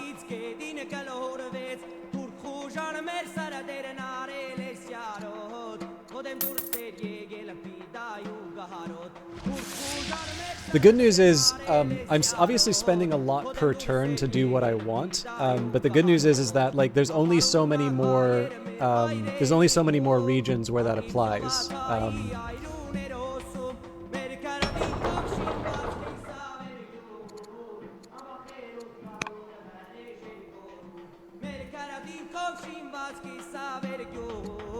But yes, I do want to make sure whatever rebellions I'm up against have been, well, they've been dealt with as well as they can be. I don't like that I'm doing this, but I do need to get an early hit on these invasion forces.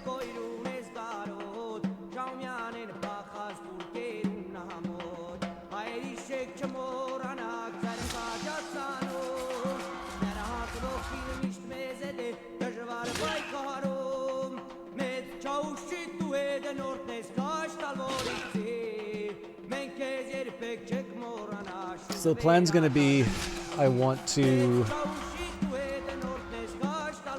replace that spearman with the slinger when all is said and done. Affected by nigh constant vomiting and diarrhea, Queen Consort Ashtonat, your wife, is severely ill.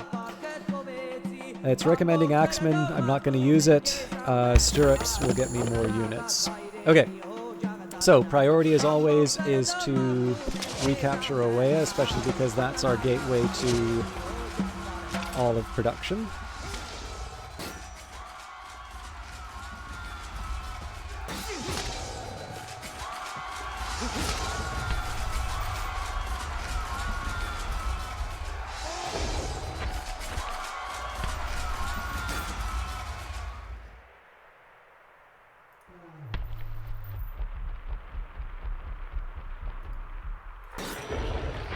My elephant's stronger than your elephant. Okay, so that's ours next turn.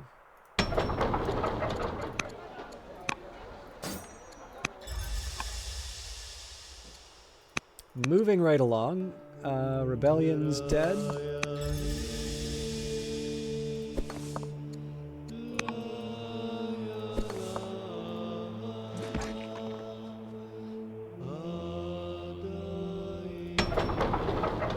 Okay, so question is, why am I...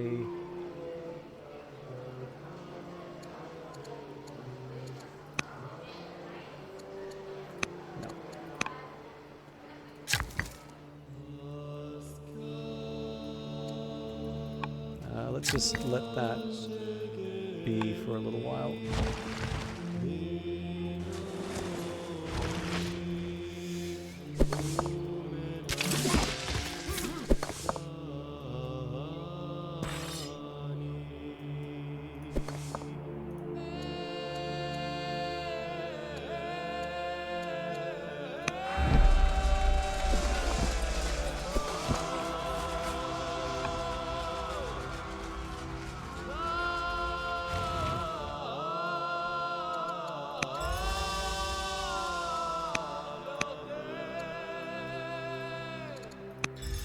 Sorry, I forgot where the unit was, so...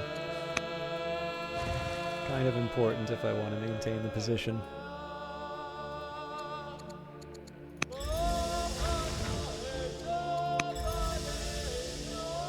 Okay, so the important... no, actually...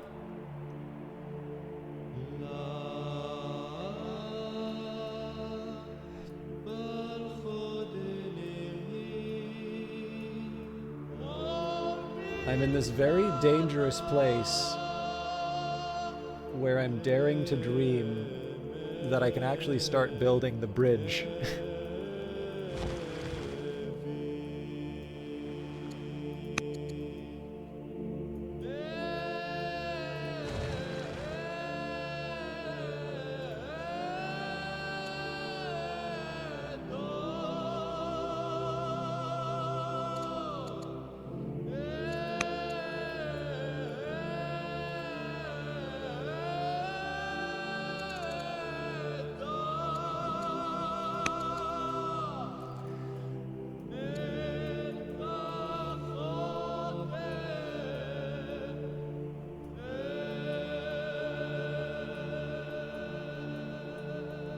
Yeah, you know what the crazy thing about all of this is? Once we take Oea, we can actually redirect all of these forces to take Masana. And at that point, we start considering taking the fight to Rome. Unless, of course, they wind up spawning, you know, some insane retaliation, which is entirely possible, and it will make me very sad.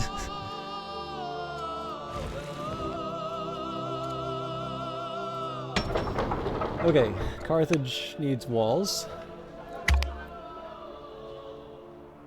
It's absolutely insane how many orders Rome has at this point.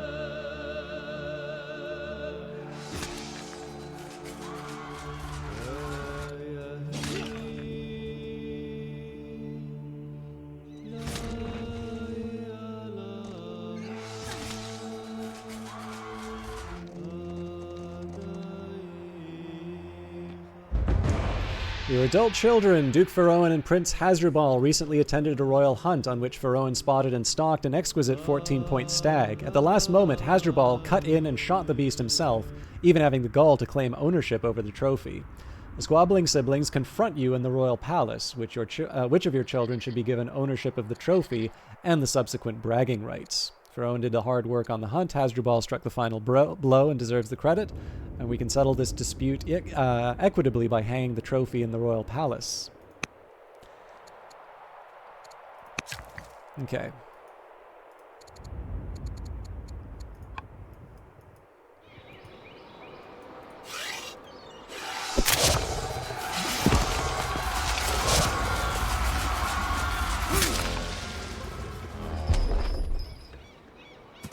Thank heavens. Okay, so that is, other than, you know, some stragglers as far as the workers are concerned. We'll just, you know, wipe them out the old-fashioned way here. That is the invasion dealt with, in my mind. Whether or not the game thinks the invasion is adequately dealt with is a whole other question. Okay, so the gardener sadly has to be a priority over everything else.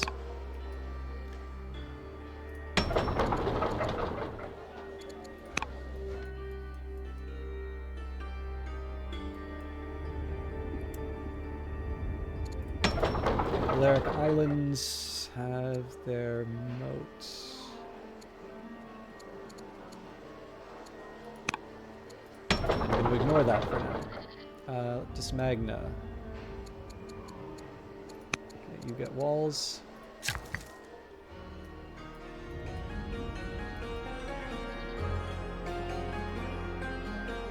So I want this unit to be ready to build the grove. Because again, we've only got 10 semesters, which is not that long.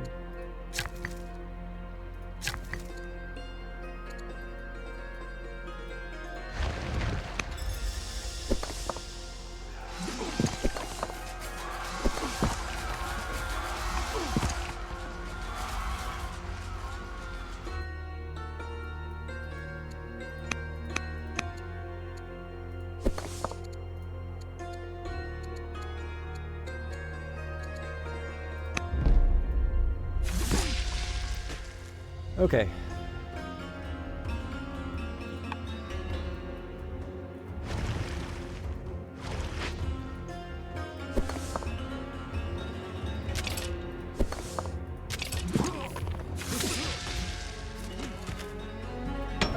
How long does it take to get a worker? 6 semesters, so that's going to be dead before we can use it.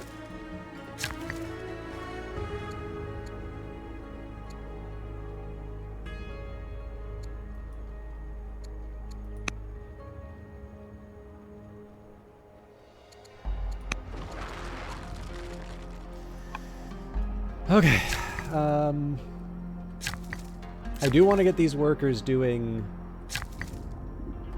things, but I also kind of want to make sure that I'm not ignoring anything urgent.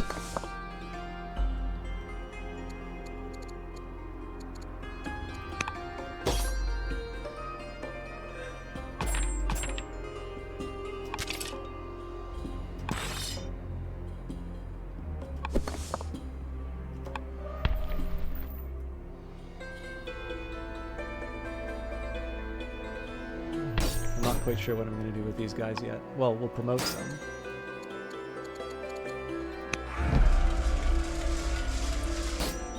And honestly, some of them also should get generals. But again, that's going to be something we do after the other priorities have been dealt with. Right.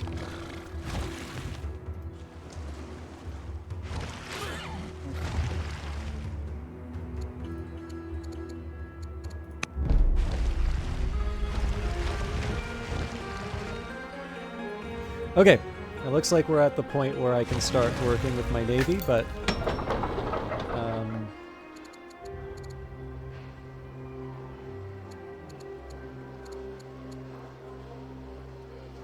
let's start by clearing out these citizens that I've been accumulating.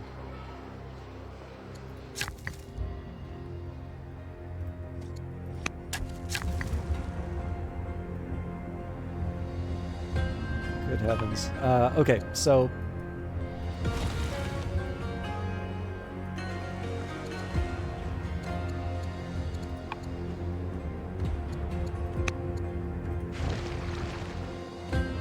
what I'm looking to do here is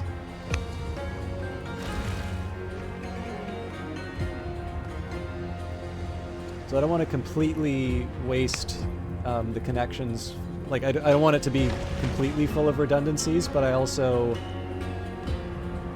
want to make sure that I actually have a little bit of flexibility. Because again, the ideal here is that I'm going to be able to take units from Iberia and send them to Rome if that's what it takes. And I'll probably need a few more boats for that. I'm also definitely going to need to sort of fill up the Mediterranean. Like, this should be completely covered, if I'm completely honest, but that's an ideal, not a like a requirement. Although, let's start making moves along those lines.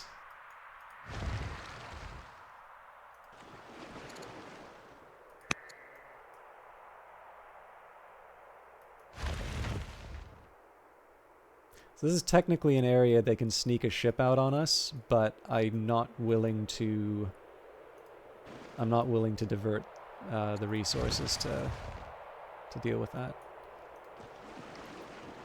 Yeah, you know what? I probably should have done more with my workers, but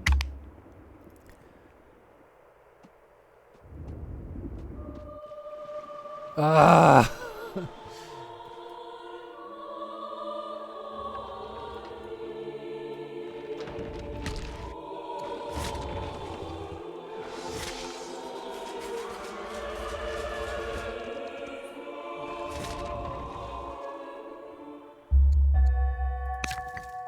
Okay, so I need to get a new wife.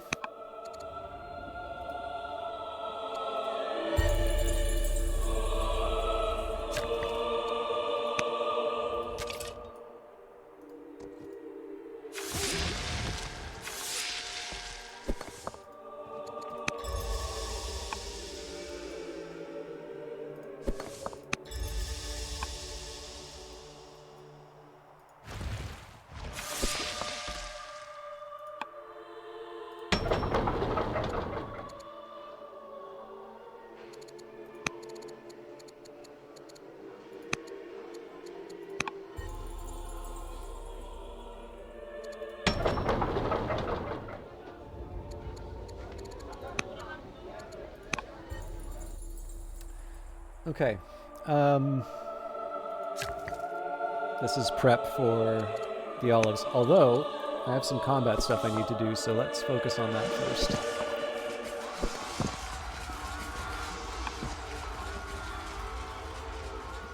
Okay, so the onager is getting queued again.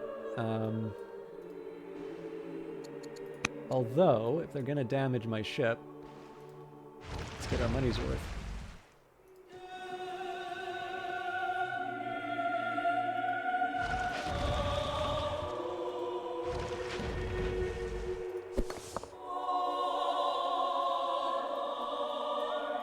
I hate that I need to direct another redirect another ship to do this.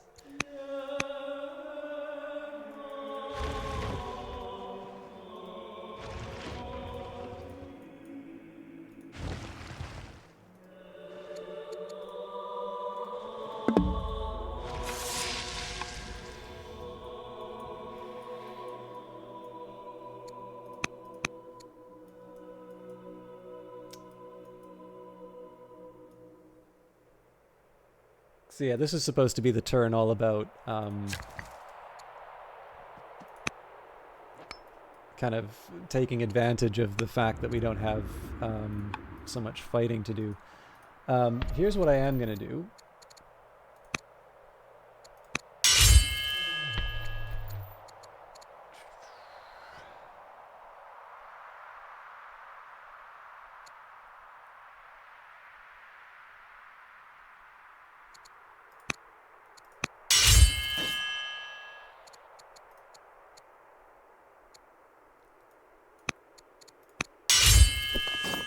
So I want same unit adjacent if I can on the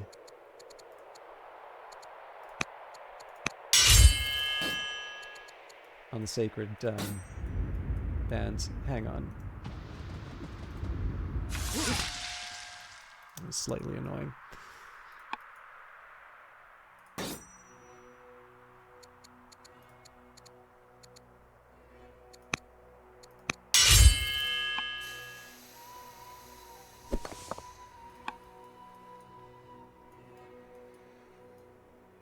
So I've ignored my workers again. But it is what it is, right?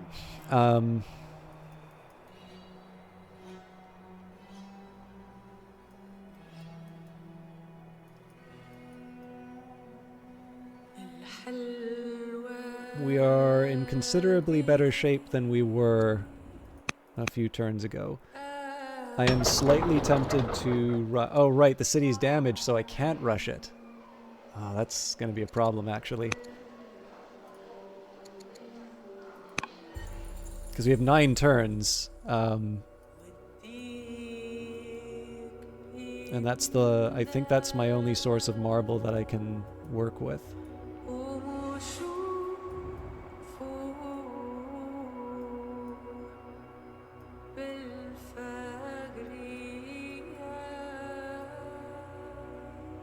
Anyways, let's trust the system we put in place.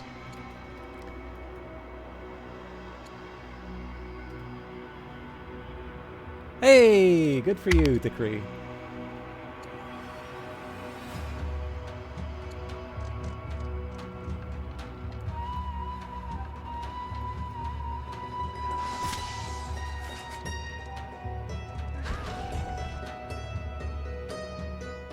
Governor Zanbak, the orator, governor of the Balearic Islands, has died in office. Greece has successfully stolen research from you, but was exposed in the process. And Didonian rebels, angry with my rule in Carthago Nova, have formed a spearman, also a warrior. Okay.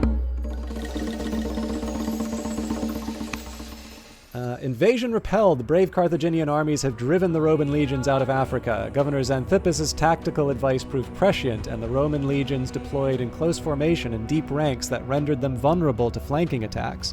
As Governor Xanthippus suggested, we used our greater mobility to attack the Roman legions from multiple sides and ultimately rout their forces. The Roman consul Gaius Attilius Regulus has been captured by our forces and is now a prisoner of Carthage. The remnants of the Roman troops have scattered to the 4 winds. Governor Xanthippus is wary that his success might invite the envy of Carthaginian generals, has sailed back to Sparta. The worst of the war may be now behind us. Oh, something terrible is going to happen, I know it.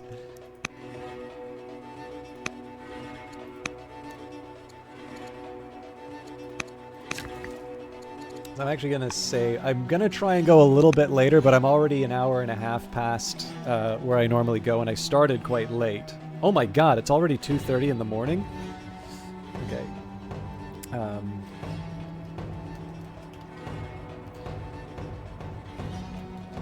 So, maybe a little shorter than I thought. It's a really good game, though. Okay.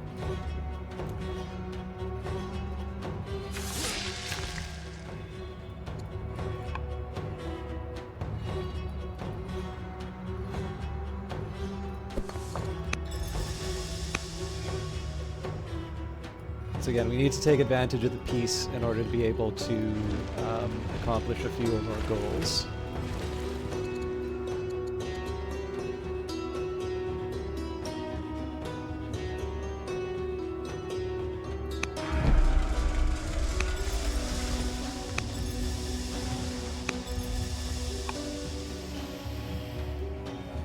It is more important now that we be able to build a bridge to... No! It is more important now that we be able to build this bridge to...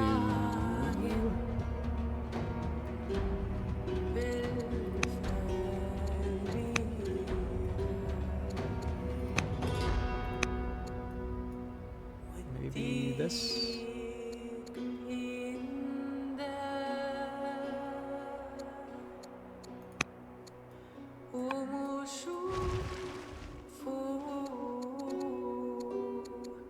This feels kind of wasteful, but I would like good coverage.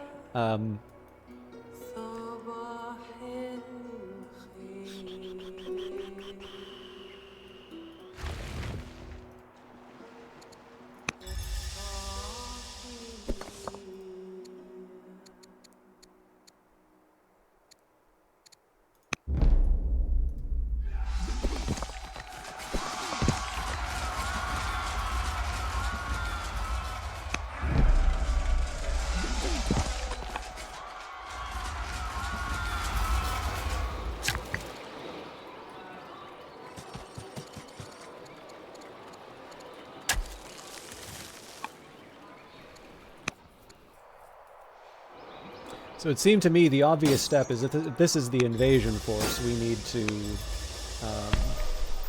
to heal them all up.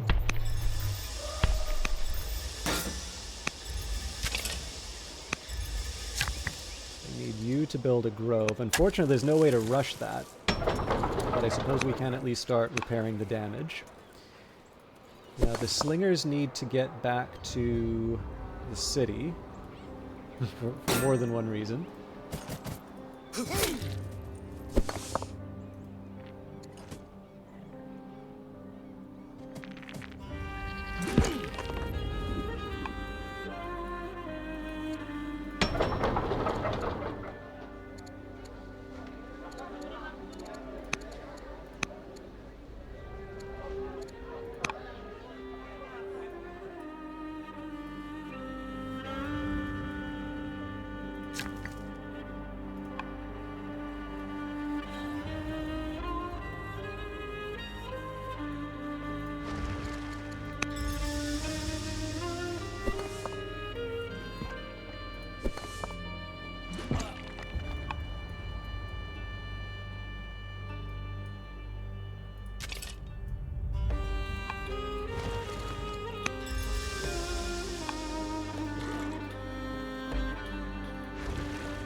This is the same place.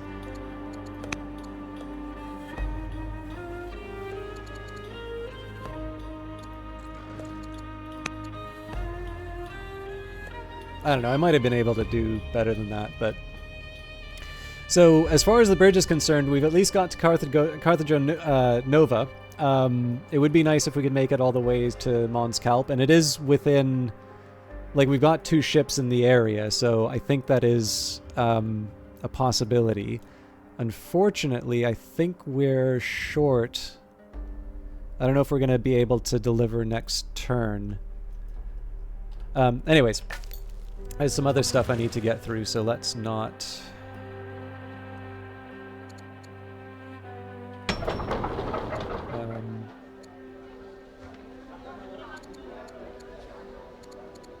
Okay, so there's a big temptation that I have to build more military units here, but I do think I need to actually invest a bit in Carthage.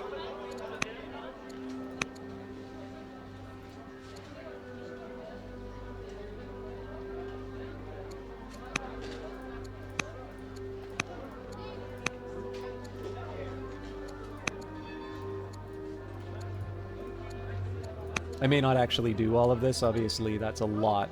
And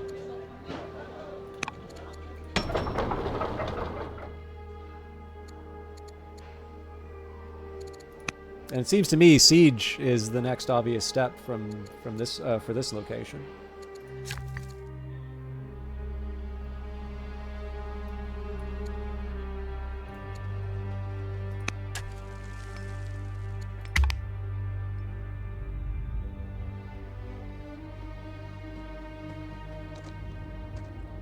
Okay, so that's not entirely surprising that that unit moved back.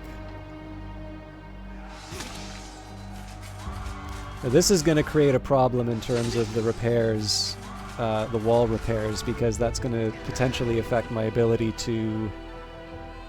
Jesus. Started goal, defend Panormus once again. And news arrives from Rome that Consul Gaius Atilius Regulus, the unfortunate of Rome, is dead. A new ruler, Consul Faustus the New of Rome, has taken the throne. Their opinion of you is now furious. Consul Gaius Atilius Regulus has died in our captivity. Accounts of his death differ. Some say that he was tortured to death by Carthaginian soldiers, but the others say that he died of an illness, having previously been weakened on the battlefield. Whatever the cause of his death, Gaius Atilius Regulus will not be missed in Carthage. Rome strikes again. Despite our victory on the mainland, the war is far from over. Rome has rebuilt its navy at astonishing speed and split it into two fleets. One fleet under the command of Fulvius Petinius Nobilior makes for Cape Hermanium to evacuate the survivors of an earlier failed Roman invasion of Africa. The other fleet is transporting a large Roman army to Sicily.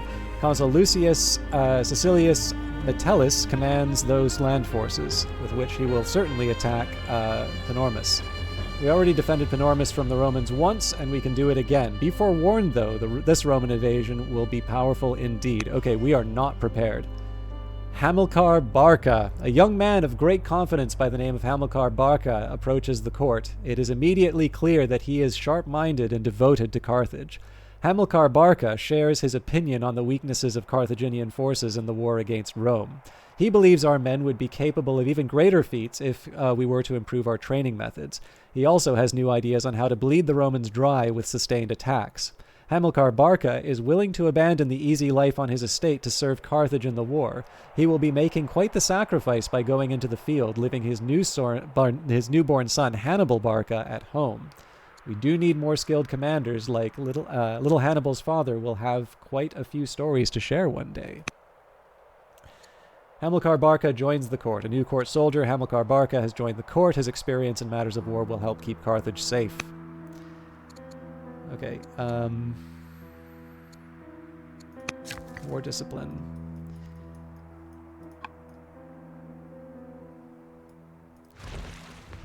This fleet seems deceptively weak.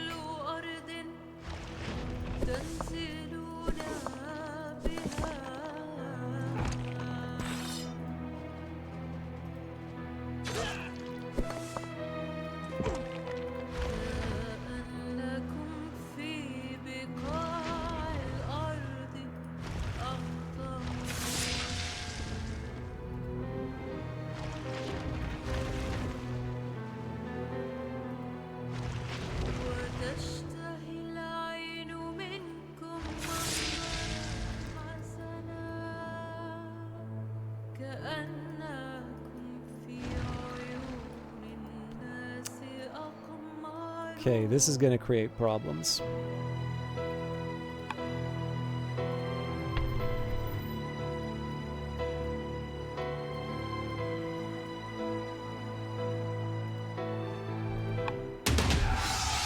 Battlefield duel. Hasdrubal faces down General Lucius Caecilius Metellus, the sweat slicking down his hair and sticking the fabric under his armor to his skin.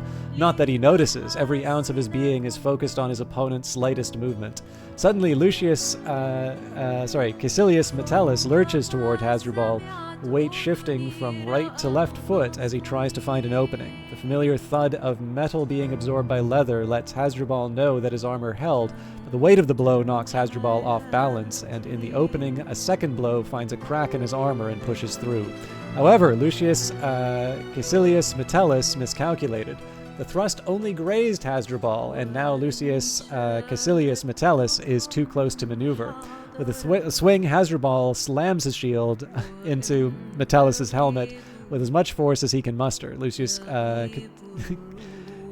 Caecilius Metellus falls backwards, helmet severely dented. The duel ends, but the battle continues. Hasdrubal may have won the fight, but the wound aches in his side. I'll get him next time. Better strategy is needed, or rigorous training will avoid future wounds. Press this advantage. Give them no quarter.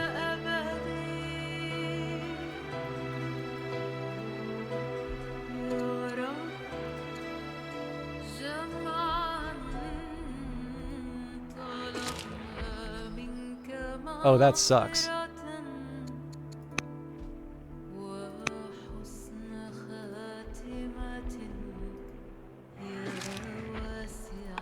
That's more like it.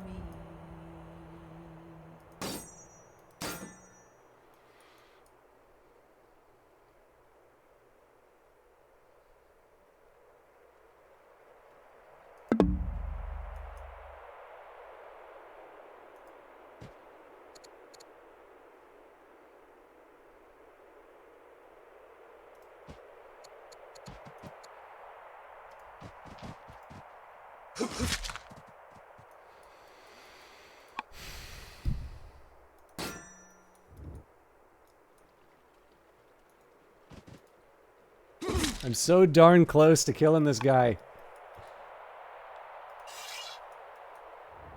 Are you kidding me?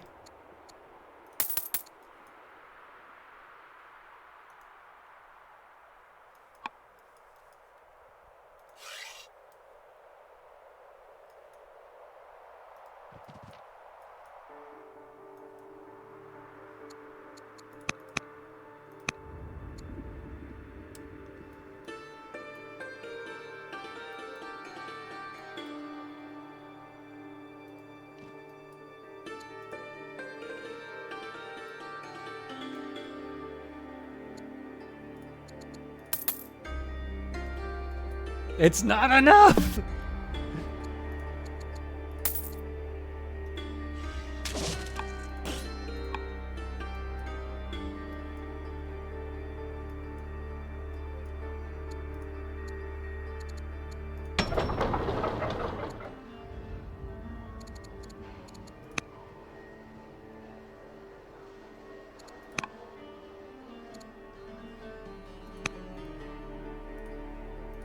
I'm spending a lot of training.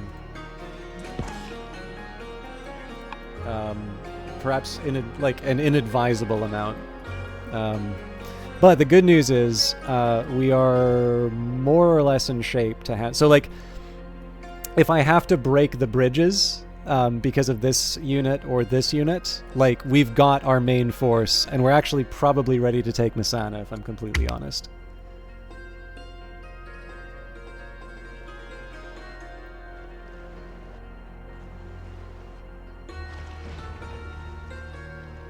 I mean, it makes sense. That's really the only thing they could do.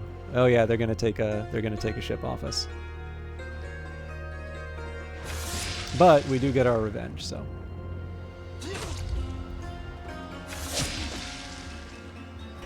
I didn't plan that. That's unfortunate.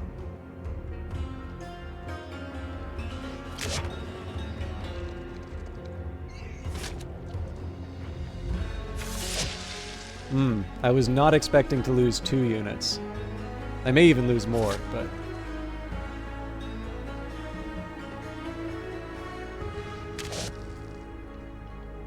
Christ.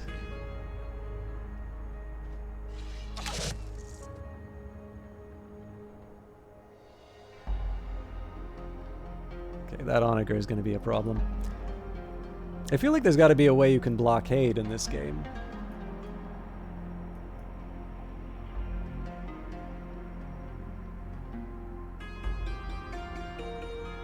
Anyways, we will take out the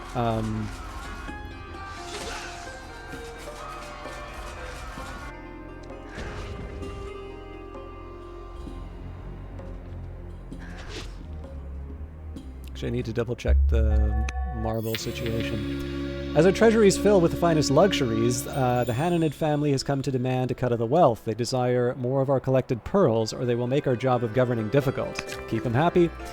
Okay, there's a lot to get through here. First of all, we need to build a quarry as soon as possible. So that's going to take us 3. We've got 6. So that means we're almost certainly going to have to... rush the specialist that will get us the marble. But that's okay, as long as it gets us what we need. I kind of question this choice, but I can't afford to have Carthago Nova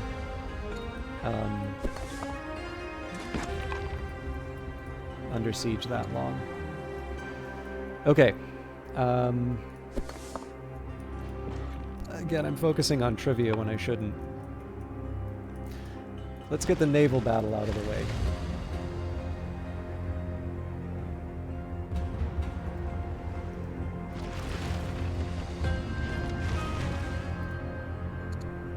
Ooh.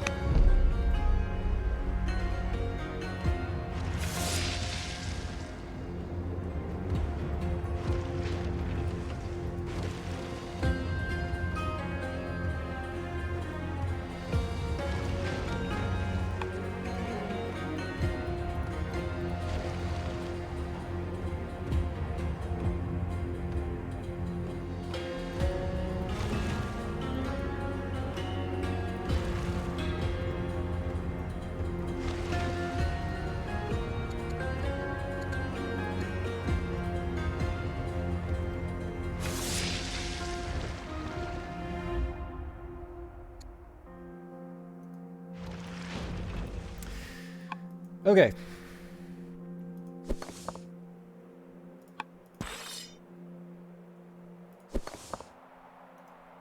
So ideally I spend minimal effort to kill that unit. Well, no, that was still the right call.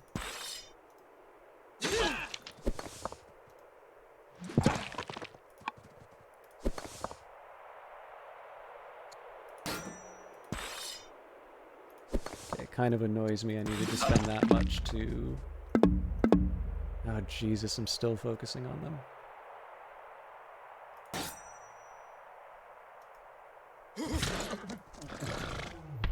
These are unreasonably strong units.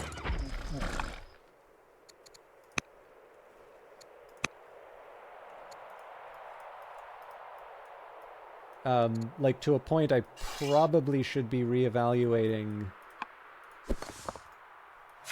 Like, I'm obviously building a lot of infrastructure here, but I think we need to boost our forces. Mind you,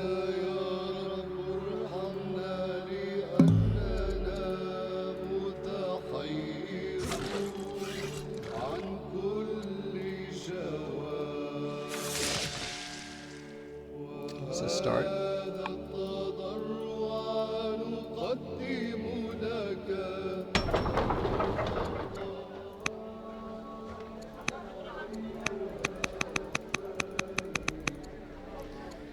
Okay. I do want an onager at some point, but I think we go for a sacred band here. After Hadramenton builds its archer, we need an African elephant. I'm tempted to rush the archer, but I know I have other priorities.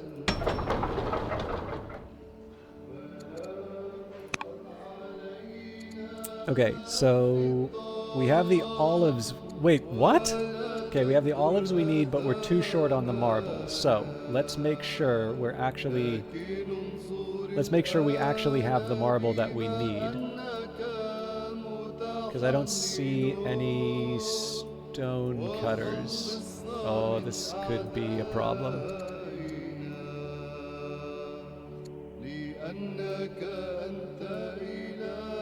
Okay, so I can do a Hail Mary trade deal. I've obviously miscalculated somewhere.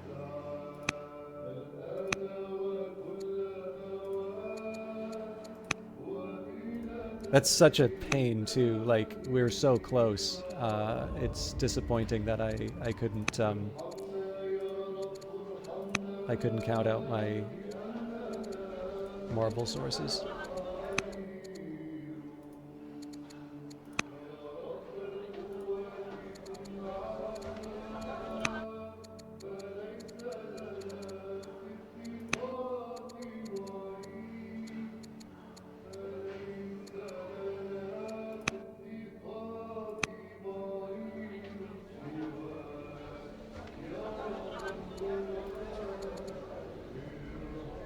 Okay, so we've got Carthage, working on a Sacred Band, Archer, no stonecutters with marble, Woodcutter.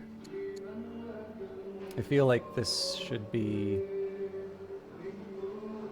I feel at this point maybe we should be...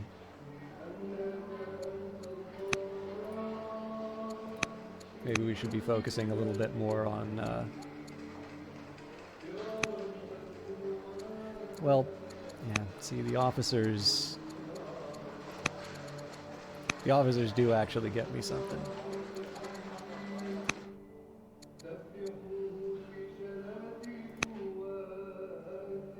Okay, so this is fine.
Was this the marble? No, because I'm building a garrison there.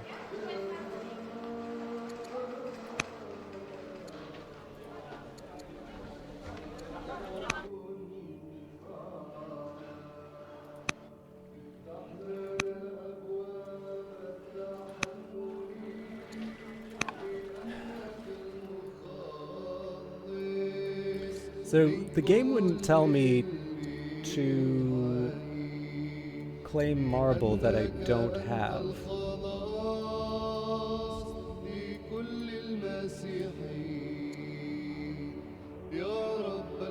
I wish there was a was it Danger Promotions Trade Network?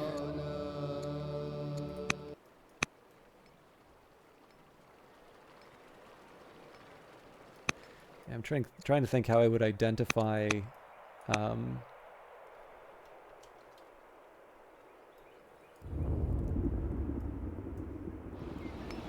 Okay, so we got marble there, but that's...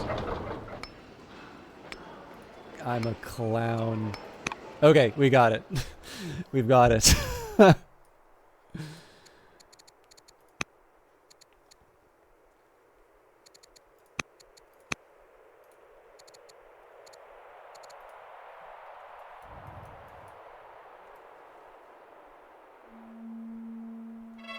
I think this is going to sting in the next, sort of the next cycle for the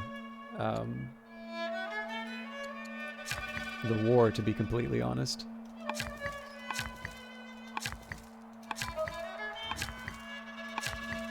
I definitely should be doing more with these units, but...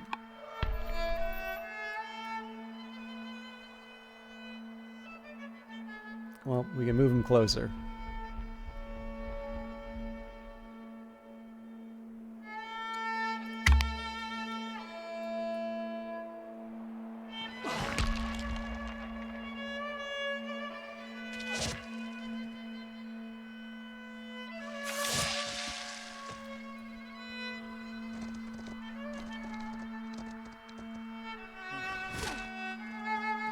So we probably are going to want to pull back and heal some of our... How the hell does that work? I mean, I guess the Greeks are neutral, but God, this is a disaster. Like we've gone from being... What?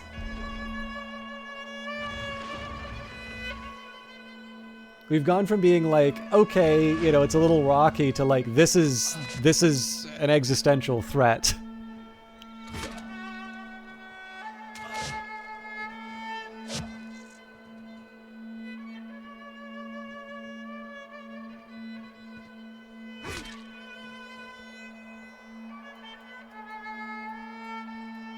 This is unbelievable.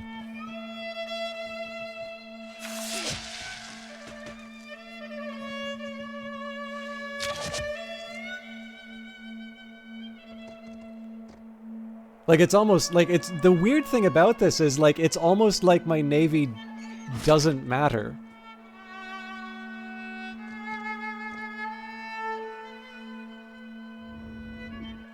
And I feel, I mean, like, so obviously we're kind of fighting in this area here. I think that's probably where the problem came in.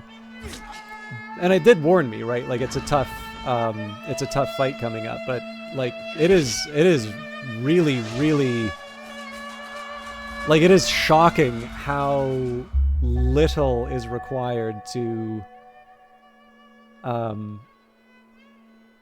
it's shocking how little effort is required to just completely, eliminate the naval dominance. All right.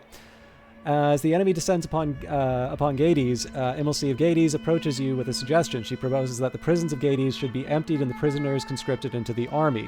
They wouldn't be trained, but it would be an effective way of bolstering your armed forces. Yep.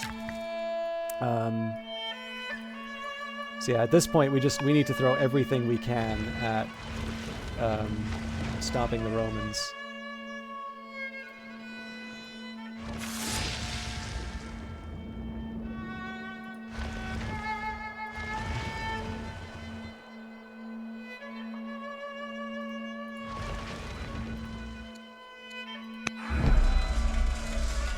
I'm gonna slightly adjust how I did this. Hey, Buzzdown. I should warn you, I didn't realize how late it was, so I'm probably going to be wrapping up sooner than people might like, especially given the current state. Yeah, like, there's nothing I can do here, and we're completely overrun. It's like this elephant's probably just going to wind up destroyed.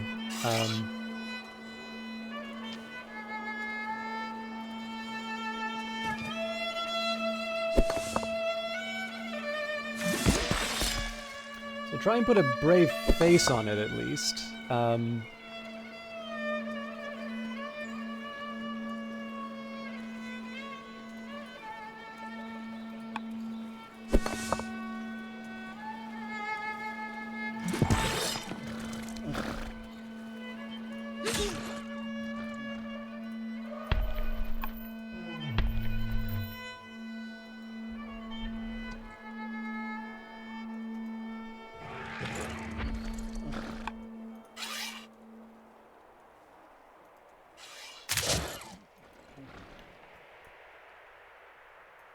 In fact, this is probably one of these points it's not a bad idea to, you know, take some of the defenders and repurpose them. I have no idea why this unit was not part of the fight.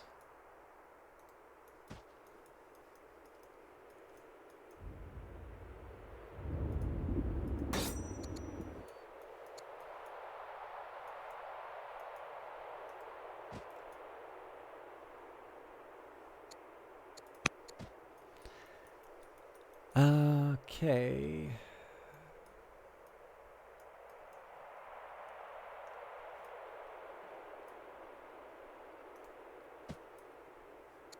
So we can at least add a general. I guess it doesn't really matter if it's same unit adjacent because we just don't have any units left. So I've got a couple sacred bands coming online, but it's gonna be a struggle.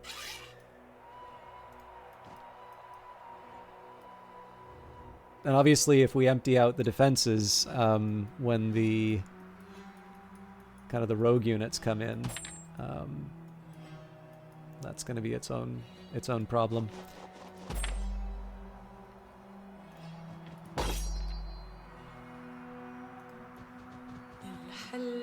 Okay.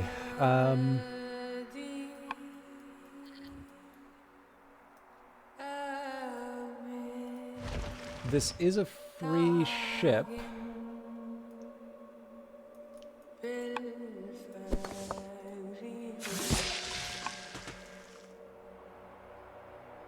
Still 2 seasons.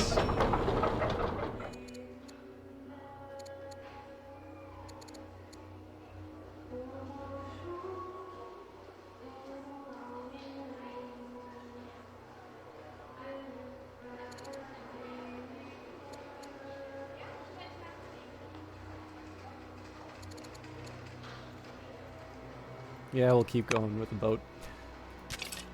Okay, we need to deal with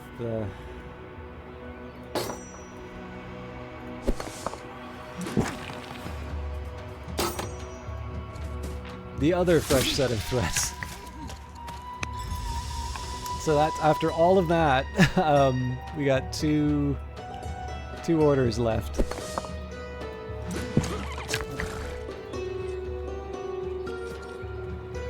And I don't have the training to do the repair. Oh, this is gonna suck.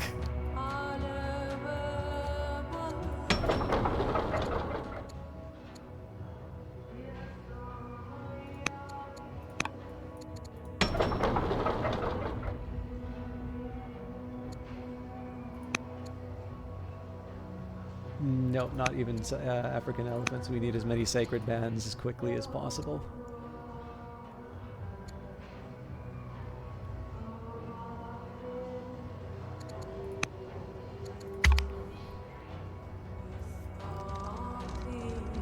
Let's see the clown show that's about to commence.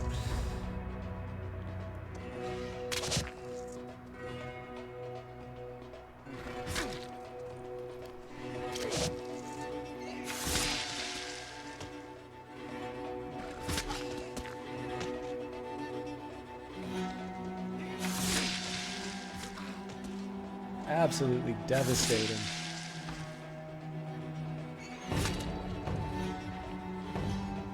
Like, the horsemen alone are just unstoppable.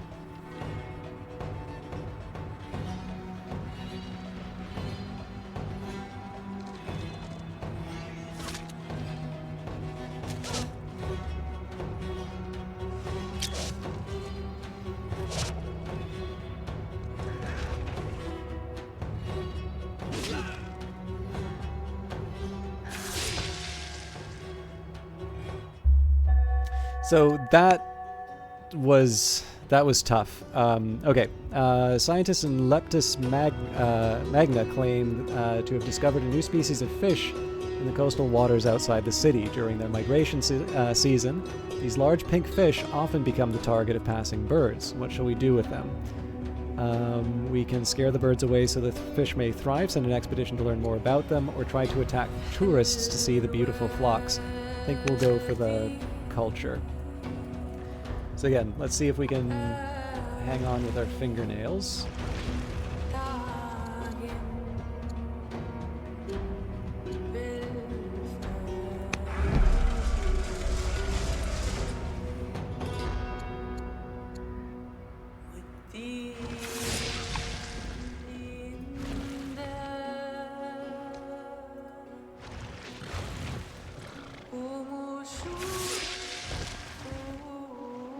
I'm sure there will be hell to pay as the ranged units rain death on my navy, but at this point I'm trying to make the numbers work.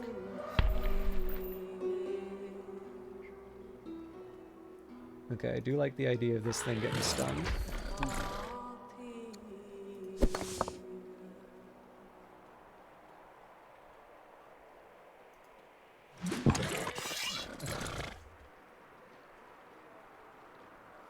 You know what? There's a better way to do this.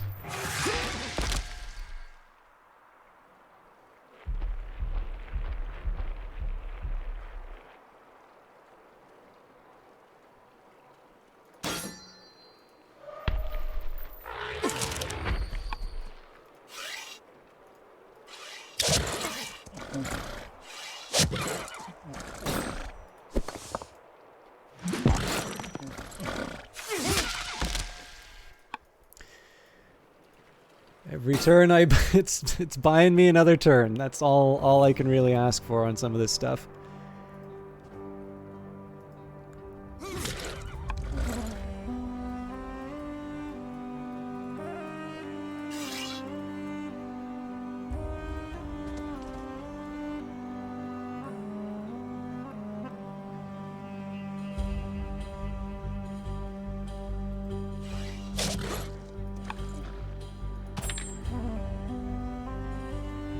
This is interesting.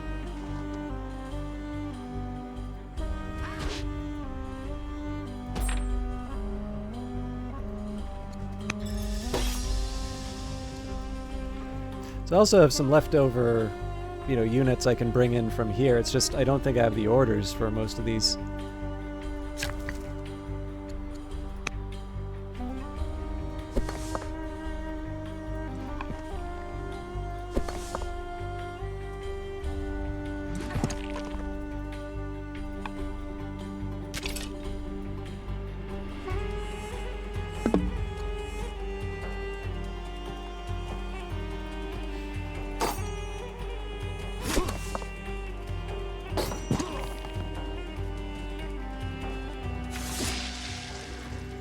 Okay.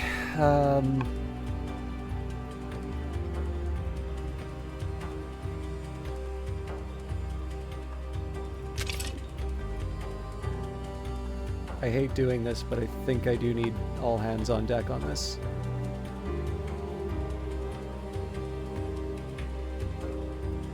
This is going to be the tough one to work with. So Horsebane heals in neutral territory. Yeah, the melee counterattack is a tough one to deal with. I think we've done what we can.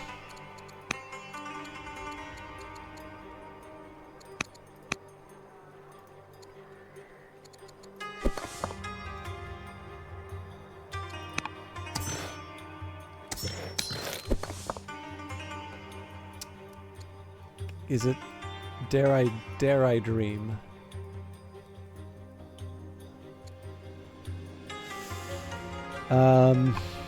Not this turn, I don't think. Oh my god, I forgot about these guys.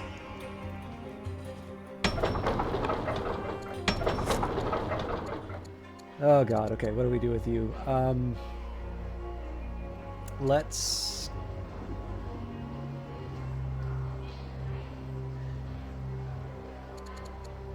Frankly, even Spearmen help at this point.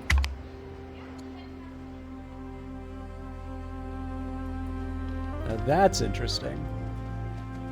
I think it's still a death by 1,000 cuts with their archers.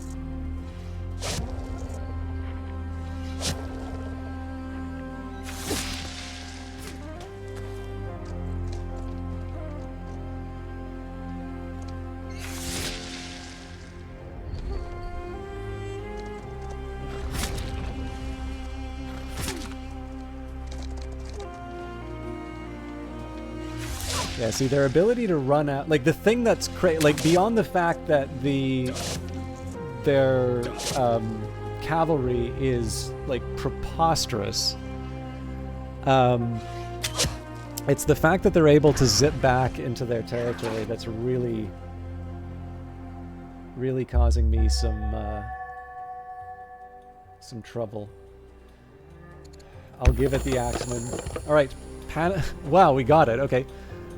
Panormus is unbreakable. For the second time in this war, Panormus has withstood Roman assault. It remains our bastion in Sicily. The enemy tried scaling the city walls, throwing diseased corpses over them, and even sapping the fortifications.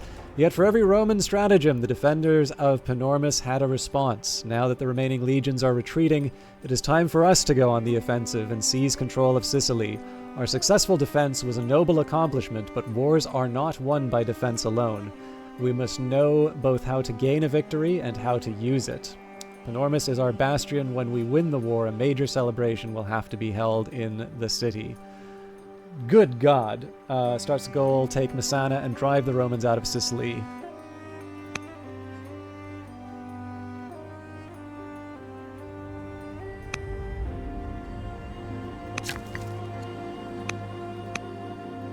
Okay, so first priority.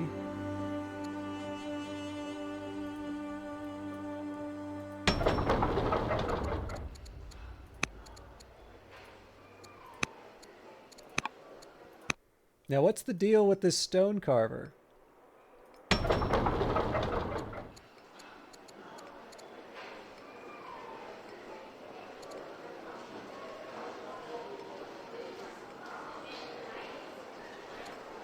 It was olives all. Oh man, what a complete pain in the ass. Okay, so it says produce sources of marble and olives.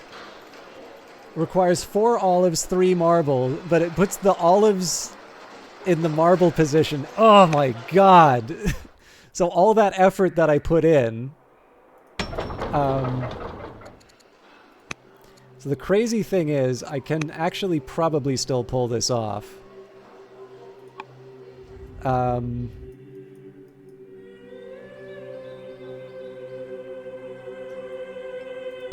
just really annoyed that I had to do it this way.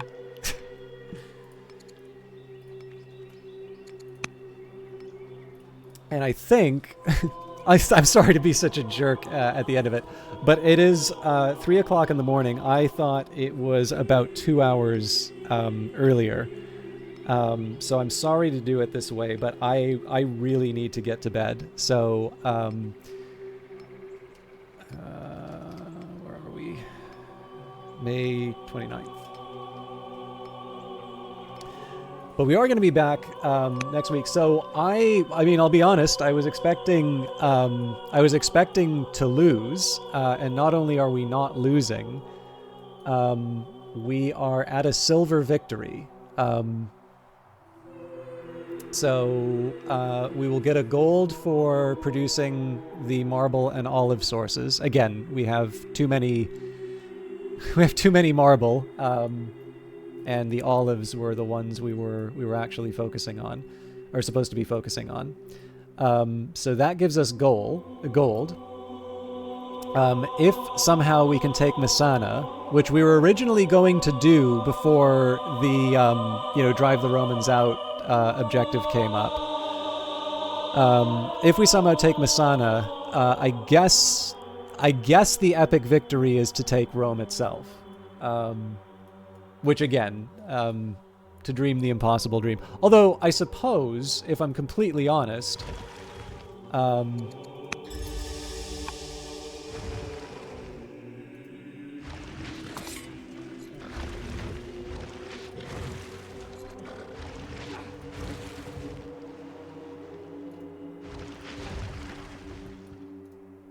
you know how I said I was finishing up? That was a filthy lie.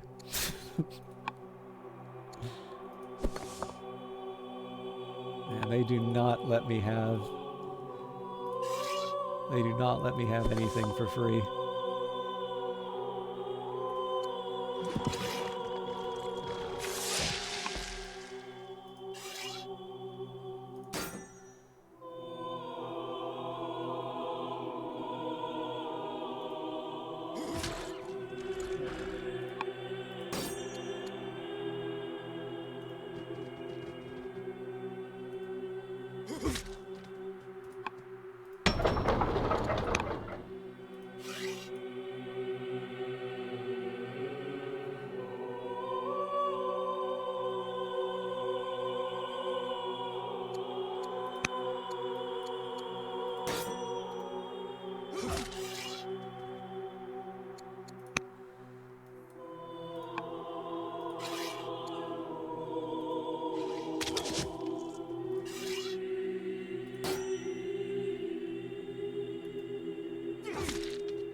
I don't think there's any place I can put this guy. Well, it's not entirely true.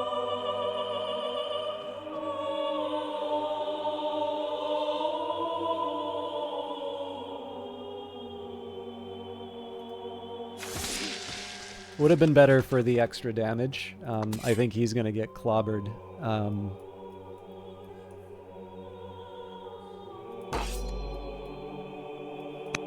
Oops.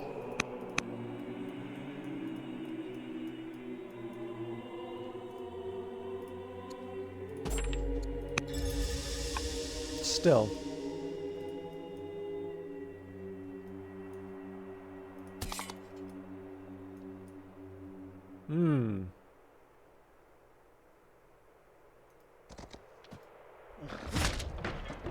More I can make those onagers cry.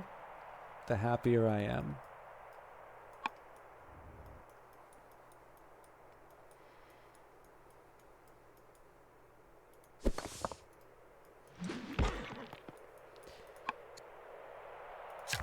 All right. Our expedition approaches an ancient monument. The structure appears to be the tomb of a great leader. The inscription reads, "Passerby, whoever you may be, I was once king of kings. Grudge me not, therefore, this piece of earth that covers my body." There's no king but me. Destroy it, or let us study their preservation rituals. Not the best use of a worker, I will confess, but gotta do what you gotta do.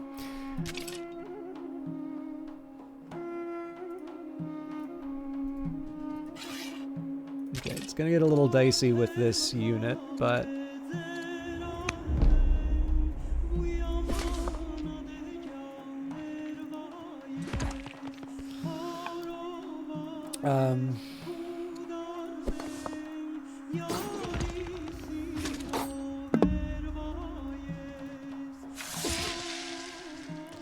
we're almost free of the barbarian hordes.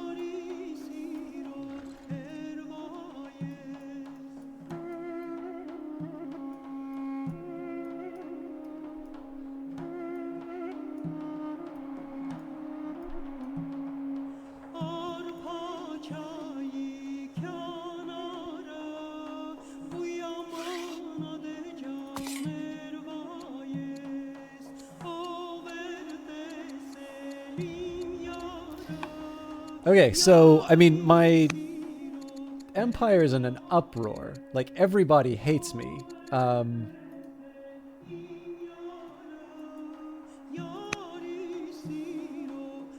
got workers idle. I've got 10 or okay, let's see if we can bring the empire back into good shape.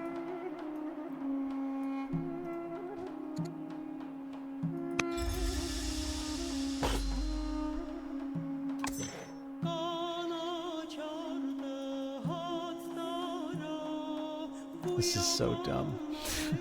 I need all the help I can get. So yes, I'm using up my precious orders, bringing these guys in.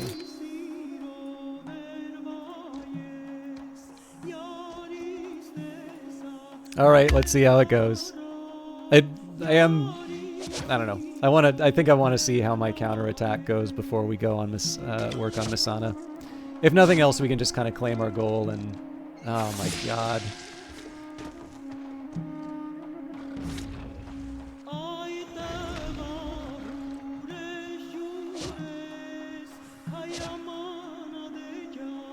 I mean, they're smart going after the melee stuff, right?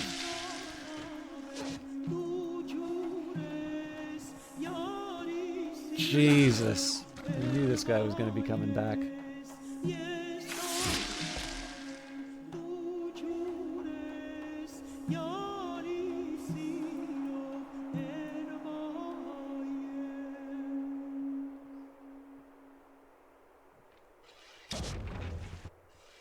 If anything, I want Masana just so I can stop this nonsense that I'm putting up with. You completed the goal. Produce stones of marble and olives. The elder statesmen of Carthage, most of them Didonian, are enjoying the luxuries that grand homes and fine dinners bring them. The common people may not be too enthused, but a nation is strong when its elites are happy. Carthage grows stronger. Of course I want a free African elephant. Chancellor Maribal of Sicca Veneria of the Magonids approaches with a proposition. King Hanno the Fountainhead, we have a unique chance to help each other. I understand that more troops may be needed for the war, but in return I want an oath that you will help the Magonids should we ever ask for aid. Yes, the Magonids are offering some impressive spearmen and some of their finest chariots. Is it worth making a promise with unknown consequences, though? We need everything we can get. Conscripts resettled. The conscripts released from the prisons of Gades have served their time and some become too old to fight and others become wounded. The question has arisen, what should happen to those who can no longer serve? The troops request that they be given land to settle in Gades to retire as befits military veterans, while Imilce of Gades suggests that they be sent to serve the remainder of their time in jail. It would avoid angering Gades, but it would likely lead to an uprising of disgruntled conscripts. Nope. People serve their time. Okay. Let's see if we can counter convincingly.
Honestly, some of this stuff I just need bodies.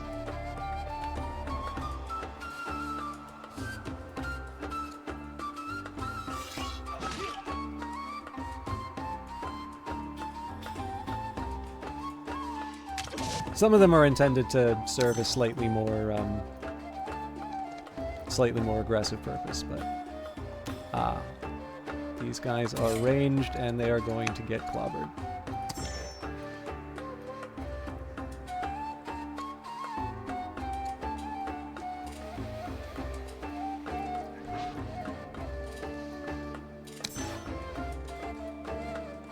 I should probably buy some more mercenaries.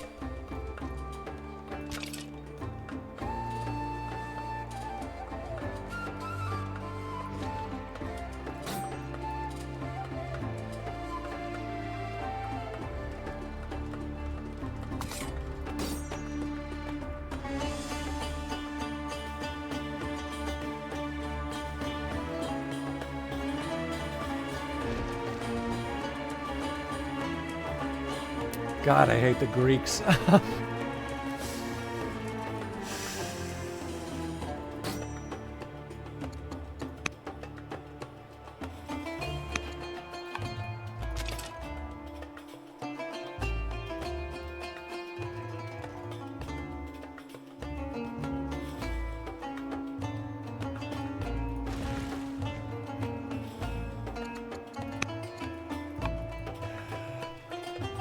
I gotta find a way to damage these guys without kind of putting this unit in certain death. Honestly, bird in the hand. They have only archers after that. Ah, well. I'll give something to think about.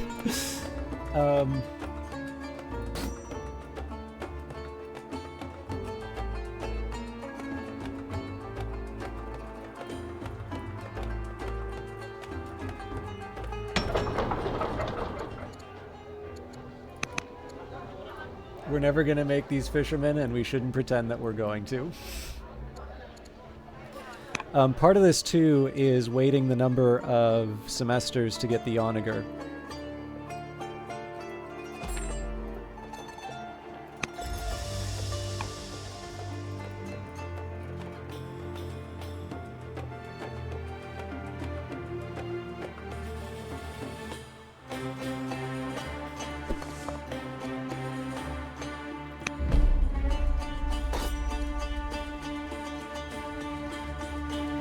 Okay, so we know this is going to be a problem, but I have other... Like, I've got bigger problems to deal with right now.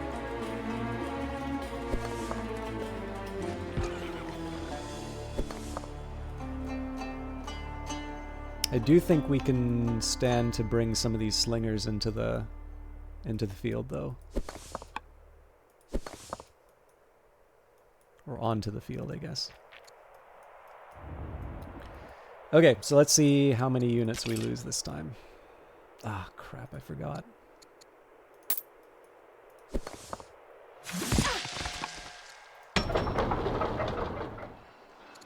So I'd still like them to be, I would like them to be building sacred bands, but I actually need to have a worker so that we have the garrison. So that's not a surprise that the sacred band's a priority target. But we have a reserve. Turns out so do they.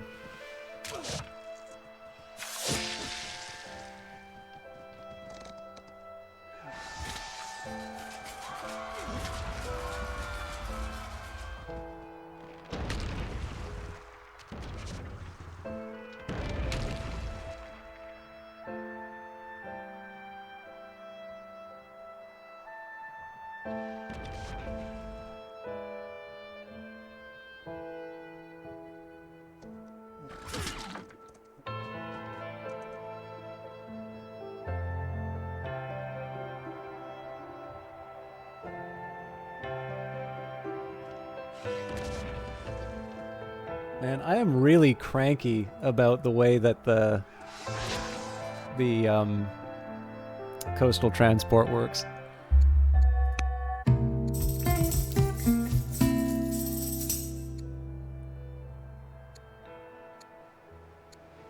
In this case, money's better to give up. Okay, I swear this is the last turn.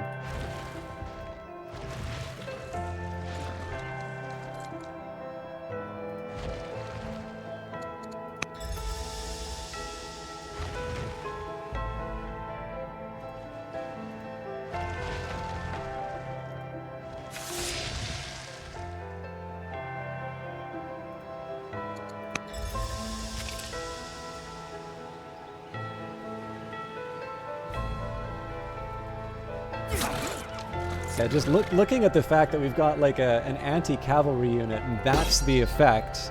That's like a...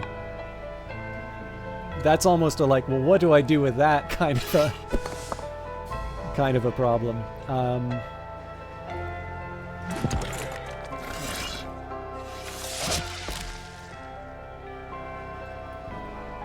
So I think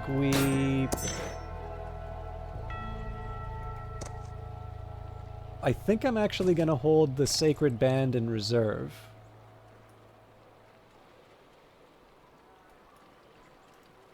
Because honestly, if we can kind of tie them up with trivia for a bit.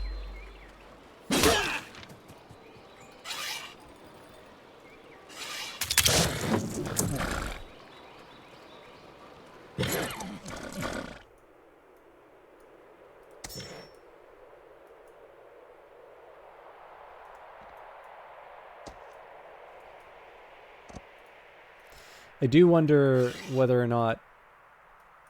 Now, all hands on deck means all hands on deck.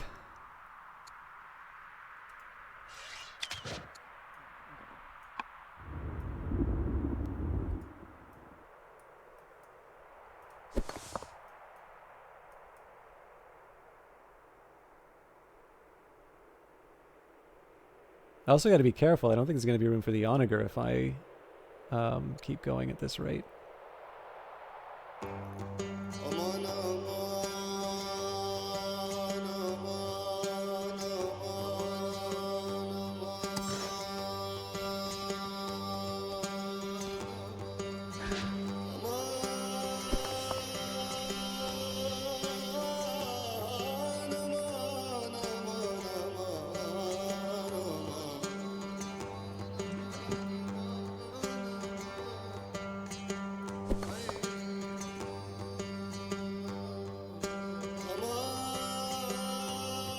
I think it's fairly clear we're going to be losing some units soon, so I don't think space is going to be my biggest problem, but...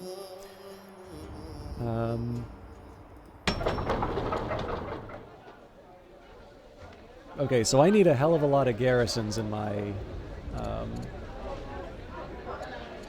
in my cities.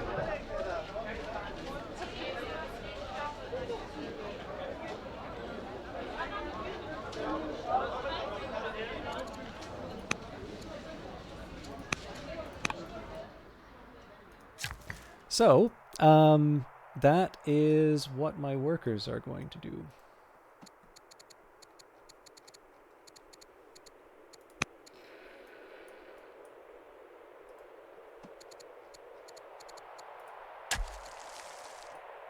It's almost certainly way too late.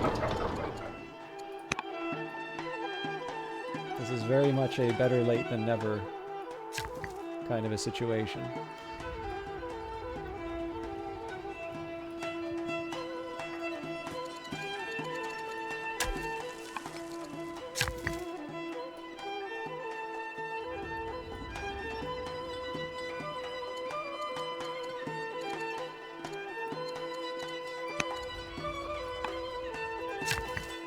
What's better than garrisons?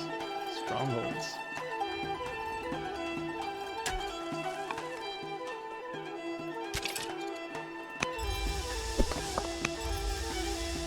Okay.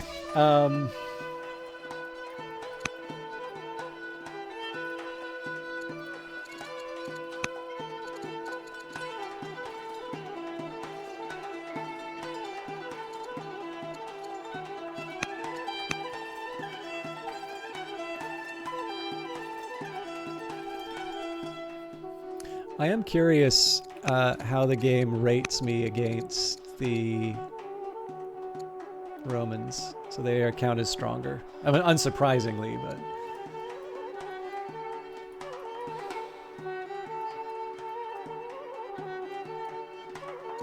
So, what haven't I moved yet?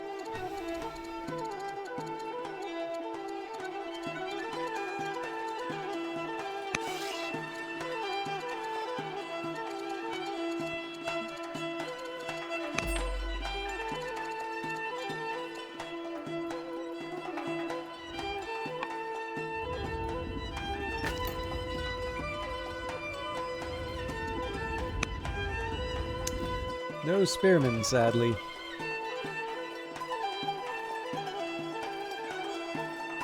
There's definitely some units I'd like to buy, but not the ones that I need.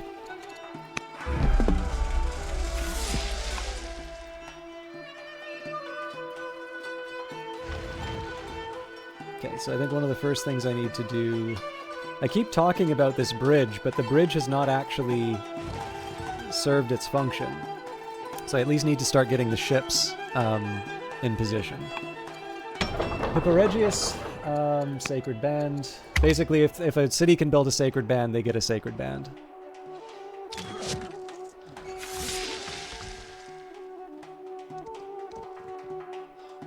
So that's smart. That's their that's my anti-cavalry unit. I need to kill this thing next turn, otherwise it gets to heal. Of course, they're going to put an archer right here.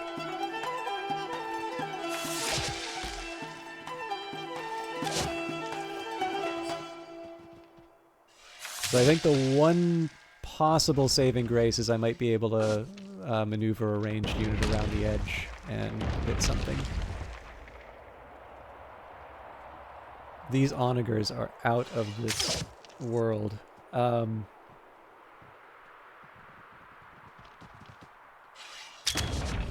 I guess it is kind of nice I haven't lost a ship yet. But it's kind of cold comfort. The real question is, can I sustain... You know what, I think I'm just going to heal the fleet.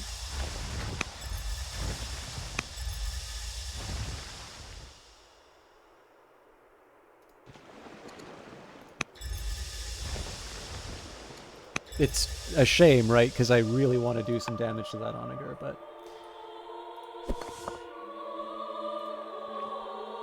Jesus.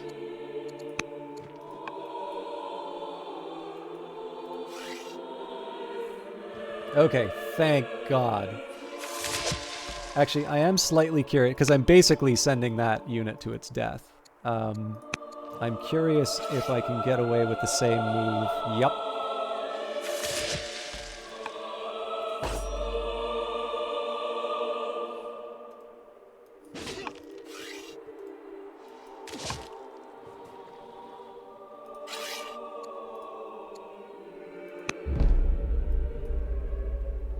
What I want to do right now is, if I can't damage this unit, I actually kind of want to spread the love on the archers a little bit. Oop.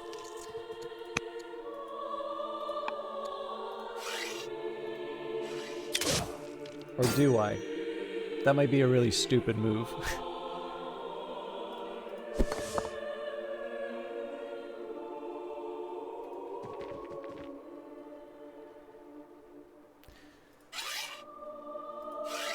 Yeah, because the damage that they do is the same no matter what.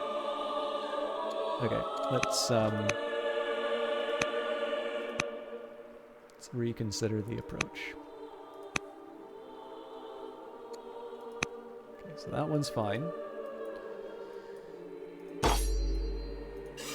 So this is going to be our new best friend. Unless there's a melee unit. If there's a melee unit, then we go hard after it.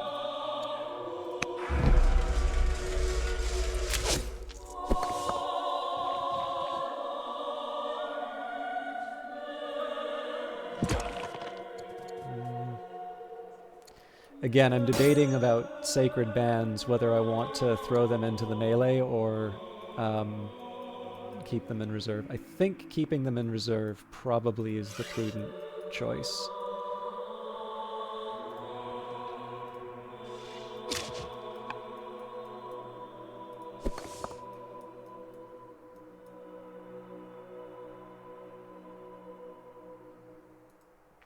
So we get the Onager next turn.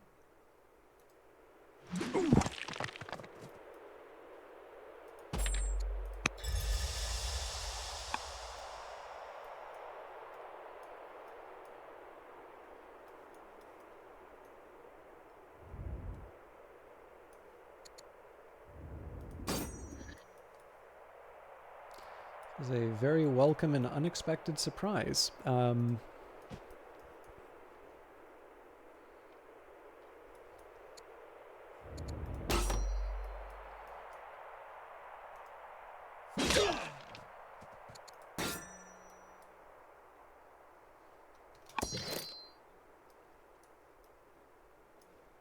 So again, I want to make sure it's in reserve. I'm probably not going to use it, but I want the option at least.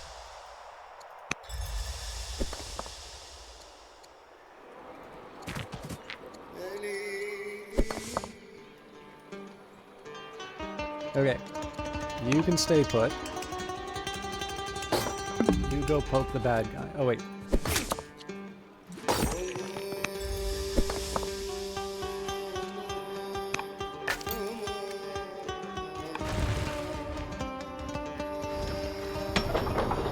I'm open to the possibilities of moving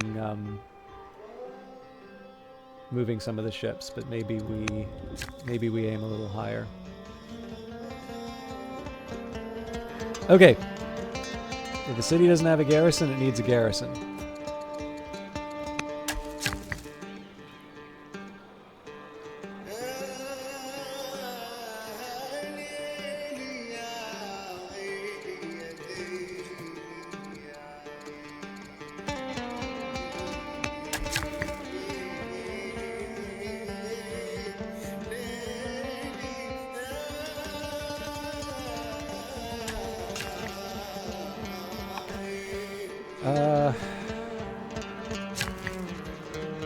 These guys are actually surprisingly effective.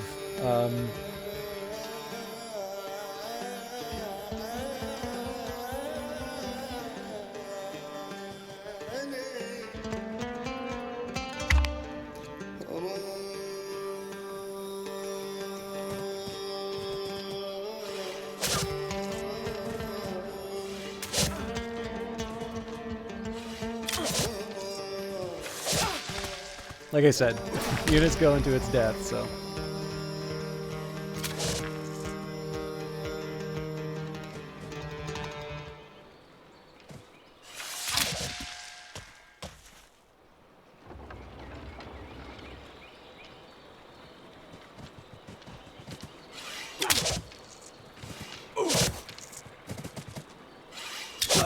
so this is a problem, but...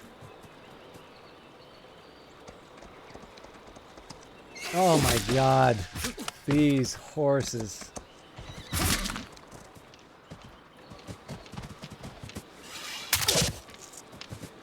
Especially with the route. Like, the route just makes them an unbelievable pain.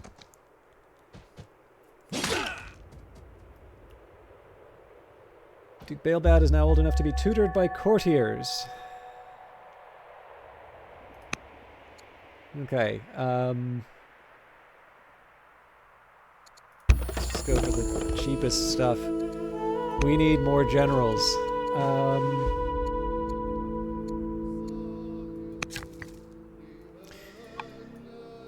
How do I make this work?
The original plan was going to be to try and take down this unit, but got a couple cavalry units that are just running rampant in my... That's not enough to kill him. My god! My god! Jesus.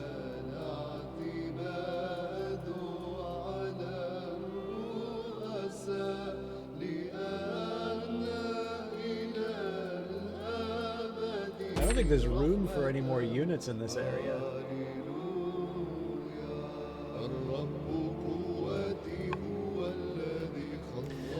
Actually, honestly, the one chance that we have is they are so focused on this area here that we're actually able to sneak in some units and take Messana sort of like by surprise.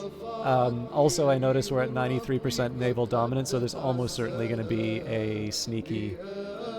Actually, with that in mind, if there's a sneaky Roman ship on its way, we need some backup.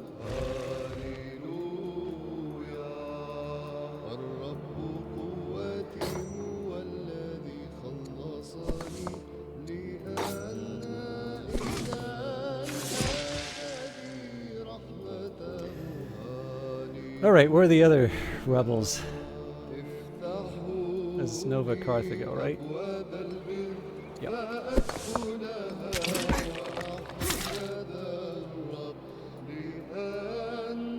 Okay.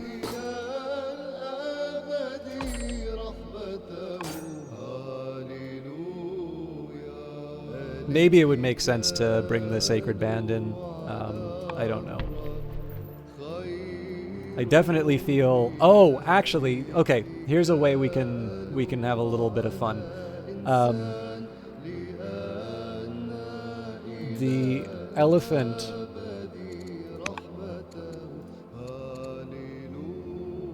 will stun the people who can't move or who can't run away.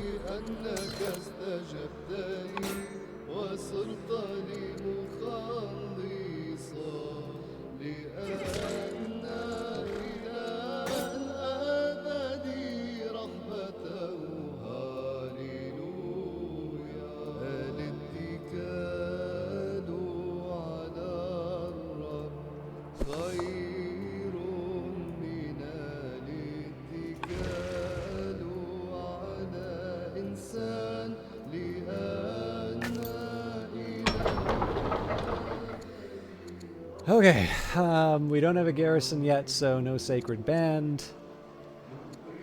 Archers might be welcome.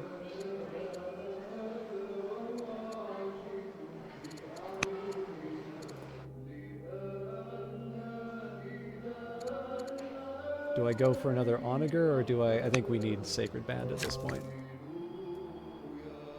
They're kind of the workhorse. I don't even know what I'm doing anymore.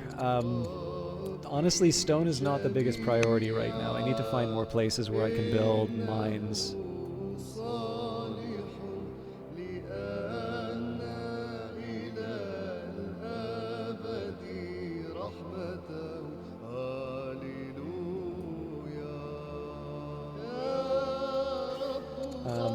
I'm going to start with lumber mills just because those are available in this area here.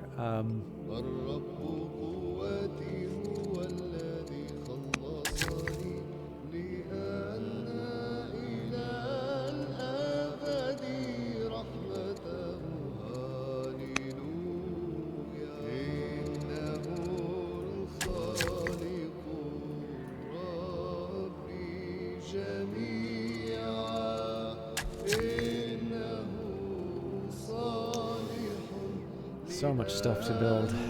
We're already doing a garrison here. I mean, I suppose I could try a citadel. Actually, what we really need in this place is more, we need more barracks so we can train our stuff faster. Okay, I think this next one has to be it, because I'm getting close to 6 hours. I know I've said that like 100 times, but... Did they realize that that city was exposed?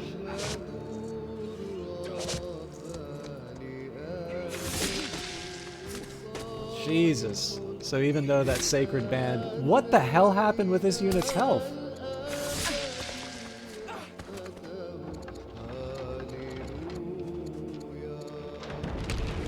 It feels like there's some shenanigans going on here. Because that Onager that I waited so long for is dead. Like, there's no way that it's going to be able to sit beside that, cavalry unit. Okay, we knew this was coming.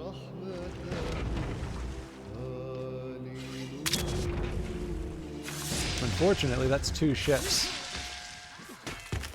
Wow. This is a complete rout.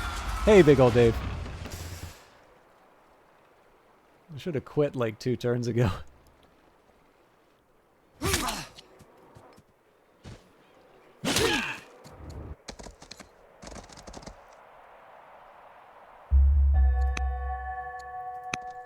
Okay. I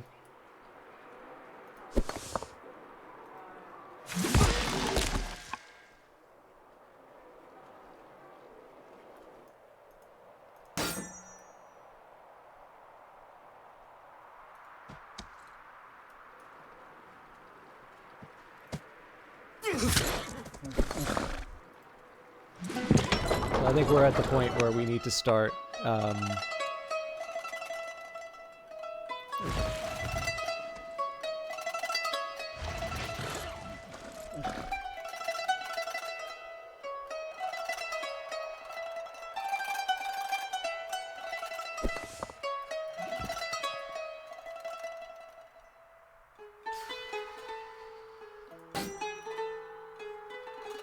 thank the maker.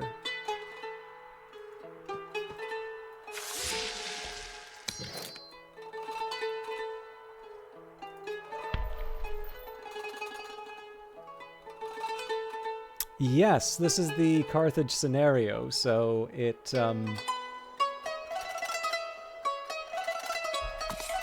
puts me in the deep end. We're currently in the Punic War, so like we've got a victory of sorts. It's a gold victory, but like we had some momentum. I was actually going to try and take Messana before it gave me this objective, and then now that it's given me this objective, like Rome, as you can see, is considerably more powerful than me.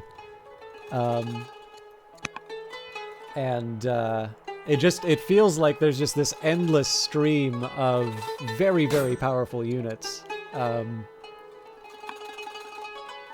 The cavalry are the ones that are just like, and the weird thing is when I take a look at their numbers, right, 6.3 is not that high. Anyways, but like as you can see here, this legionary Mind you, the Legionary is 9.7, so that's, you know, a little bit more explainable. But yeah, so the key here is that I definitely wanted to make sure that we did something to sort of stem the bleeding with this unit. Now, if I can, we need to try and get some units in to mess with the... we need to get some units to mess with the horsemen here. Well, then again, we also need to deal with the navy, so...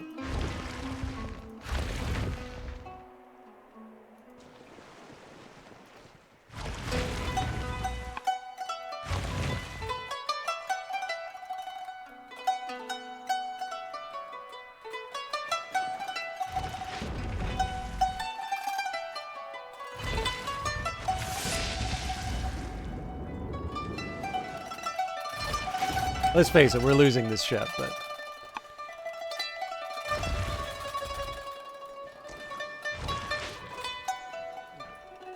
we do have some reinforcements coming.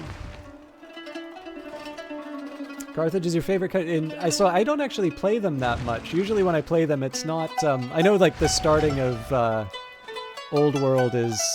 like, you're already on the back foot, but... I feel like Carthage isn't as much of a disadvantage as they are in this scenario. Like I said, I mean, I'm doing better than I expected because I was expecting a full loss.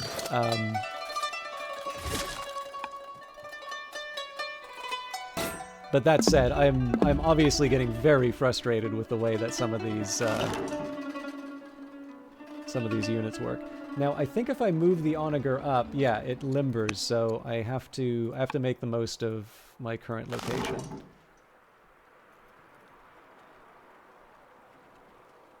To be honest, the results are not that exciting.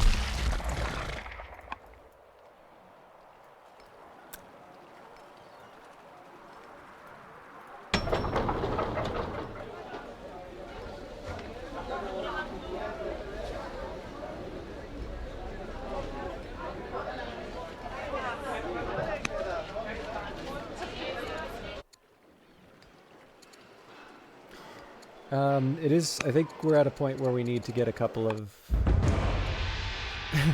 Greek merchants, escorted by armed soldiers, arrive in the capital to negotiate a new trade deal. The deal? Greece requires a generous gift of olives or they will send their armies to take it by force. Yes. Like father, like son, you may be interested to learn that for better or worse, Duke Baelbad is showing signs of taking after his father, Prince Pharaohan. How this influence will take shape is yet to be seen. So we've got 3 turns. Okay, we have 3 turns before we can take it. We're obviously not going to get it. Let's just play this. We'll play this out to the end, and we'll take our gold victory.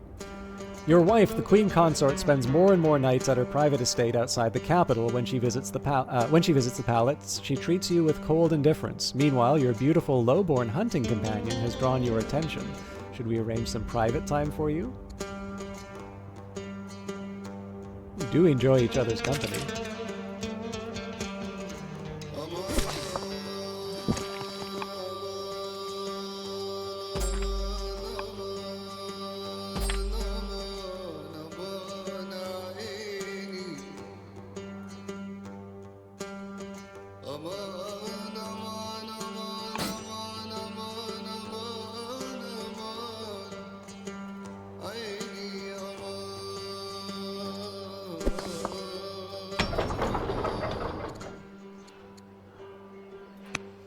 Everybody gets festivals.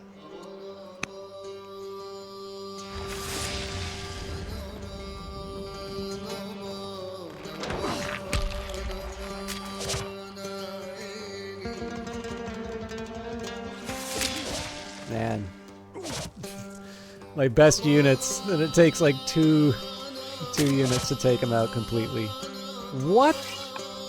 Man. So looking at the range of this thing for the archer, and that's apparently just a 5 damage unit. That is really astonishing. We are also at a point here where Panormus is now at risk. So the aim here is to make it to turn 60 without losing Panormus. It's not an epic victory, but I'll take a gold victory on my first complete run of this.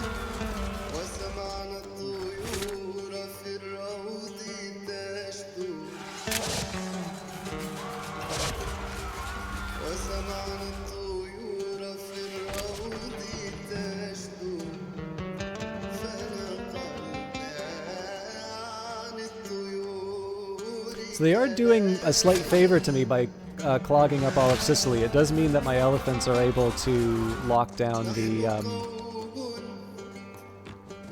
Oh, that's an interesting strategy, actually. If I tried it earlier, I might have just been able to use like a stampede of elephants and just lock down their entire front line. Prince Pharaoh and Princess Consort Arishat have given birth to a son, Duke Hamilcar. Okay. After disappearing for months, your beautiful hunting companion has requested a private audience. She presents you with a child born of your passionate affair.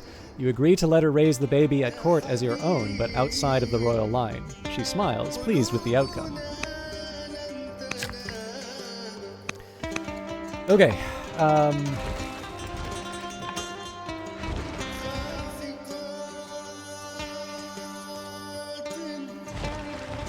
So this is the more powerful of the two.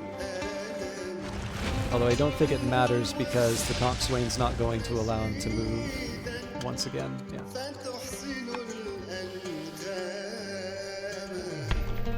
So this stuns him.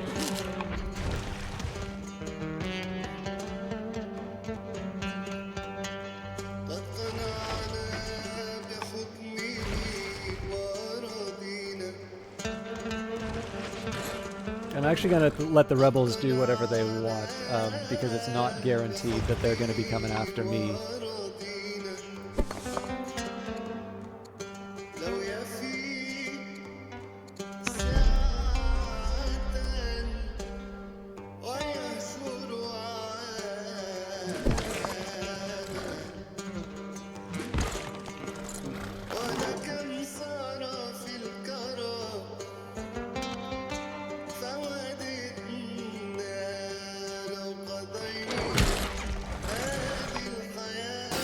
Figured that was the maximum damage. I don't think there's anything else I can do on this island.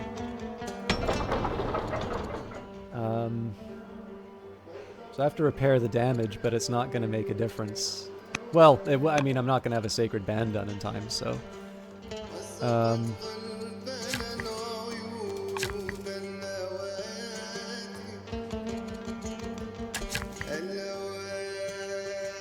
So this one would have built the garrison for Sacred Bands. I think given enough time we would have lost this, just because like they've completely overrun the island, so there's no way for me to actually get any units in place to defend Panormus. But again, we'll see what the turns bring us. Oh, I see what happened. Okay. So the Sacred Band that was created on Panormus wound up on this island here, which is kind of crappy of them because there's no way for me to actually get that unit where it needs to be. But I mean, what else are they going to do, right?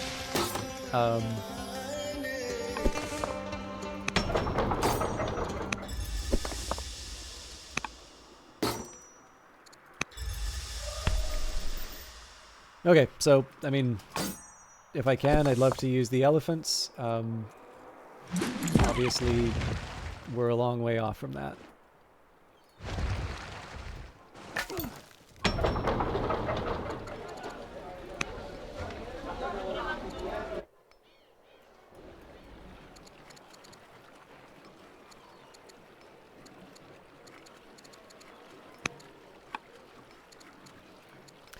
Alright, that's a lot of movement that we're not doing anything with. So, I figure we can probably force march a couple people.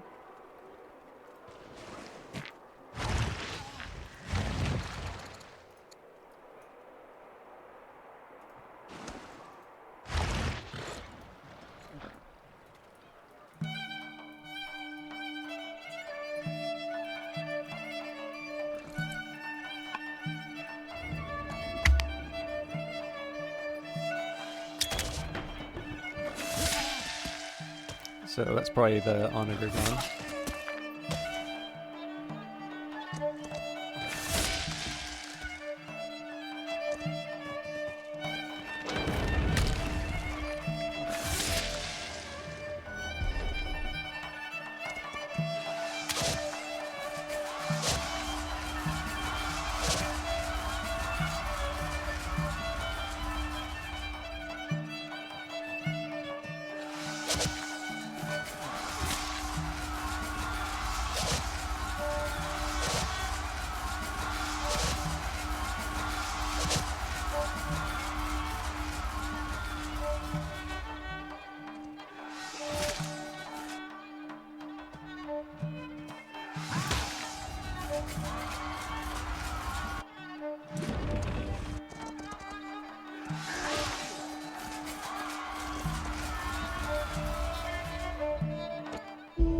Rumor has it that, for better or worse, Duke Baelbad is showing signs of taking after his father, Prince Faroan. How this influence will take shape is yet to be seen. The true righteousness is real living, living with all one's soul and goodness. Okay, so again, this is our putting a brave face on things. Let's start by taking out as much of the cavalry as we can.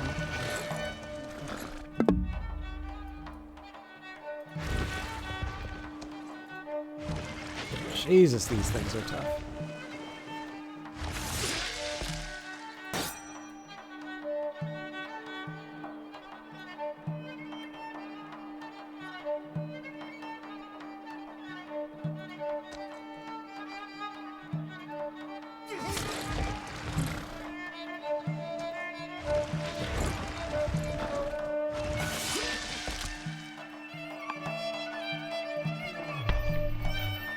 So, of course, the important part now is that for every gap we create, we need to fill that with one of our own units. Otherwise, we wind up in a situation where the, they just sort of trample all over us. So obviously this would have been a perfect use for the Sacred Band, except that, it requires an anchor ship. It's like, well, not when I put you there. Or, well, built you, obviously, on Panormus. But again, I can complain about that forever. It's not going to change anything. So.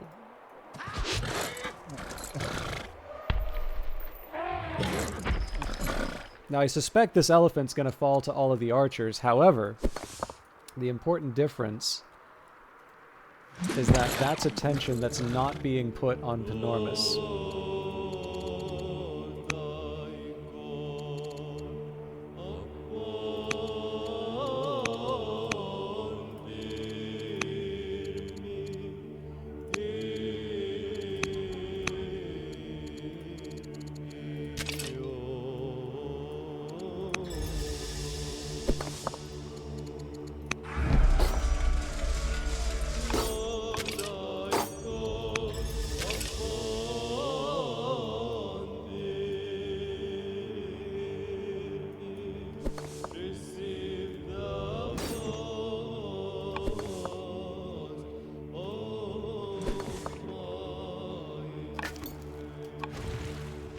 I didn't realize I had another spare here.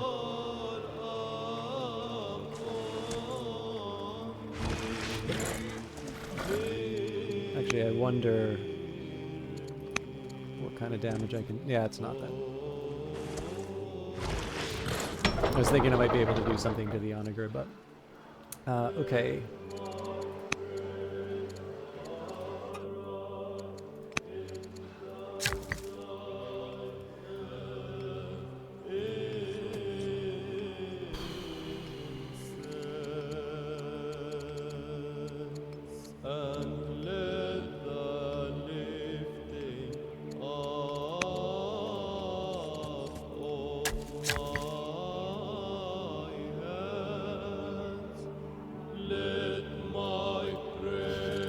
Something tells me, yeah, in a real round I probably wouldn't be making groves, but doesn't matter, it's all over in one turn anyway.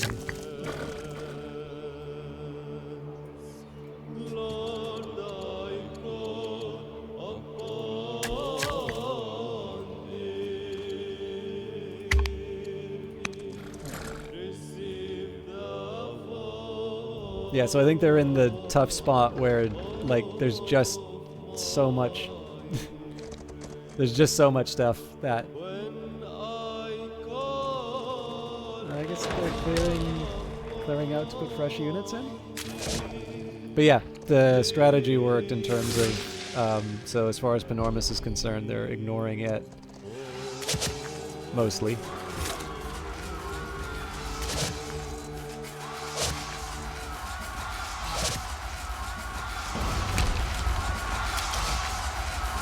Mind you, they still have enough to take it looks like.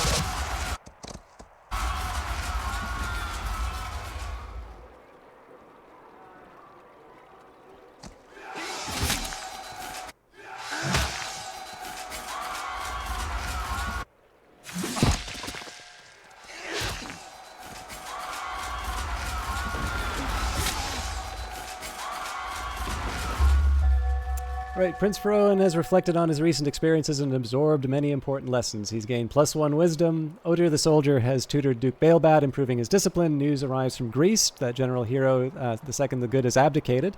A new ruler, Tyrant Laodice, or Laodike, probably Laodike, of New Greece has taken the throne. Their opinion of you is... Oh, wait, no, maybe it would be Dees. Anyways, because I keep... Yeah, no, it would be Laodice, because I keep saying Eurydice when it's Eurydice. So, Laodice. The new of Greece has taken the throne. Their opinion of you is now pleased. Idonian rebels furious with your rule of Leptis Magna have formed spearmen near the city. City ablaze, as Roman soldiers hurl incendiaries into Panormus. Fires break out around the city, causing damage and disorder. The city militia wishes to know what they should rescue before it is too late. All finest treasures and works of art. Rescue nobles from their baths and estates. Shelter and care for the lowliest citizens. Works of art. Tyrant Laodice, the new of Greece. News reaches you from abroad. In a surprising move, Patriarch Hero the Second the Good has stepped down as leader of Greece. Tyrant Laodice, the new, has ascended to rule Greece in his place. She has been empowered to lead the mighty Greece into a new age. Childhood friends. During training, Duke Baelbad befriends young Yzbal, a scion of the Maganid family, and the two become inseparable. Drills, lessons, leisure. They enjoy every waking moment together. As holiday approaches, Baelbad wishes to spend the respite with his friend. Invite them to come on a royal holiday. So, I mean, this is the last turn, but I guess they want me to play it through to the end.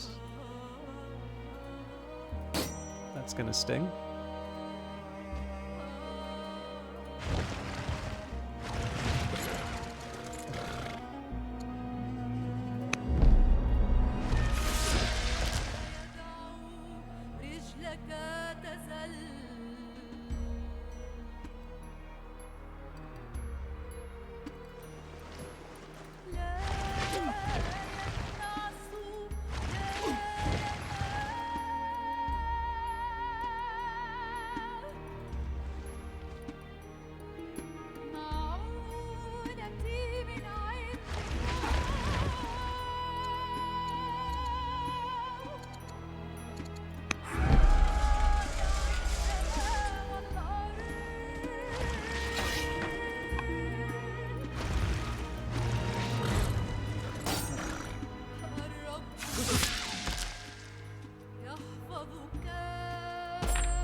I don't think we have any more units we can throw at this. Yeah, the best we can do is force march it. And honestly, it's the last turn.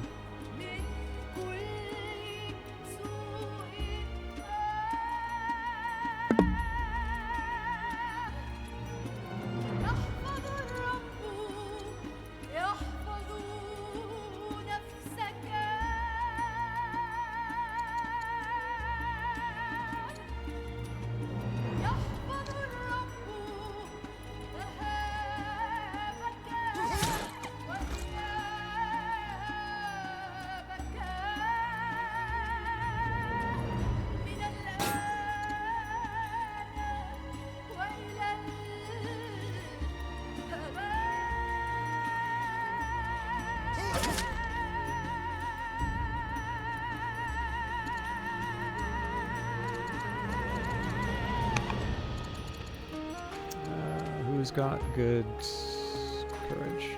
Go.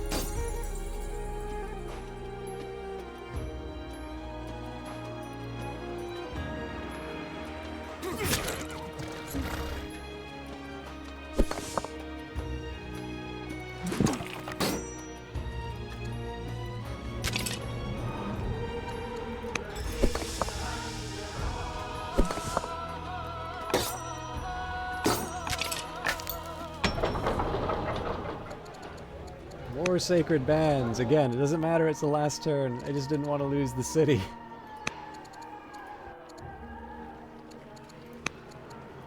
I think it's almost inevitable that Panormus falls at this point, but...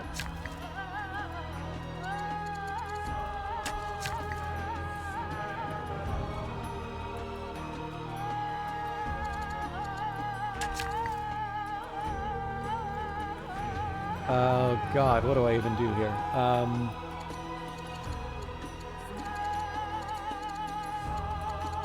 Range it is. Well, we've got the garrison. Much good may it do me.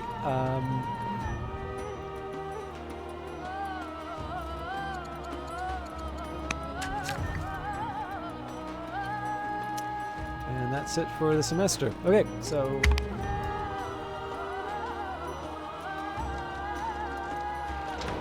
Now that's interesting. So the melee units are moving away from the city.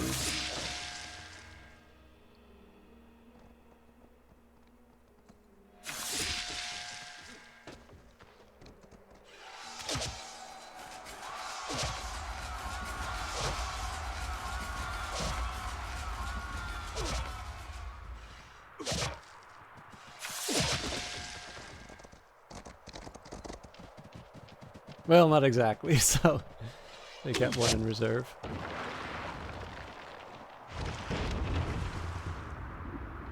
Now, the way I would get it back would be through naval operations. I wouldn't necessarily be able to hold it, but it wouldn't stay in Roman hands. Essentially, we'd keep trading it.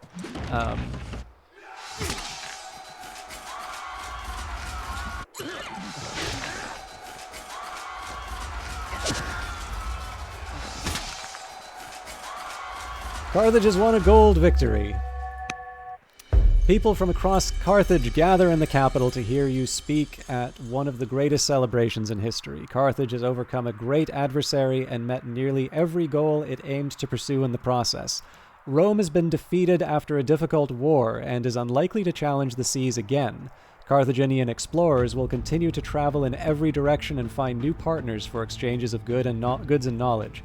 With overflowing coffers, a powerful military, and a competent bureaucracy, the future of Carthage looks brighter than ever.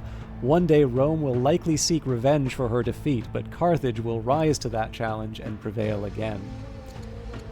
So that was neat. I'm sorry for the extra time. I'm not even worrying with this.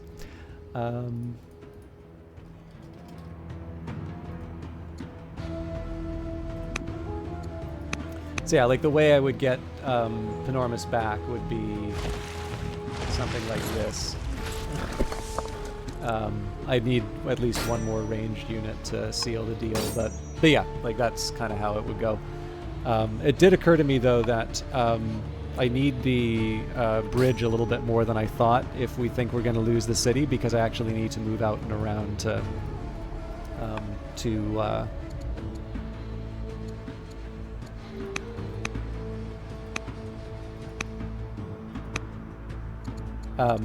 I do need to sort of move out and around to be able to take the city again. Anyways, the momentum of this victory will carry us to new adventures. One thing I do like about this scenario is there's a...